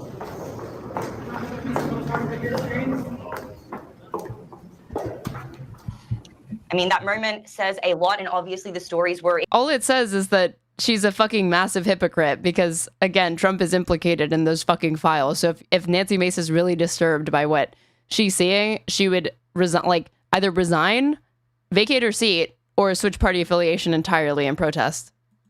Extremely devastating. She walked fast, that's it. She certainly did walk down that hallway fast while her face was red. Video here available. Gotta give her that. Snippet from the press conference where we can hear directly from one of the Epstein survivors herself. If we could play that, please, Connor. I was just one of the many young women trapped in his orbit. I was even taken on a trip to Africa with former President Bill Clinton and other notable figures. In those moments, I realized how powerless I was. If I spoke out, who would believe me? Who would protect me? Epstein himself was the most powerful leader of our country. Epstein surrounded himself, with the most powerful leaders of our country and the world. Mm-hmm. He abused not only me, but countless others, and everyone seemed to look away. The truth is, Epstein had a free pass. He bragged about his powerful friends, including our current president, Donald Trump. It was his biggest brag, actually. And what I endured will haunt me forever. So, guys, as of last week, the petition has 206 signatures. So basically every single Democrat has signed. And then on the Republican side, we have Massey, we have Ro Khanna, we have Lauren Boebert, Nancy Mace, and Marjorie Taylor Greene. So there are still 2 more signatures that are required for the Republican side. I want to play Marjorie Taylor Greene's video in a moment where she's explaining why she put her signature down. Do you think at any point they're going to indict the fact that, except for the Republicans that she named, the entire Republican Party, including J.D. Vance, is against this? Obviously, she has kind of diverged from the Trump administration on many things, particularly when it comes to any views on Israel and the way our foreign policy may be influenced, by that specific government. But before we do that, I just want to go on a little mini rant and say just how frustrating this is, simply by the fact that the Trump administration campaigned on releasing these files, and yet now the Trump administration is the biggest bottleneck in ever having this information see the light of day. It's just so contradictory. And the fact that they really riled up the American people and, galvanized the conservative base saying that we're going to get you the answers to these things. And then not only did they not give us the answers, but they called us stupid for asking for them, for believing them, when they're the ones who goaded us and basically campaigned on it, leading all the way up until Trump got elected. And not only that, but they tried to fake the fact that they did something about it with their ridiculous influencer stunt. Epstein Files Phase 1, where there was absolutely— I was wondering if she'd bring this up as well. No information in there, and what was in there was heavily redacted. Yet these influencers are proudly taking their pictures before even verifying what's inside of them. Like, I see through the farce. I think it's pretty obvious to everybody exactly what's going on. But Connor, let's go ahead and play this clip from Marjorie Taylor Greene, please, explaining why she is signing this. It's because Jeffrey Epstein somehow was able to walk among the most rich, powerful people, not only in America, but foreign countries. Yesterday, I heard countries like Saudi Arabia, Russia, and even Israel, and other countries. No way. Israel? What? Marjorie Taylor Greene using this as an excuse to like promote Zog? No way. This needs to come out. All right, I think we're good there. So essentially, guys, there was also a CNN article. It's really important that we mention that too, because you may be wondering, well, where's all the Republicans? Why aren't they voting? I quote here, they actually said, a White House official said that helping Massey and Democrats with their attention seeking, while the DOJ is fully supporting a more comprehensive file release effort from the Oversight Committee, would be viewed as a very hostile act against the administration. So why? Exactly. Well, I possibly we know why. After the press conference. I don't like, I mean, it's a useful question for Anna to ask, but it does make me cringe for her to be like, why would Republicans be against this? Like this, like fake, wide-eyed naivete. Like, Anna, you know why. You would be calling them out for this shit if it were Democrats. Give me a break. Conference, we also saw Anna Paulina Luna come out and say something that all of us have really known, or at least speculated about for a long time. So we can go ahead and play that video, please, Connor. There's some very rich and powerful. Those are two different things, Amy. Knowing a thing is different than speculating about a thing for a long time, but I digress. People that need to go to jail. I think everyone's been frustrated as to why that hasn't happened before. But it is very much so a possibility that Jeffrey Epstein was a intelligence asset working for our adversaries. But also, too, I think the questions that we have is how much did our own government know about it? And so there's more to follow, and I'm sure you'll be hearing from the chairman momentarily. But I do applaud the victims from coming forward, because we heard from a woman who was as young as 14 years old. So obviously it's very hostile, because not only does this implicate, Jeffrey Epstein and Ghislaine Maxwell, but potentially governments, and the fact that our government was working with other governments. This makes it on such a bigger scale that, of course, this would be deemed a hostile act to the administration. Just one more thing I want to mention before I throw it over to you ladies. Something really hilarious was obviously Mike Johnson coming out and saying that Trump was an FBI informant. I think he said during, when all of this was initially being prosecuted in 2019, and then Lindy, you sent to our group chat last night. He walked it back. Is that right? He did. They have a Her Take group chat, you guys, and they're talking off screen. Ridiculous. One thing that I also want to add that broke over the weekend. So apparently the DOJ says that the names of two Epstein associates who he wired $100,000 to and $250,000 to should remain a secret. And I want to know why. Yeah, so the Justice Department request came after NBC News asked a federal judge to unseal the names of two people Epstein paid and helped protect from prosecution.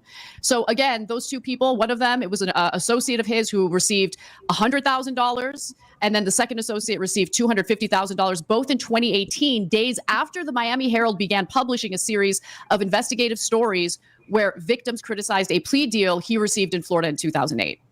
Wow, why is the DOJ protecting co-conspirators of Epstein's? I mean, that's a really good question. But you guys know why. You guys know. Lindy's like, that's a really good question. Moving on. Jillian, do you want to talk about something else? Why? I mean, Amy just said it. It's everything we already know.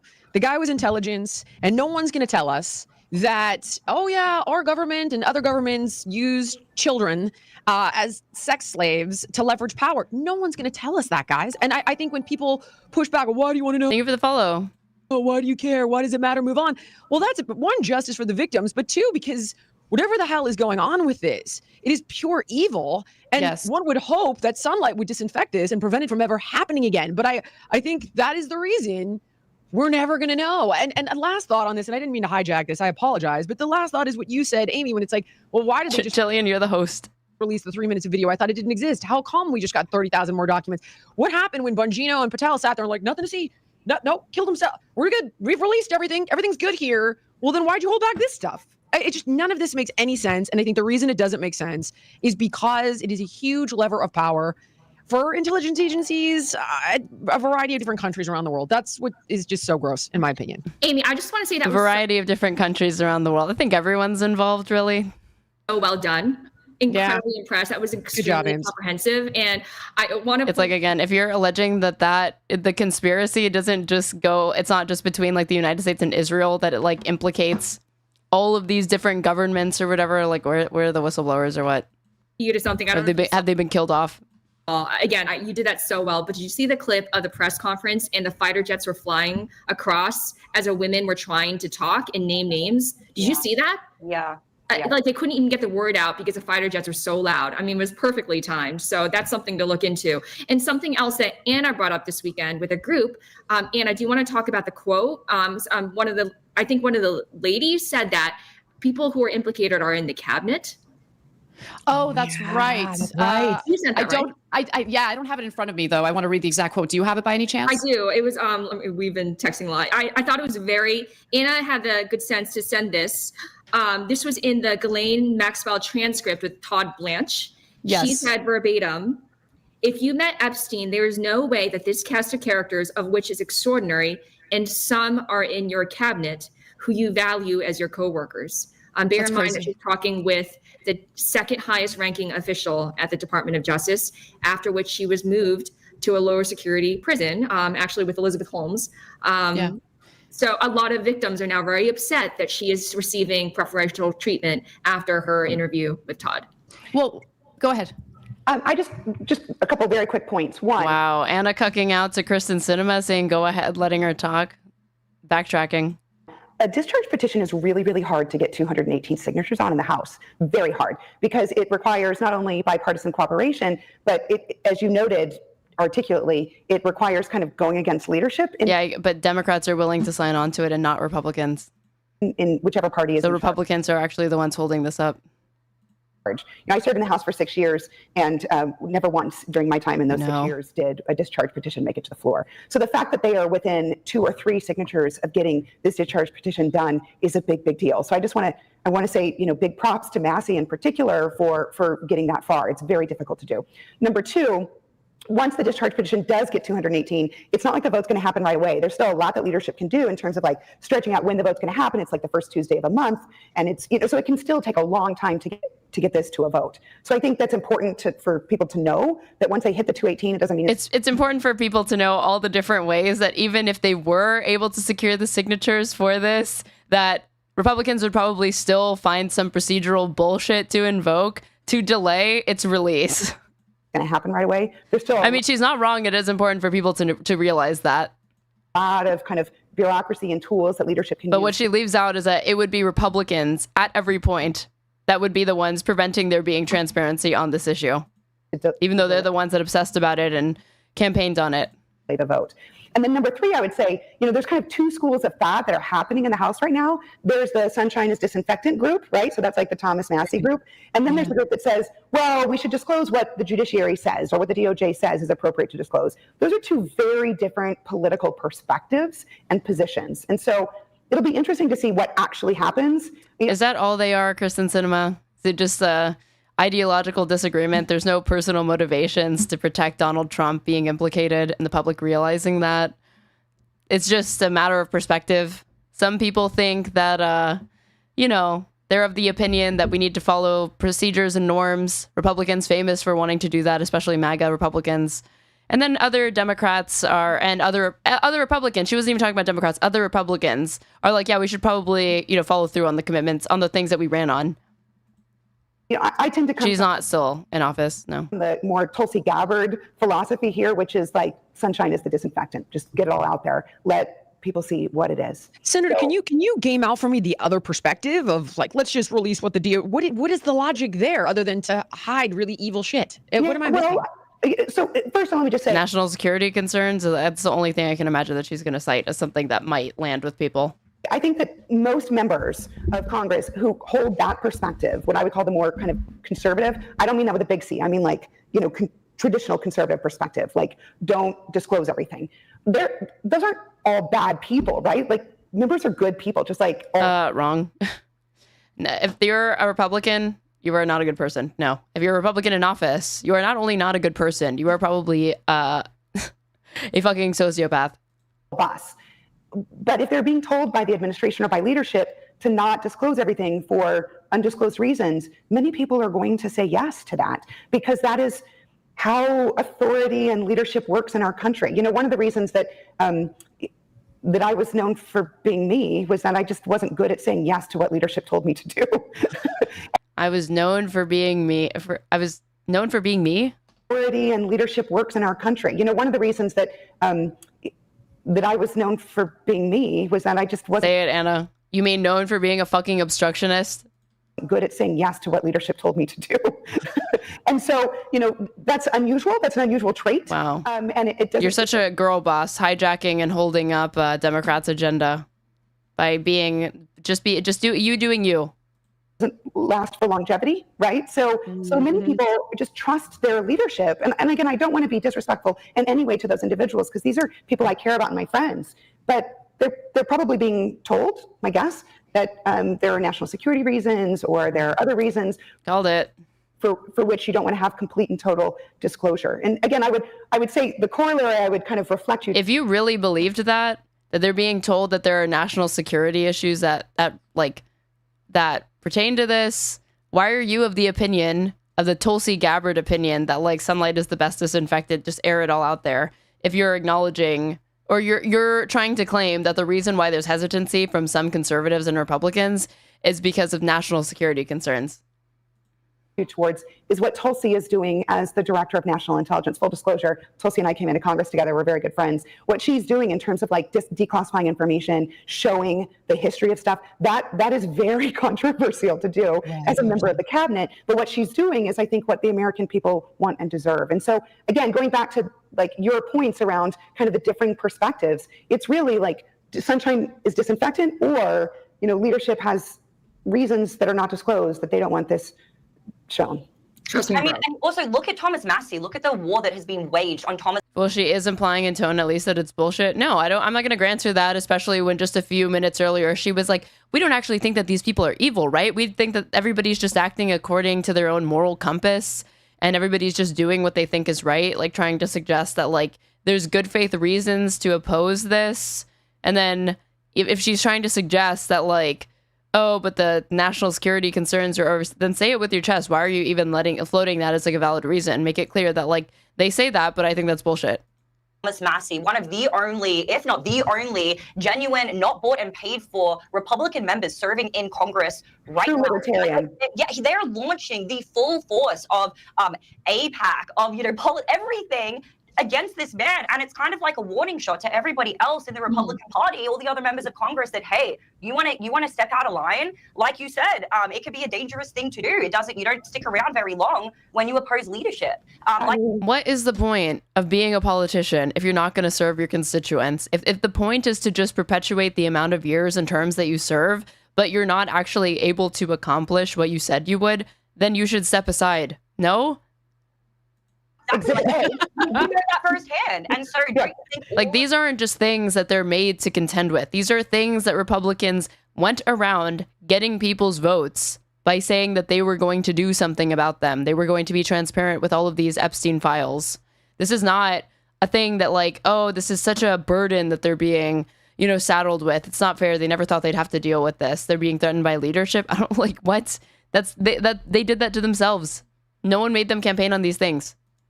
of these other Republicans are looking at Thomas Massie, looking at the war that's being waged against him, and they're like, well, I don't want to step out of line, you know? Amy, that's exactly right. And in this case, there's an additional catalyst, and it's the threat that the victims are making. If Congress doesn't step up, we're going to release our own list.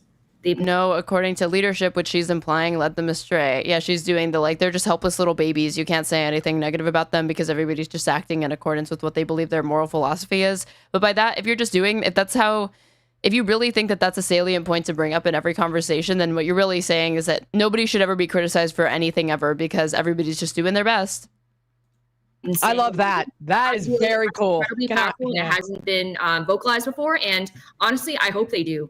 I'm trying this a disinfectant. Right? All right. Well, I'm going to move us on. Unless we have any final thoughts, we have to express on this one. And I think we've got time for one more, unless I get a text from our producer here saying no. I think we got to close out. No. Yes, Just because turn your phone over, Jillian. Then you don't get the text. I know. All right, Justin, am I moving on or am I doing the Florida vaccine situation?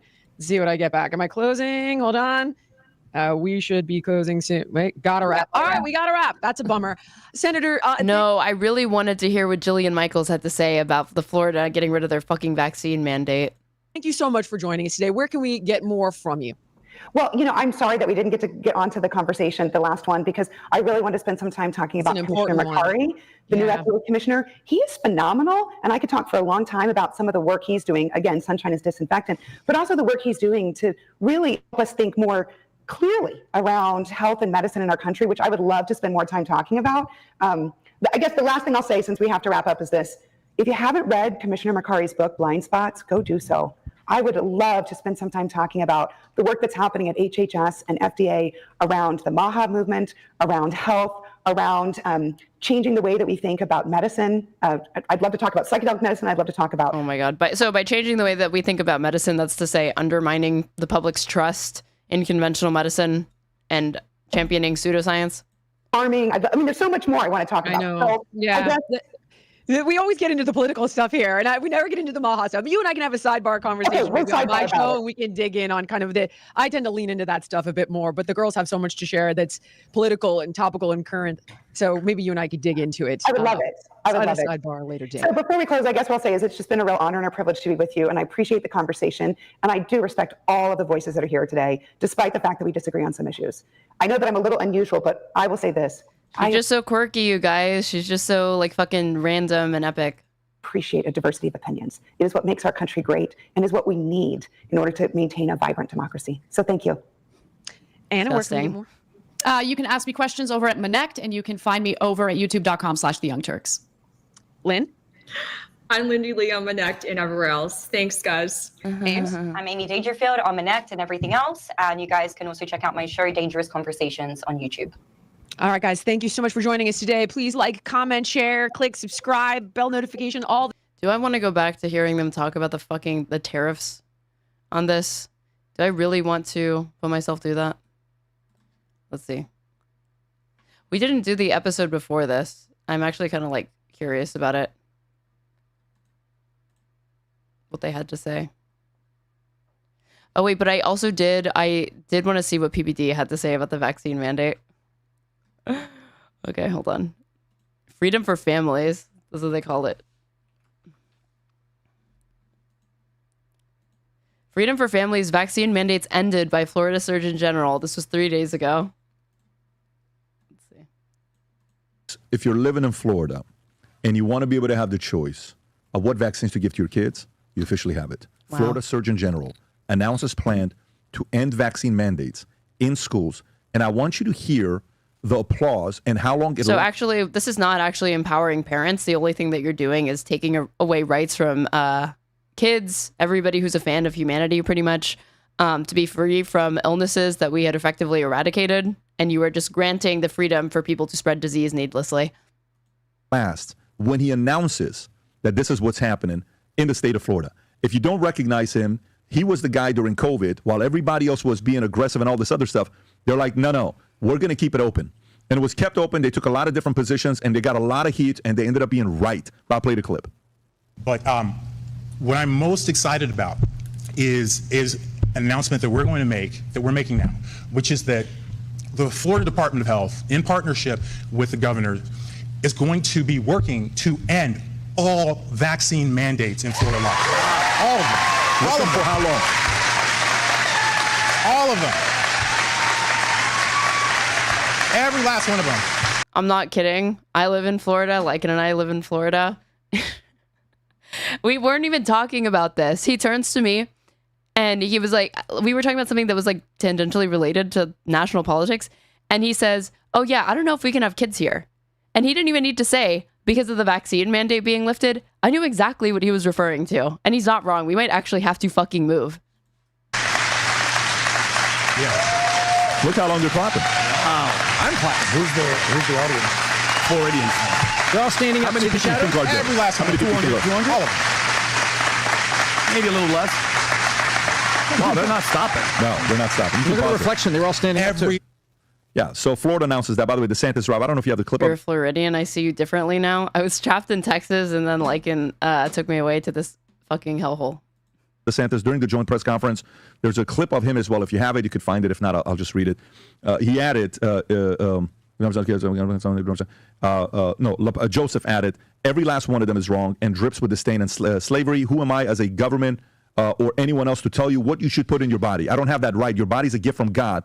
DeSantis stressed that informed consent is essential, stating information given to individuals where they can then make an informed decision should be the bedrock of how we function as a society. Check this out. We've lived. How can you make an informed decision when even your own government is lying to you about the efficacy of different vaccines that we know work? We've had 2 kids in California, one in Texas, one in Florida. Like, yeah, if you propagandize people and you lie and you spread anti-vax sentiments that are not founded, then sure, people are making an informed decision based on the propaganda that you supplied them with. In California, there was none of these, picking and choosing. Your kid can't go to our school. Okay, just this didn't exist. When we moved to Texas, we thought Texas would have religion exemption. Our kids were going to a Christian school. So you would think if there's any state that you would have exemption for religious exemption, it'd be state of Texas and a Christian school. They didn't. This is the time where at 11 o'clock at night, I text Bobby and we get on a call. He calls everybody for 45 minutes and we find out we can't do nothing about it. We come to Florida. Brooklyn is born here. Senna's born in Texas. We come to Florida. Jen says, babe, I went to the doctor. He asked me, what vaccines do you want her to take? Says, we're choosing not to take this and this, and we're going to wait for this. Okay, great. No problem. Moved on. I said, that's all he said? That's all he said. Perfect. Seriously? Yeah. No joke. Yeah, great. Now it's anything and everything based on what you want to do. Tom. Wow. You're telling me that a doctor in Florida that knows who butters his bread, which is a bunch of insane Trump suburbanites, would not really fight that hard when he has wealthy customers that are saying they don't really want to get their kid vaccinated? No way. How important is this for families? This is really important, and I find it shocking that the party of my body, my choice was telling all of us that we had to do things during COVID. So what happened to that, Dems? My body, my choice. I think this puts power to people. There's more research out there than there is. Okay, but that was with respect to pregnancy, and pregnancy is not a communicable disease. You can't spread pregnancy. Ever been. You don't have to agree with what happened. You can spread diseases if you're not vaxxed. Yesterday, RFK Jr., specifically at the Senate hearings, you don't have to agree with either side to say, I, as a parent, want to make the choice. I want the choice here about what I do with my kid. This is very important for the basis of freedom. You have to do it. And by the way, if you take a look at these things, there's a lot of research and there's a lot of correlation out there. You can't make these. If they want the standard, then women should have the autonomy to make choices about their bodies, including the right to end pregnancy at any stage. Thank you for the follow. No, of course, they'll never extend it to that because they'll say the bodily autonomy of the fetus trumps that or is at least equivalent to that of the mothers. I think that's how they skirt away from having to enforce that standard when it comes to reproductive rights. Direct correlation saying, if you smoke for 20 years, you get lung cancer, because believe it or not, some people that smoke for 20 years don't get lung cancer. But you can say there's a huge... Wow, believe it or not, exceptions exist. Crazy. Believe it or not, there are anecdotes. And people are saying and pushing reports that say, look, when it really comes down, we're going to have to get answers of why we have so many kids with autism. And we're going to get back into this vaccine thing and think that some of them, not all of them, but some of them are going to have correlation effects. So I think the freedom... Isn't it so bizarre that you would... Autism, which again exists on a spectrum, you would rather risk your kid contracting smallpox or measles and dying of that than to just deal with a kid that's neurodivergent on the spectrum. It doesn't get more fucked up to me than that. For the parents to choose is critical. And I think this is fantastic. And by the way, the state of Florida, what did they specifically say, Vinny, about COVID? They say, if you want to go to the beach, UV is a hell of a killer of viruses and bacteria. Weird. And guess what? The largest creator of UV in the known universe is the sun. So it's if you want to go out... What are we talking about? What? The state of Florida, what did they specifically say, Vinny, about, COVID? They say, if you want to go to the beach... Oh, okay. So they repeated lies. The government repeated medical disinformation that Trump was saying because he was saying, oh, yeah, the warm weather makes COVID go away. It's going to go away in the summer. says COVID will be gone by summer. Let's see.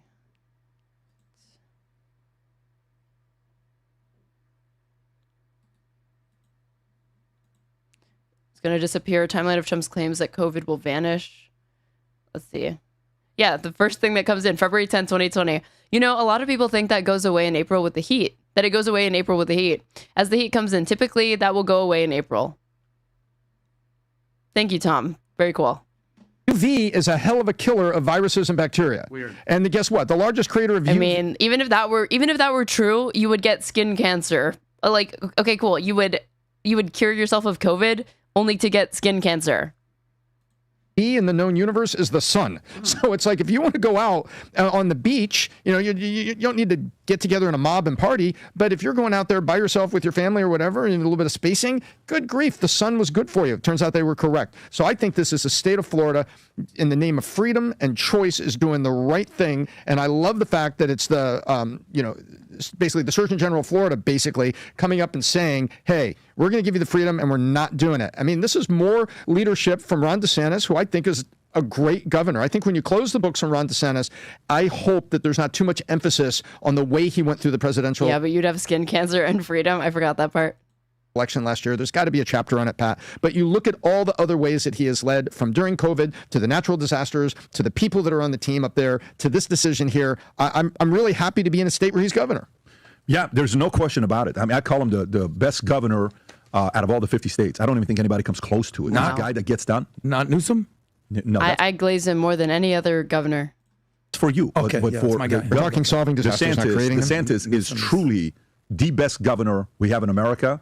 Hands down. I don't think anybody comes close to the guy. Every time you're there as a family guy, as a guy that wants to be able to control the decisions for your kids, these guys just keep making the best decisions over and over again when it comes down to these types of choices. I love it. Yeah. And thank God, and thank you for thinking about when I found you, you were here already. So that solved my get out of California and get out of that freaking nonsense from COVID. Folks, go get these because the future looks bright, you guys. Wear it while you can. Jesus Christ. Okay, hold on. And the thing is like Trump actually broke from DeSantis on this a little bit, and I feel like it's overstated the extent to which he is. You don't like your governor wearing heels? I know. I do enjoy when DeSantis wears drag and then pretends like he's not in drag. Trump breaks with DeSantis on Florida's vaccine stance. President Donald Trump signaled reservations. This was a few days ago. Signaled reservations about Florida's plan to eliminate all state vaccine mandates during a press conference in the Oval Office Friday, telling reporters that some vaccines are so amazing. If successful, Florida would become the first state to eliminate a broad range of vaccine requirements for children. At present, state rules require immunizations against measles, chickenpox, hepatitis B, DTaP, polio, and other diseases for childcare and public school attendance, according to the state's Department of Health website. DeSantis recently unveiled a new state-level Make America Healthy Again commission modeled after initiatives promoted at the federal level by Department of Health and Human Services, or HHS. RFK Jr. Specifically is the one promoting this shit. The governor said the commission would help guide a forthcoming medical freedom package in the legislature that would address vaccine mandates against other health regulations. DeSantis has long styled the Sunshine State as a counterweight to federal public health directives during the COVID-19 pandemic. His admin resisted imposing vaccine requirements for school children, banning vaccine passports, which were never even real, but whatever, at businesses and venues, and opposing workplace mandates. So where did Trump? Yeah, Trump pushed back from the White House Friday, advising caution and distinguishing between what he called non-controversial vaccines and more disputed shots. I think we have to be very careful. Look, you have some vaccines that are so amazing, Trump said. The polio vaccine, I happen to think, is amazing. The president continued, you have some vaccines that are so incredible, and I think that you have to be very careful when you say that some people don't have to be vaccinated. It's a very tough position. It's a very tough stance. Then why aren't you pressuring him to reverse the position? Trump said that vaccines that clearly work should be used to prevent people from getting sick and endangering others. I agree. So what's the issue with mandating COVID vaccines? Yeah, during his first term, Trump led Operation Warp Speed to accelerate COVID-19 vaccine development. But I honestly thought reading this that the argument would be that it's safe, but you shouldn't be mandated to do it. But he was going to try to encourage people to get it anyway because he wants to take credit for Operation Warp Speed. But it's not even that. He was saying like the polio vaccine is what's good. Meatball Ron. Under current Florida law, certain vaccines have been required for school attendance, including immunizations against polio, measles, and other diseases. However, the state health agency has rulemaking authority that the DeSantis administration says it will use to remove some mandates, even as broader statutory changes would require legislative action. Thank you for the follow. Removing vaccine mandates in Florida would require a combination of administrative rule changes and potentially legislative actions for those vaccines explicitly required by statute. Some state lawmakers will likely face pressure from both public health advocates and mandate opponents as they consider next steps.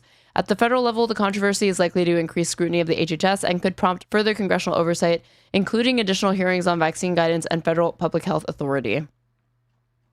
It's crazy how normalized being anti-vax has become in America in just 5 years. It does not take much, and it had always been boiling under the surface. But the funny thing is that it was something I'm more closely affiliated with, like cranks, and honestly some on the left, like hippies and shit, that are into like pseudoscience and homeopathic alternative medicine. But now it's like firmly Republican territory.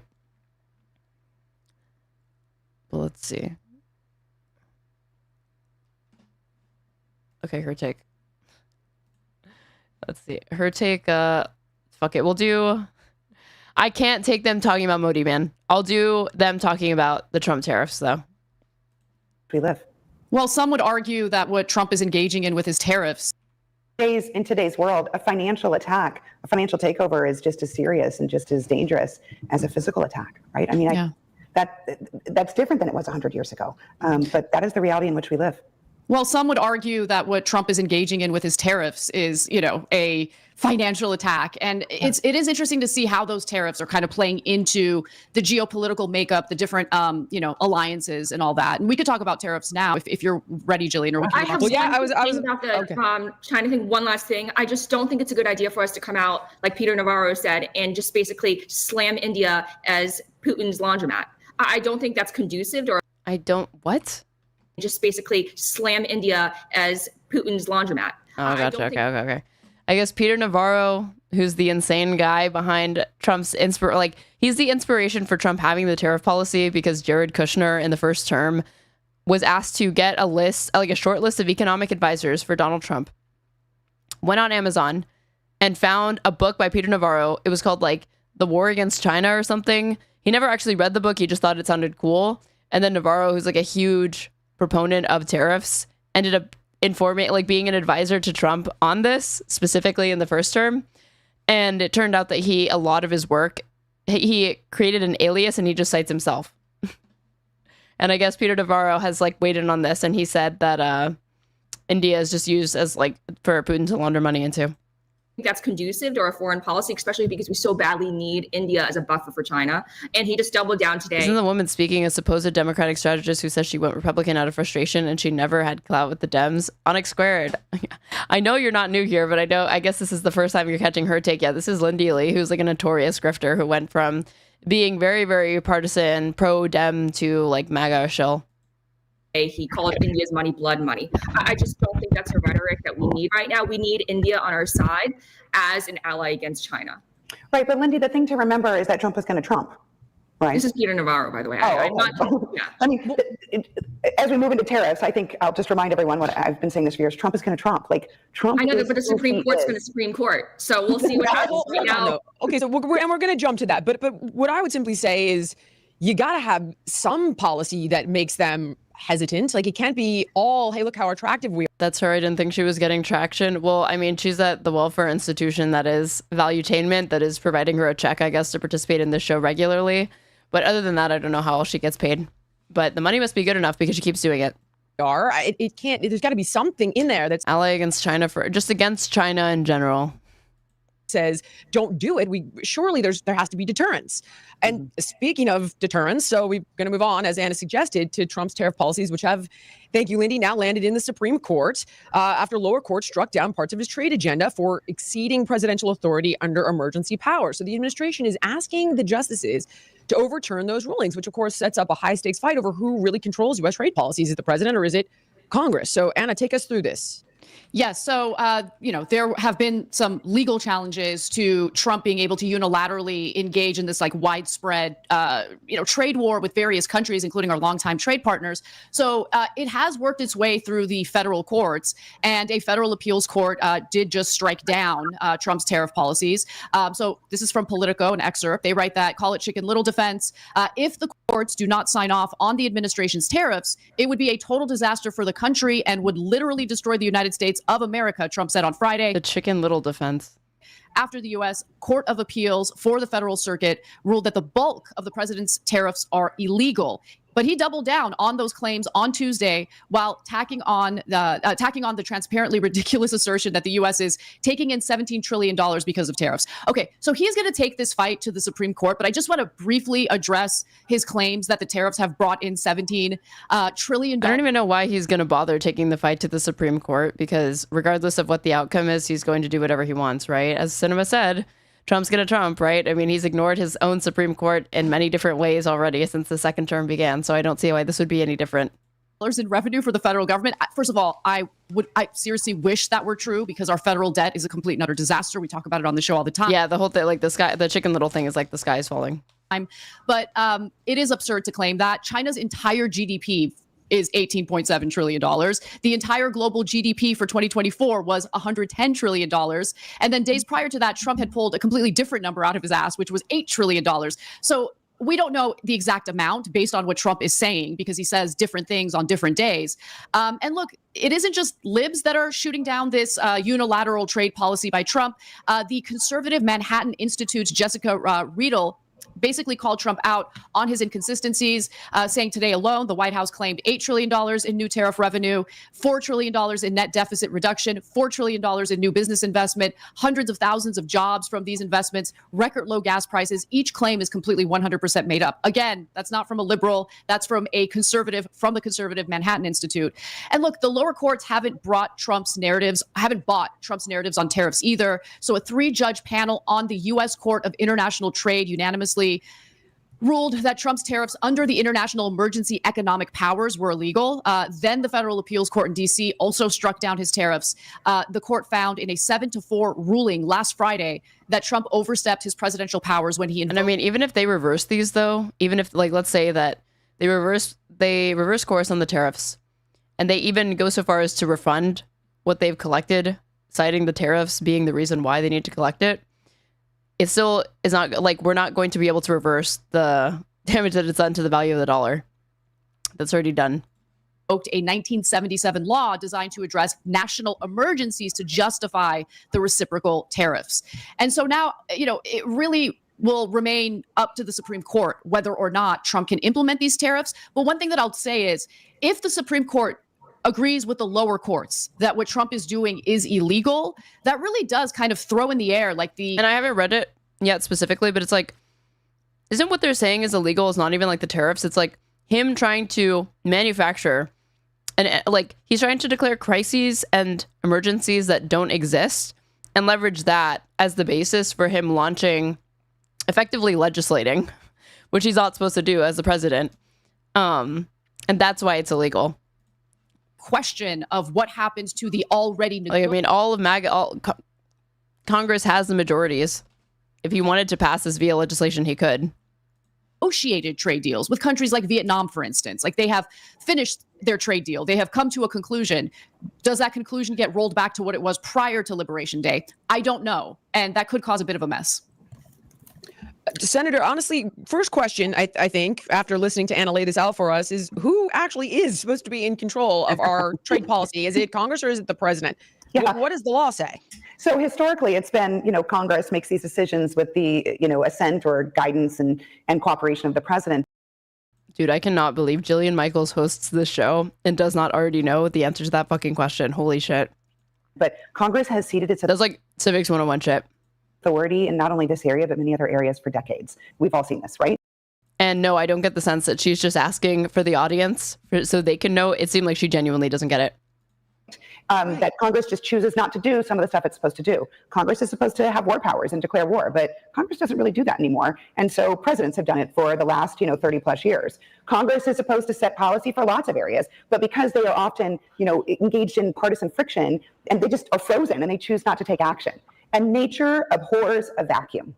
And so when Congress chooses not to act, the administration comes in and fills that hole. And it's not just the Trump administration. We saw that Biden did it. So she did this throughout this whole episode, this whole stupid song and dance about like partisanship and gridlock and like acting like Congress doesn't really have certain powers like they used to because different presidents have engaged in different things that have like gone against norms or like Congress hasn't like formally declared war since like World War II or whatever. Like that didn't suddenly mean that those things were under the purview of the executive. That just meant that like they were honestly, they're probably unconstitutional actions that have been taken by both parties. We saw that Obama did it. We saw that, every president has done it. This whole like everybody is corrupt all the time. So why are you going to pay attention? 30 plus years. And in fact, what I have often called executive overreach or executive zealotry has grown in each successive administration since the Reagan years. So the fact that we're in this position is not unique to a President Trump. We're in this position because Congress, over the course of several decades, has chosen to become frozen. Anna, do not disappoint me. If she doesn't call this bitch out for the fact that she was the one that held up $15 minimum wage and other critical votes, I'm going to lose my shit.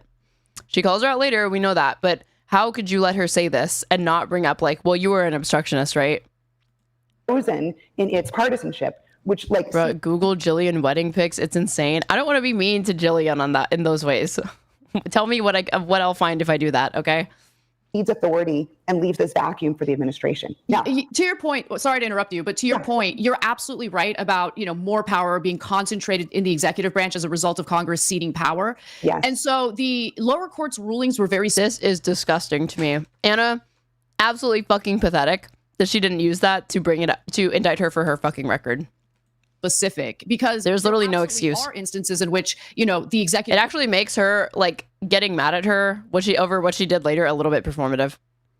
Branch can unilaterally implement some tariffs, but the federal appeals court said last Friday that U.S. because like I'm not gonna give credit to Cinema, but Anna like took her saying like let's move on to like facilitate the conversation as like, oh, you're trying to shut down conversation that's inconvenient. And to me, I'm like, have at it, right? But it is lame that she was not willing to call her out for something more substantive when like the window was there, but you call her out for like a semantic thing.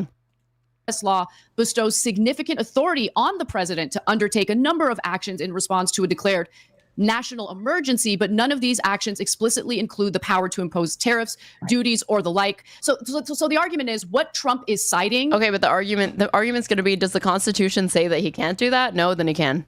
As justification for doing these widespread tariffs is what the courts are essentially rejecting, right? Because it's so widespread and it's unbounded in scope, amount, and duration, the court said. So I think what you're likely to see, and I don't want to get too like nerdy wonky, but as you guys know, I'm also an attorney. I think that what you're likely to see when this all settles out. Hey, I Googled those wedding photos. These are cute. What's wrong? Because Jillian wore like a black dress. This isn't weird. I think this is cute. I fuck with it.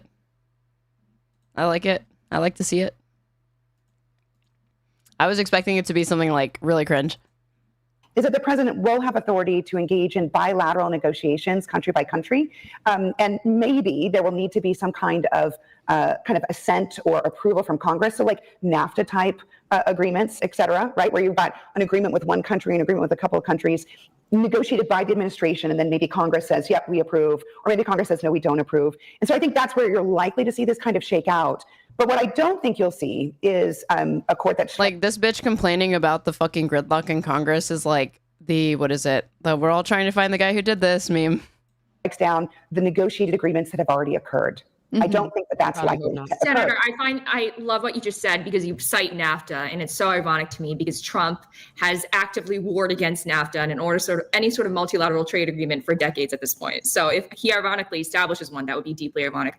I just want to say one thing. I'm a fiscal conservative, so I like inherently conservative policies. And I do want to remind folks that tariffs are an internal tax on American consumers. You can deny it all you want, but that is the truth. Americans are paying for it. It's not foreign companies, it's Americans. And I've really tried to support President Trump on so many of his policies, and I think he's doing a good job on several fronts. But on this particular front, Americans are facing the full brunt of this. And a lot of the promises that he said would pan out haven't actually worked out that way. For example, he said he would bring manufacturing jobs back. And I'm sorry if this angers people, but I also have an obligation to tell the truth on this matter. He said manufacturing jobs have come out, but they haven't. In fact, the manufacturing industry has been hemorrhaging jobs, hemorrhaging.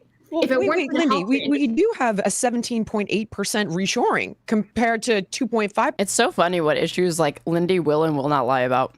In the year before Trump took office. There are new jobs coming to significant amounts. Did you see the Friday job? Like she feels the need to cover for like the Venezuela shit and like the immigration stuff, but she like draws the line at like lying about the tariffs for whatever reason.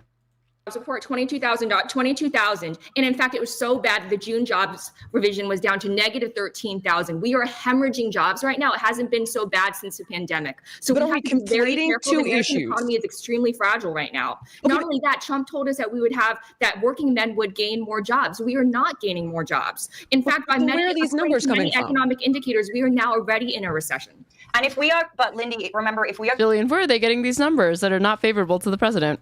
Comparing that to the jobs report that came out after COVID, we need to keep in mind that they were. Oh, no, I'm not. I'm just saying it hasn't been as bad. Okay, because they were very deceptive with the numbers from that specific report, right? Because the way that they structured it was jobs that came back, right? Jobs that were already there, but people were working from home. When they came back, I'm take COVID out. That's not at all my point of comparison. I'm just saying it hasn't been as bad. It's that bad. Negative 13,000 jobs in June, 22,000 jobs in August. This is not a good jobs report. But here's my question. I'm going to offer something controversial or provocative. What do you want to bet that Jillian is like desperately Googling on her phone to fact check Lindy, even though she has an iPad in front of her, and trying to find something to counter her right now? About here, which is this. Please. Like we're in this time of like real flux, right? Why is Jillian Michaels a pundit? Because she felt like it, and then Valuetainment decided to give her a check to do it. So when American companies say they want to onshore jobs and bring jobs back, it's going to take time to do so, right? Right. So how are they going to onshore jobs? How are they going to change their whole business strategy if they had no idea what's going on? This bitch just pipes up to say, things take time, gridlock, people don't get these things are hard, it's difficult, give everyone a break. That's all she ever talks about. Especially, but like even in this, there's nothing more that she has to offer other than endless excuse after excuse after excuse for why things are the way that they are. Right now, our businesses... And refuses to actually call out Republicans as being the primary reason that is the state of affairs. Are buffeted by uncertainty. They have no idea whether the Supreme Court's going to overturn the tariffs. They have no idea if Trump's going to change his mind next week. Right now, it doesn't matter. Honestly, they just want to know what's going on. If it's going to be high tariffs, then great, but they need to know because no business is planning out 2 to 3 weeks at a time. They're planning 6 months, 1 year, 2 years at a time. So, Lindy, one of the things that I get to do in my kind of new life is provide advice to businesses that are trying to think about like what does the future look like. And I'll tell you the number one thing I'm saying to all of them is if your financial strategy is to just sit back and wait for the dust to settle, well, hold on, because we have 3.5 years. The dust is never going to settle. It is going to be like this all the time. And so the businesses that will survive and thrive. Wow, there's always chaos. There's always chaos when you really think about it. Are the ones that are nimble enough to manage the uncertainty that we live in today. Trump uses this uncertainty as a tool to gain leverage and power over other countries and folks who are both his adversaries or sometimes allies. This is how he operates. It is not going to change. And so I understand your perspective and your frustration about it. And what I offer you is simply this. That is how it is. Like, that is not going to change. Okay. And so, this is a law of nature, apparently. It was always like this. It always will be like this. Even though earlier in this conversation you admitted that Congress used to have different authorities and expectations, they haven't actually lost it. It's just kind of been, you've seen the expansion in the past several administrations of actions that the executive is willing to take, but that doesn't mean that Congress doesn't have those powers and isn't technically supposed to be overseeing all of that stuff. This is not like, she's making it sound like it's a natural disaster, not like a choice. being made by all of these different lawmakers and admins. With all due respect, you're saying that American businesses should just suck it up and hemorrhage jobs. No, I'm not saying to suck it up. I'm saying is approach this by recognizing the world in which you live. So, and this is just not going to surprise you, but kind of my political outlook has always been, I spend no time kind of like complaining and being upset about what I don't like. What I do, Anna, say something, is think, this is the situation we're in. What can I do to maximize my position? What can I do to solve for this? How do I recognize or... I mean, she just told on herself so bad she doesn't even know it. But yeah, what can I do to maximize your position? That's all you ever did when you were in office, bitch. You were constantly, it was just career moves and it was just personal enrichment. That's it. Deal with this climate that I'm in. Not wishing it was different, but just recognizing it for what it is. The last thing I'll say is this, and this is highly provocative. All of this data around jobs and this fluctuation is going to get even bigger as AI develops. AI is transforming the way that work will look in our AI is to blame for Trump's shitty job reports. I hadn't thought about that. Good point. Around the globe. And so we are going to enter... So really, you can't place any blame on him because this was always going to happen. A period of disruption that is even greater than we are in now. Did you know AI has advanced so quickly over the last like 30 days, 2 months or so, that it took out like 13,000 jobs? Crazy times we're living in. The new normal. It doesn't necessarily mean it's bad. It just means that it's different. This AI revolution is going to change the way that we think and behave about work. And so those companies that thrive and survive are the ones that are willing and able to look at this new and changing environment and adapt. Those jobs were lost. They were not the idea that the majority of those jobs were like automated away is a joke. Back to it. Thank you for the follow. I want to just play devil's advocate here for a second because I appreciate Of course you do, Jillian. My question would be, is part of the reason we're losing jobs things like AI and automation and greater efficiency? Oh no, I spoke too soon. She's actually going to argue my point. Due to improve. Jillian, I love you. You're my queen. There has been a 17.8% reshoring. Those things do take time. I pulled up a list of all the companies that are doing it. It's extensive. It's like automotive, GM, Nissan, Stellantis, in pharmaceutical, Eli Lilly, J&J, AstraZeneca, Novartis, Biogen, etc. Apple's reshoring, engineering, Airbnb. We got to give this some time, I would imagine. And in addition, I would say deals like we have with the EU, where they're buying $750 billion worth of energy from us. They're investing $600 billion in our country. Like, surely we got to give Trump a little credit here. I feel like we're just bashing the shit out of him. I'm going to give him a lot of credit. I'm not that. Credit for what? Credit for what? What is there to give him credit for? By the way, I have been one of his fiercest advocates on. I know you have. I'm saying we. I just want to say that, but I'm also an investment banker. I've worked at Morgan Stanley. This is my wheelhouse, and so I'm a huge proponent of doing whatever gets us to whatever strengthens our economy. This is like what I would remember the refrain being during COVID from different MAGA conservatives, like Tim Pool specifically. He would always say, we can't know what any politician would have done in any other circumstance than the world we live in now. So you have to give Trump the benefit of the doubt that he handled it as best as he could, and everybody made mistakes. So, you know, the fact that we have only like 5% of the world's population, but 20% of COVID deaths, that's really the best that we could do. But using this logic, you should never be criticizing Democrats or anyone ever, because we don't live in like we don't have a multiverse where we can see into different types of futures where different choices had been made. And yeah, you're always, I guess, assuming that everybody's making the most rational choices, but you couldn't hold anybody accountable for anything if you just look at it that way. The way that Jillian is like, can't you give him a break? Maximum degree. Who could have done better? Credit on this. He has a tremendous, extraordinary talent to finagle deals out of tech titans. Yeah. We saw that with Tim Cook. He said thank you 7 times in 2 minutes. He said Apple would invest billions of dollars across a decade in the United States. Mark Zuckerberg, I think, said $600 billion over a decade. That is an astounding number. Joe Biden wasn't able to inspire this. Wow, private capitalists publicly made a statement about that they're going to do a thing they were always going to do no matter what. Same level of investment and buy-in by these tech oligarchs. These people, whatever, you know, Trump has this mystique, and these tech oligarchs are kissing his ring one by one. We see that happen again and again. We saw that in inauguration. So hopefully they will actually, hopefully they will actually follow through with their promises. We see sometimes a lot of these times these promises don't pan out. For example, with the Taiwan semiconductor company, that famously they didn't really follow through. We'll see what happens with these promises of Taiwan semiconductor company. Anybody know what she's talking about? Onshoring, as you said. We'll see if it actually. Mark Zuckerberg made up that number. That's the thing that she's leaving out. When he said like the 600 million thing, he was like, I didn't know what you want me to say. That was caught on a hot mic, wasn't it? Where's that clip? Hold on. Mark the Zuck. Trump hot mic.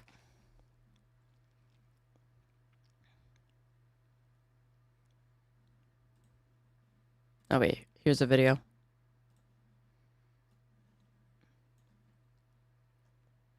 Caught on hot mic, Zuckerberg tells Trump he wasn't sure how much to promise to spend in the U.S. D.C. this week to kiss the ring. On Thursday, President Trump hosted a White House dinner with tech leaders, including Meta's Mark Zuckerberg, Microsoft's Bill Gates, and Apple's Tim Cook. As Axios notes, the dinner comes as big tech pushes for a hands-off approach to AI from the government. And in a scene reminiscent of one of Trump's cabinet meetings, each billionaire took turns showering him with praise.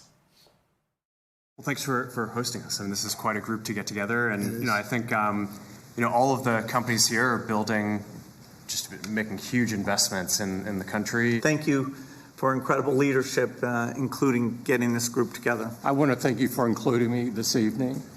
It's incredible to be among everyone here, particularly you and the First Lady. Thank you for being such a pro-business, pro-innovation president. Thank you so much, sir. Very refreshing change. We're very excited to see what you're doing to make all of our... Yeah, Democrats definitely not in bed with Wall Street and also business friendly. You would only find that in Republicans. ...companies and our entire country so successful. Can we just say that is a remarkable evolution and turn of events for Mark Zuckerberg, who has never been political, has not played a role in any inauguration, sat front row, donated a lot of money, and is now sitting right next to Mr. Trump and promising to spend $600 billion, I believe is what he said. Let's play that sound, because there's a moment where he's talking, and then there's a hot mic moment that's a little bit later. Let's play that Zuckerberg sound. Yeah, Mark Zuckerberg has never been political until right now, you guys. How much are you spending, would you say, over the next few years?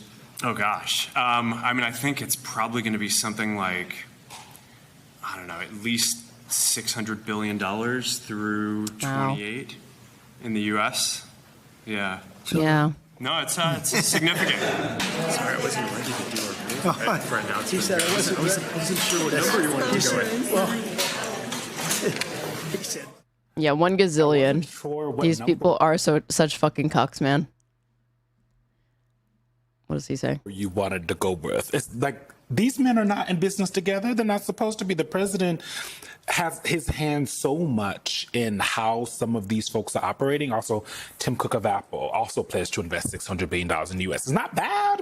That's fine. But should the president be kind of as involved as it seems like he might be with the way Zuckerberg was kind of talking in the hot mic moment? And Trump has really, I think, shown his true colors when it comes to his views on free markets and how involved the U.S. government should be with private corporations. But look, these CEOs, I think, have learned from the last time around. They have come around to kiss the ring since the very beginning of this administration. And okay, I can only take so much of MSNBC political analysis, not gonna lie. Pans out, but right now we are hemorrhaging jobs. It's not. Taylor Lorenz is on Adam Friedland? No way. Is it available yet? Like, doesn't he do it only for like members or whatever first? Looking pretty. It's so bad that the Federal Reserve will probably lower interest rates by 25 to 50 basis points because they're concerned about the economy. We'll just see what happens right now. But I am in favor of a truly conservative policy. That means giving businesses an idea of what's going to happen and not changing. Yeah, it's members first. It was an hour ago. Changing policies. We'll do that tomorrow, though. Weekly, even daily basis. Right, but that's just not going to happen. Well, I'm just saying that's not a good idea. That's not the proper way. Yeah, I got to jump in, and I agree with Lindy wholeheartedly. Thanks for that contribution, Kristen Sinwet. That's not happening, Sweaty. Cool. Like, it's one thing to implement targeted... I mean, somebody pointed this out earlier, but like, I still do affiliate politicians being like, we can't do that with Democrats. I'm not going to lie. I feel like it's usually, even though she is pretty much pivoted to like the center right, she's like an independent, but she's obviously far more like conservative or like, you know, pandering to MAGA.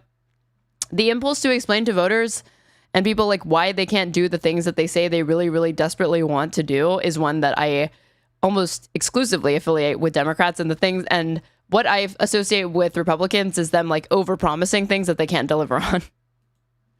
tariffs, which Trump did do in his first term, and it actually ended up working out really, really well. And in fact, when Biden came in, he expanded on those targeted tariffs in China in particular. My problem with, okay, someone said like, oh, we're bashing Trump, and everyone's like, no, we're not bashing Trump. I'll bash Trump. I'll do that right now because wow, so brave from Anna to bash Trump. Thank you. His tariffs policy is not at all about bringing jobs back to America. What I've noticed with his widespread trade war with literally every country that he announced on Liberation Day is an effort to essentially coerce or apply pressure to various countries for different reasons, right? He's basically using tariffs as punishment toward countries if he doesn't get what he wants, whether it's through, their foreign policy, their personal investments in certain companies, or their military. Like, what it's doing is essentially serving as a cudgel as opposed to a mutually beneficial economic tool. And in the meantime, it absolutely is hurting the American economy. I mean, we're seeing it in the jobs reports, which Lindy thankfully outlined. I think Lindy's absolutely right about that. And, Kirsten, you can argue, well, it just is what it is. It's not that big of a deal. But it is a big deal when you have growing inequality in the country, right? I'm not saying it's not a big deal. I wasn't saying it was a big deal. I was just saying don't expect any change to happen ever. And actually, this is all really, really normal standard stuff. And this, I don't know, why are you even complaining? Certainly, why are you only singling out Trump? Everybody did this. So what are the solutions, though, for not for businesses, but for Americans who are now losing their jobs because of this sluggish economy? Yeah, I'm going to offer something that, I probably shouldn't even say this on a podcast, Jillian, so I want to apologize. But exclusive. But I'm not really that sorry, so I guess I'll just say what it is. This conversation. This bitch knows how to say a whole lot of nothing. It's crazy. Like it's like all this, like this constant two-step of like, I'm a girl boss, I'm independent, I speak my mind. Also, I shouldn't say this, but I'm going to because I'm epic. Is an interesting conversation, but I don't think it matters that much because we're just a group of women talking about what we want. And so the brave, crazy thing that you were going to say is that what you have to say doesn't really matter that much because you're just women yapping. What I'm trying to do is kind of situate us in what is. And right. I don't personally think it's super useful to spend a lot of time talking about what you wish or what you want. I think what is more... You were a former senator, bitch. Useful is to acknowledge what is. She has like already made this point, and she will go on to repeatedly make this point throughout the episode. Holy fuck. If Pisco and I had watched it from start to finish, I think that I actually would have witnessed him having like an aneurysm. Figure out what to do about it. Okay, so we shouldn't have this podcast at all. Everyone should just no. Hold on. Because we do need to move on from this. But I understand what you're saying. Because my shrink says it to me all the time. Like, I am a socialist. Intellectual discussions about like you demanding accountability or whatever. That's like wish fulfillment, and you just need to like accept things are the way that they are because of the law of nature or something. That nothing can ever be changed. She says she's not discouraging people, but if you try to talk about wanting change or whatever, she's like, well, why are you doing that? Matters. Hold on. What she's trying to what she's trying to say is that, listen, we can like it, we cannot like it, but this is the reality of what we're dealing with. So how do we adapt to it? You're the one who won for the United States Senate. You are not one to resign yourself to the status quo, and I will not either. Oh, I hate to say it, Lindy W. This is like exactly what I'm talking about. How the fuck are you not going to call it that this woman had like one of the most significant positions in the United States government for a non-inconsiderable amount of time? Americans are hurting right now. People are creating jobs right now. The AI dislocation is going to be so severe. It's going to be so bad. It'll blow your mind. We're just a couple of yentas. Meantime, we're making matters worse. And Anna, I just want to say every time I like you even more. Thank you for standing. This is a brave thing to do. Well, you're right. You're right. Criticizing Trump policy right now. It's poor Amy. I gotta bring Amy in here. Hold on a second. Amy, I'm Switzerland over here. I'm not. I'm going to argue for Trump on this one. The girls are against. You're Switzerland. Ames, where are you? I love it when Lindy and Anna get along. It's incredible. It's like no story's over. It's amazing. Listen, this is a interesting one because on one hand, you have people saying that this is going to totally tank the economy. This is going to just destroy America, and Trump is acting with blatant disregard for how this is going to affect the people. And I hear what you're saying, Lindy, about the jobs report. But on the other hand, things are somewhat getting better financially. I mean, S&P continues to go to, why though? Let me tell you exactly why the S&P 500 can I just finish my Okay, but those are metrics that like, if you're talking about being in touch with like working class people, that doesn't really mean much to them. And then just write it down and then come back to it. So that's one thing. It seems like we are actually improving. On the other hand, I also, knowing this personally firsthand and the way that it's impacting my family back home in Australia, Australia didn't do anything to warrant these attacks from Trump, to warrant these tariffs. Australia hasn't done anything. They're not cozying up to any trade partners until after Trump imposed these tariffs. Now it's directly pushing Anthony Albanese, the Australian Prime Minister, into the arms of Xi Jinping. So I think we also need to consider the way geopolitically these actions impact players on the world stage. Yeah, maybe Australia isn't a major world player, but them cozying up with China, that's not a good thing. In fact, in Australia right now, they actually just canceled posting due to how high the tariffs are. My family can't even send me birthday gifts over to America because that's crazy. How high the tariffs are. They've had to cut off posting. So, you know, I want to make fun of her for this. Like, oh no, poor Amy can't get her birthday gifts or whatever. Overall, I don't like this. But I don't think that it's necessarily going to create the incentive. I really can't think of a single time, though, that Amy has been able to point to how Trump's policies have like positively impacted her personal life. Every single time she's talked about things that she is struggling with, it's always tied back to Republican policy decision making. Incentives that the administration wants, but by that like restrictive immigration process. That has a lot more to do with Republicans than it has to do with Democrats. When she talks about how shit United States healthcare is, Democrats don't do nearly enough on that. They campaign on it, but they don't actually take action. But Republicans oppose all of those things entirely and want to preserve the private health insurance markets. They're not talking about like a public option. Now she's talking about like postage and all of this stuff increasing. How many more things have to happen to Amy personally, which is how conservatives even formed their worldview in the first place, before she finally is like, yeah, the Republican Party sucks and they don't actually serve working people. Token, let's address the point about the stock market and how it seems. Can I please? Amy, I love what you just said. Thank you. And having an Australian perspective on this was incredibly useful. Thank you. Let me tell you exactly why, though. Yeah, I'm always saying that we're lacking Australian perspectives and conversations. What? And 500 is soaring. As someone, I'm an avid investor. Okay, I love the stock market and equities and ETFs, and I love this stuff. And the reason why we're seeing unprecedented highs is because investors know that Jerome Powell is going to be under tremendous pressure to lower interest rates finally by at least 25 basis points or to 50, depending on how bad inflation is. We're going to receive those numbers on Thursday. Everyone's watching very closely. And a lot of these gains are driven by the Magnificent Seven, for example, NVIDIA, Amazon, Google, all of these companies. It's not indicative of the broader economy. And one of the most important things, though, the primary beneficiaries of the stock market surge aren't the people that Trump is purporting to help. It's the wealthiest Americans. It's frankly people like me. We are the ones reaping the benefits, whereas the people, working class Americans, they are not invested in the stock market. In the meantime, they are losing jobs. Like Anna said, economic inequality is becoming extremely accentuated, even more so because of these policies. We should be focusing on them. Yeah, and we have these conversations because the whole point. Again, Lindy has like lost the right to talk about economic inequality in the United States because she literally supported the Big Beautiful Bill, which was the largest transfer of wealth upwards in the United States. Point is, so even though like I don't even disagree with her that like, yeah, you bringing up the S&P and the fucking stock market, that's not like, what the fuck does that matter to the average person? The average person doesn't have like equity or like stocks or shares in the United States, but like it is a massive, it goes against everything else that she's supported on. To have the American. Yeah, she is right that the Dow is not the economy.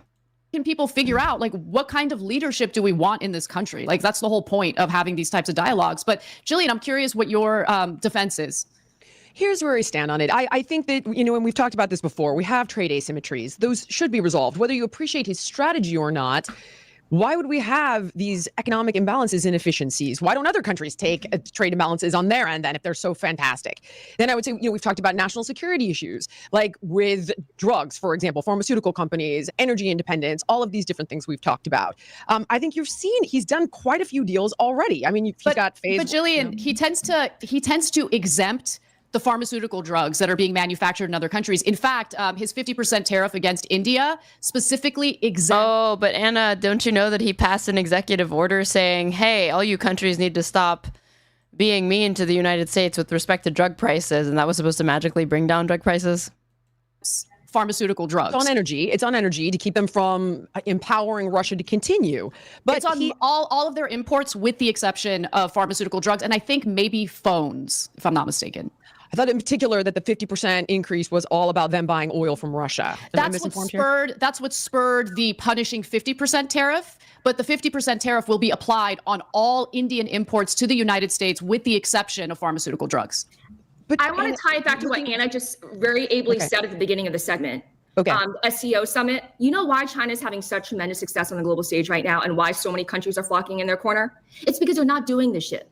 They're not imposing so many tariffs countries, anyway. guys. We still have the EU, we still have Canada, we still have Mexico, we still have Japan. I'm just saying, Xi Jinping right now is talking to the world. He's saying, I'm not going to do that to you. You're going to have predictability from me. But at the same time, Trump needs a deterrent. I think this is obviously a powerful one. I don't disagree with you that there are room for improvements in the strategy. I do wish that he had given companies, let's say, a year, 18 months, and said, I'm going to go after China. I'm going to go after them in a big way.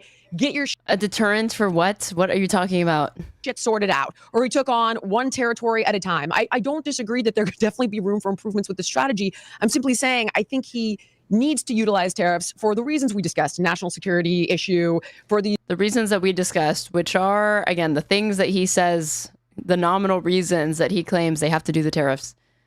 These economic imbalances, for reshoring and all of those things, and as a major deterrent against Russia being able to continue going after Ukraine. Like the idea that the United States was getting the raw end of the deal with these trade negotiations and deals that we had, and agreements that we had with like developing countries whose impoverished, terrible labor standards we took advantage of. It's a joke. So I just think, and he's had huge successes. I just brought up the EU deal where they're going to buy $750 billion worth of energy from us and invest $600 billion in the country. Like there are things, and 17.8% reshoring. There are things we're not giving him credit for. I think we're just bashing him across the board. That'd be my talk about all the things that I really support him on. I'm just saying on this one in particular, I don't think it's conducive to the American people. The very working people that he's trying to be a champion for. I think there are more surgical ways to do that rather than this like broad brush, hammer everything with strategy could be improved, Senator. Well, this is a little bit of a self-indulgent conversation here because I don't think that President Trump is going to be listening to this. And he might be. He might be an avid listener of her take. And why talk ever?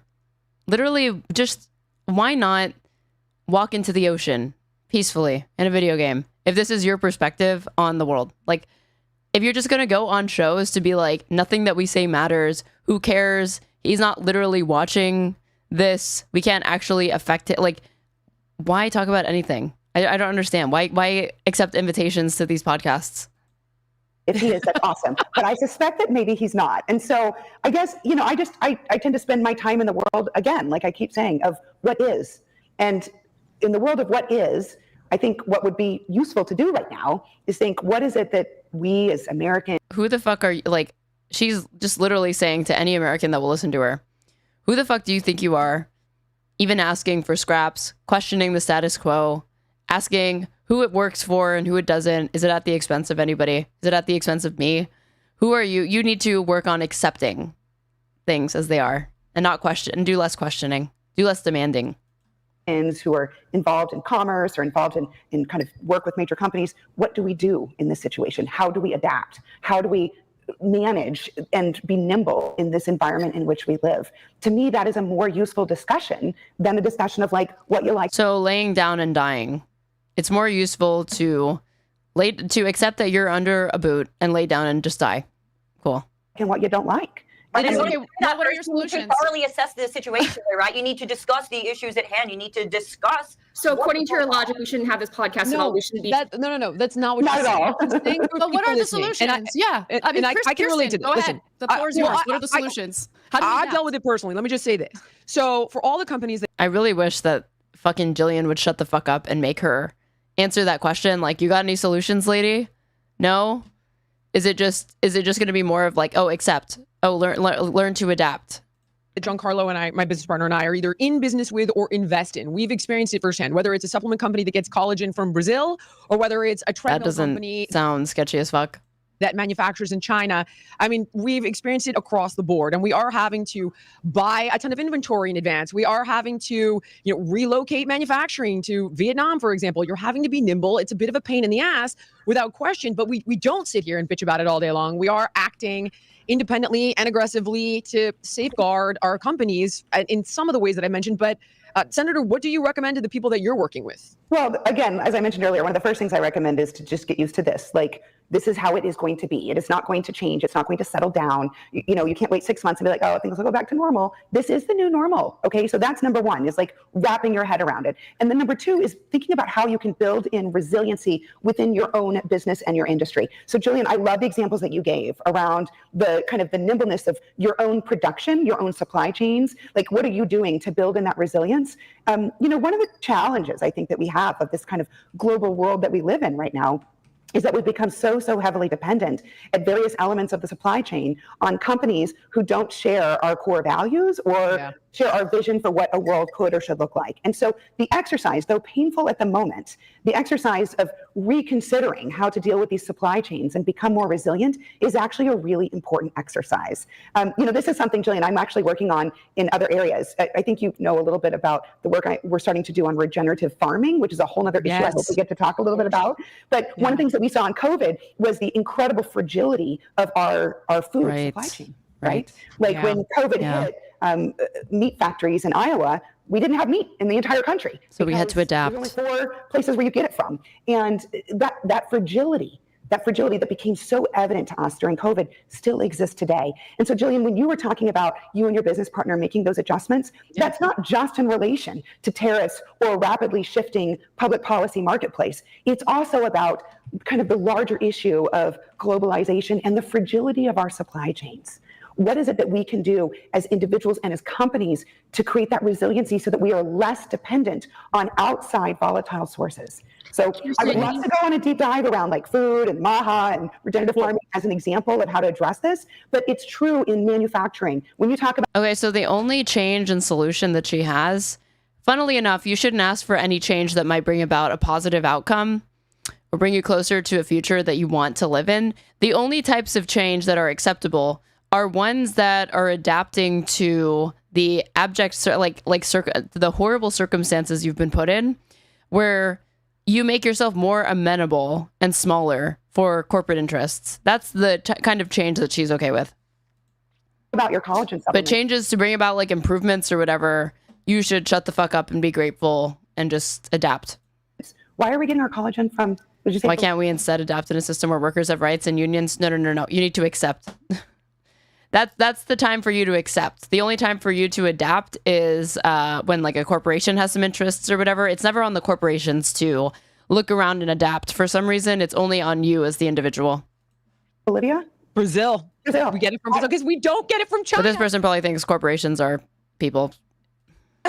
Why aren't we getting our collagen from the United States of America? We don't manufacture enough. It's a very, again, this is a sidebar conversation where I'd love to talk with you about it. You know who else says I got to move us on in a minute. So final thoughts on this, but it's a lot to think about. Kirsten, respectfully, you know who else says we shouldn't talk about something because it's a done deal and there's nothing we can talk about? Authoritarian regimes. You know, that person's going to get murdered. You're going to lose your livelihood. We shouldn't discuss it. There's nothing we can do. We shouldn't talk about it. Wait, what did she say? Lindy fucking cooking her a little bit. That person's going to get murdered anyway, or you're going to lose your livelihood. Oh my God, she just said that's quite offensive. I mean, what have you said? What contribution have you made to this? That is like, Lindy is being kind by saying that. We shouldn't discuss it. There's nothing we can do. We shouldn't talk about it. Let's just move on. Nothing to see here. Yeah, that's incredibly offensive. So just want to point out. I'm from an authoritarian regime because you're saying that we should. Okay, I support Lindy pretending like she lived under the boot of like totalitarianism because she was born in China and was like promptly whisked away by her wealthy parents with PhDs to England and then the United States. I support her invoking it against Kristen Sinema. Not even discuss these issues because we can't. Not at all what I said. Is that your point? Not at all what I Why said. is that offensive? What I said was that I don't spend my time personally talking about what I want or what I don't want. I spend my time assessing what is and then determining what to do about it. So that's just a difference of opinion. Okay, but determining what to do is in some way going to involve what you want. There is no divorcing that. What? But just to be clear, I do not support authoritarian regimes. I cannot believe, honestly, even though we know Anna goes off on her later, I actually think that Lindy cooked her harder in this moment than Anna, like, later. Fact. I never said you supported authoritarian regimes. Please don't put words. As you all know, yeah, she said what you're saying sounds like is the type of line that's repeated by authoritarians. Okay, we're gonna move on because this is not Independent. productive. Yeah, thanks, Jillian. Let's move on because here's where we are right now on a completely. I guess Kristen Cinema wasn't able to adapt to that situation very well. Okay, I guess she doesn't have the tool set to do that. All right, you guys. If you're watching on Twitch, you should go ahead and give me a follow if you aren't already. That way you can know when I go live. If you're watching on YouTube, please go ahead and subscribe to me if you haven't already, and hit the bell. That way you can know when I go live from YouTube.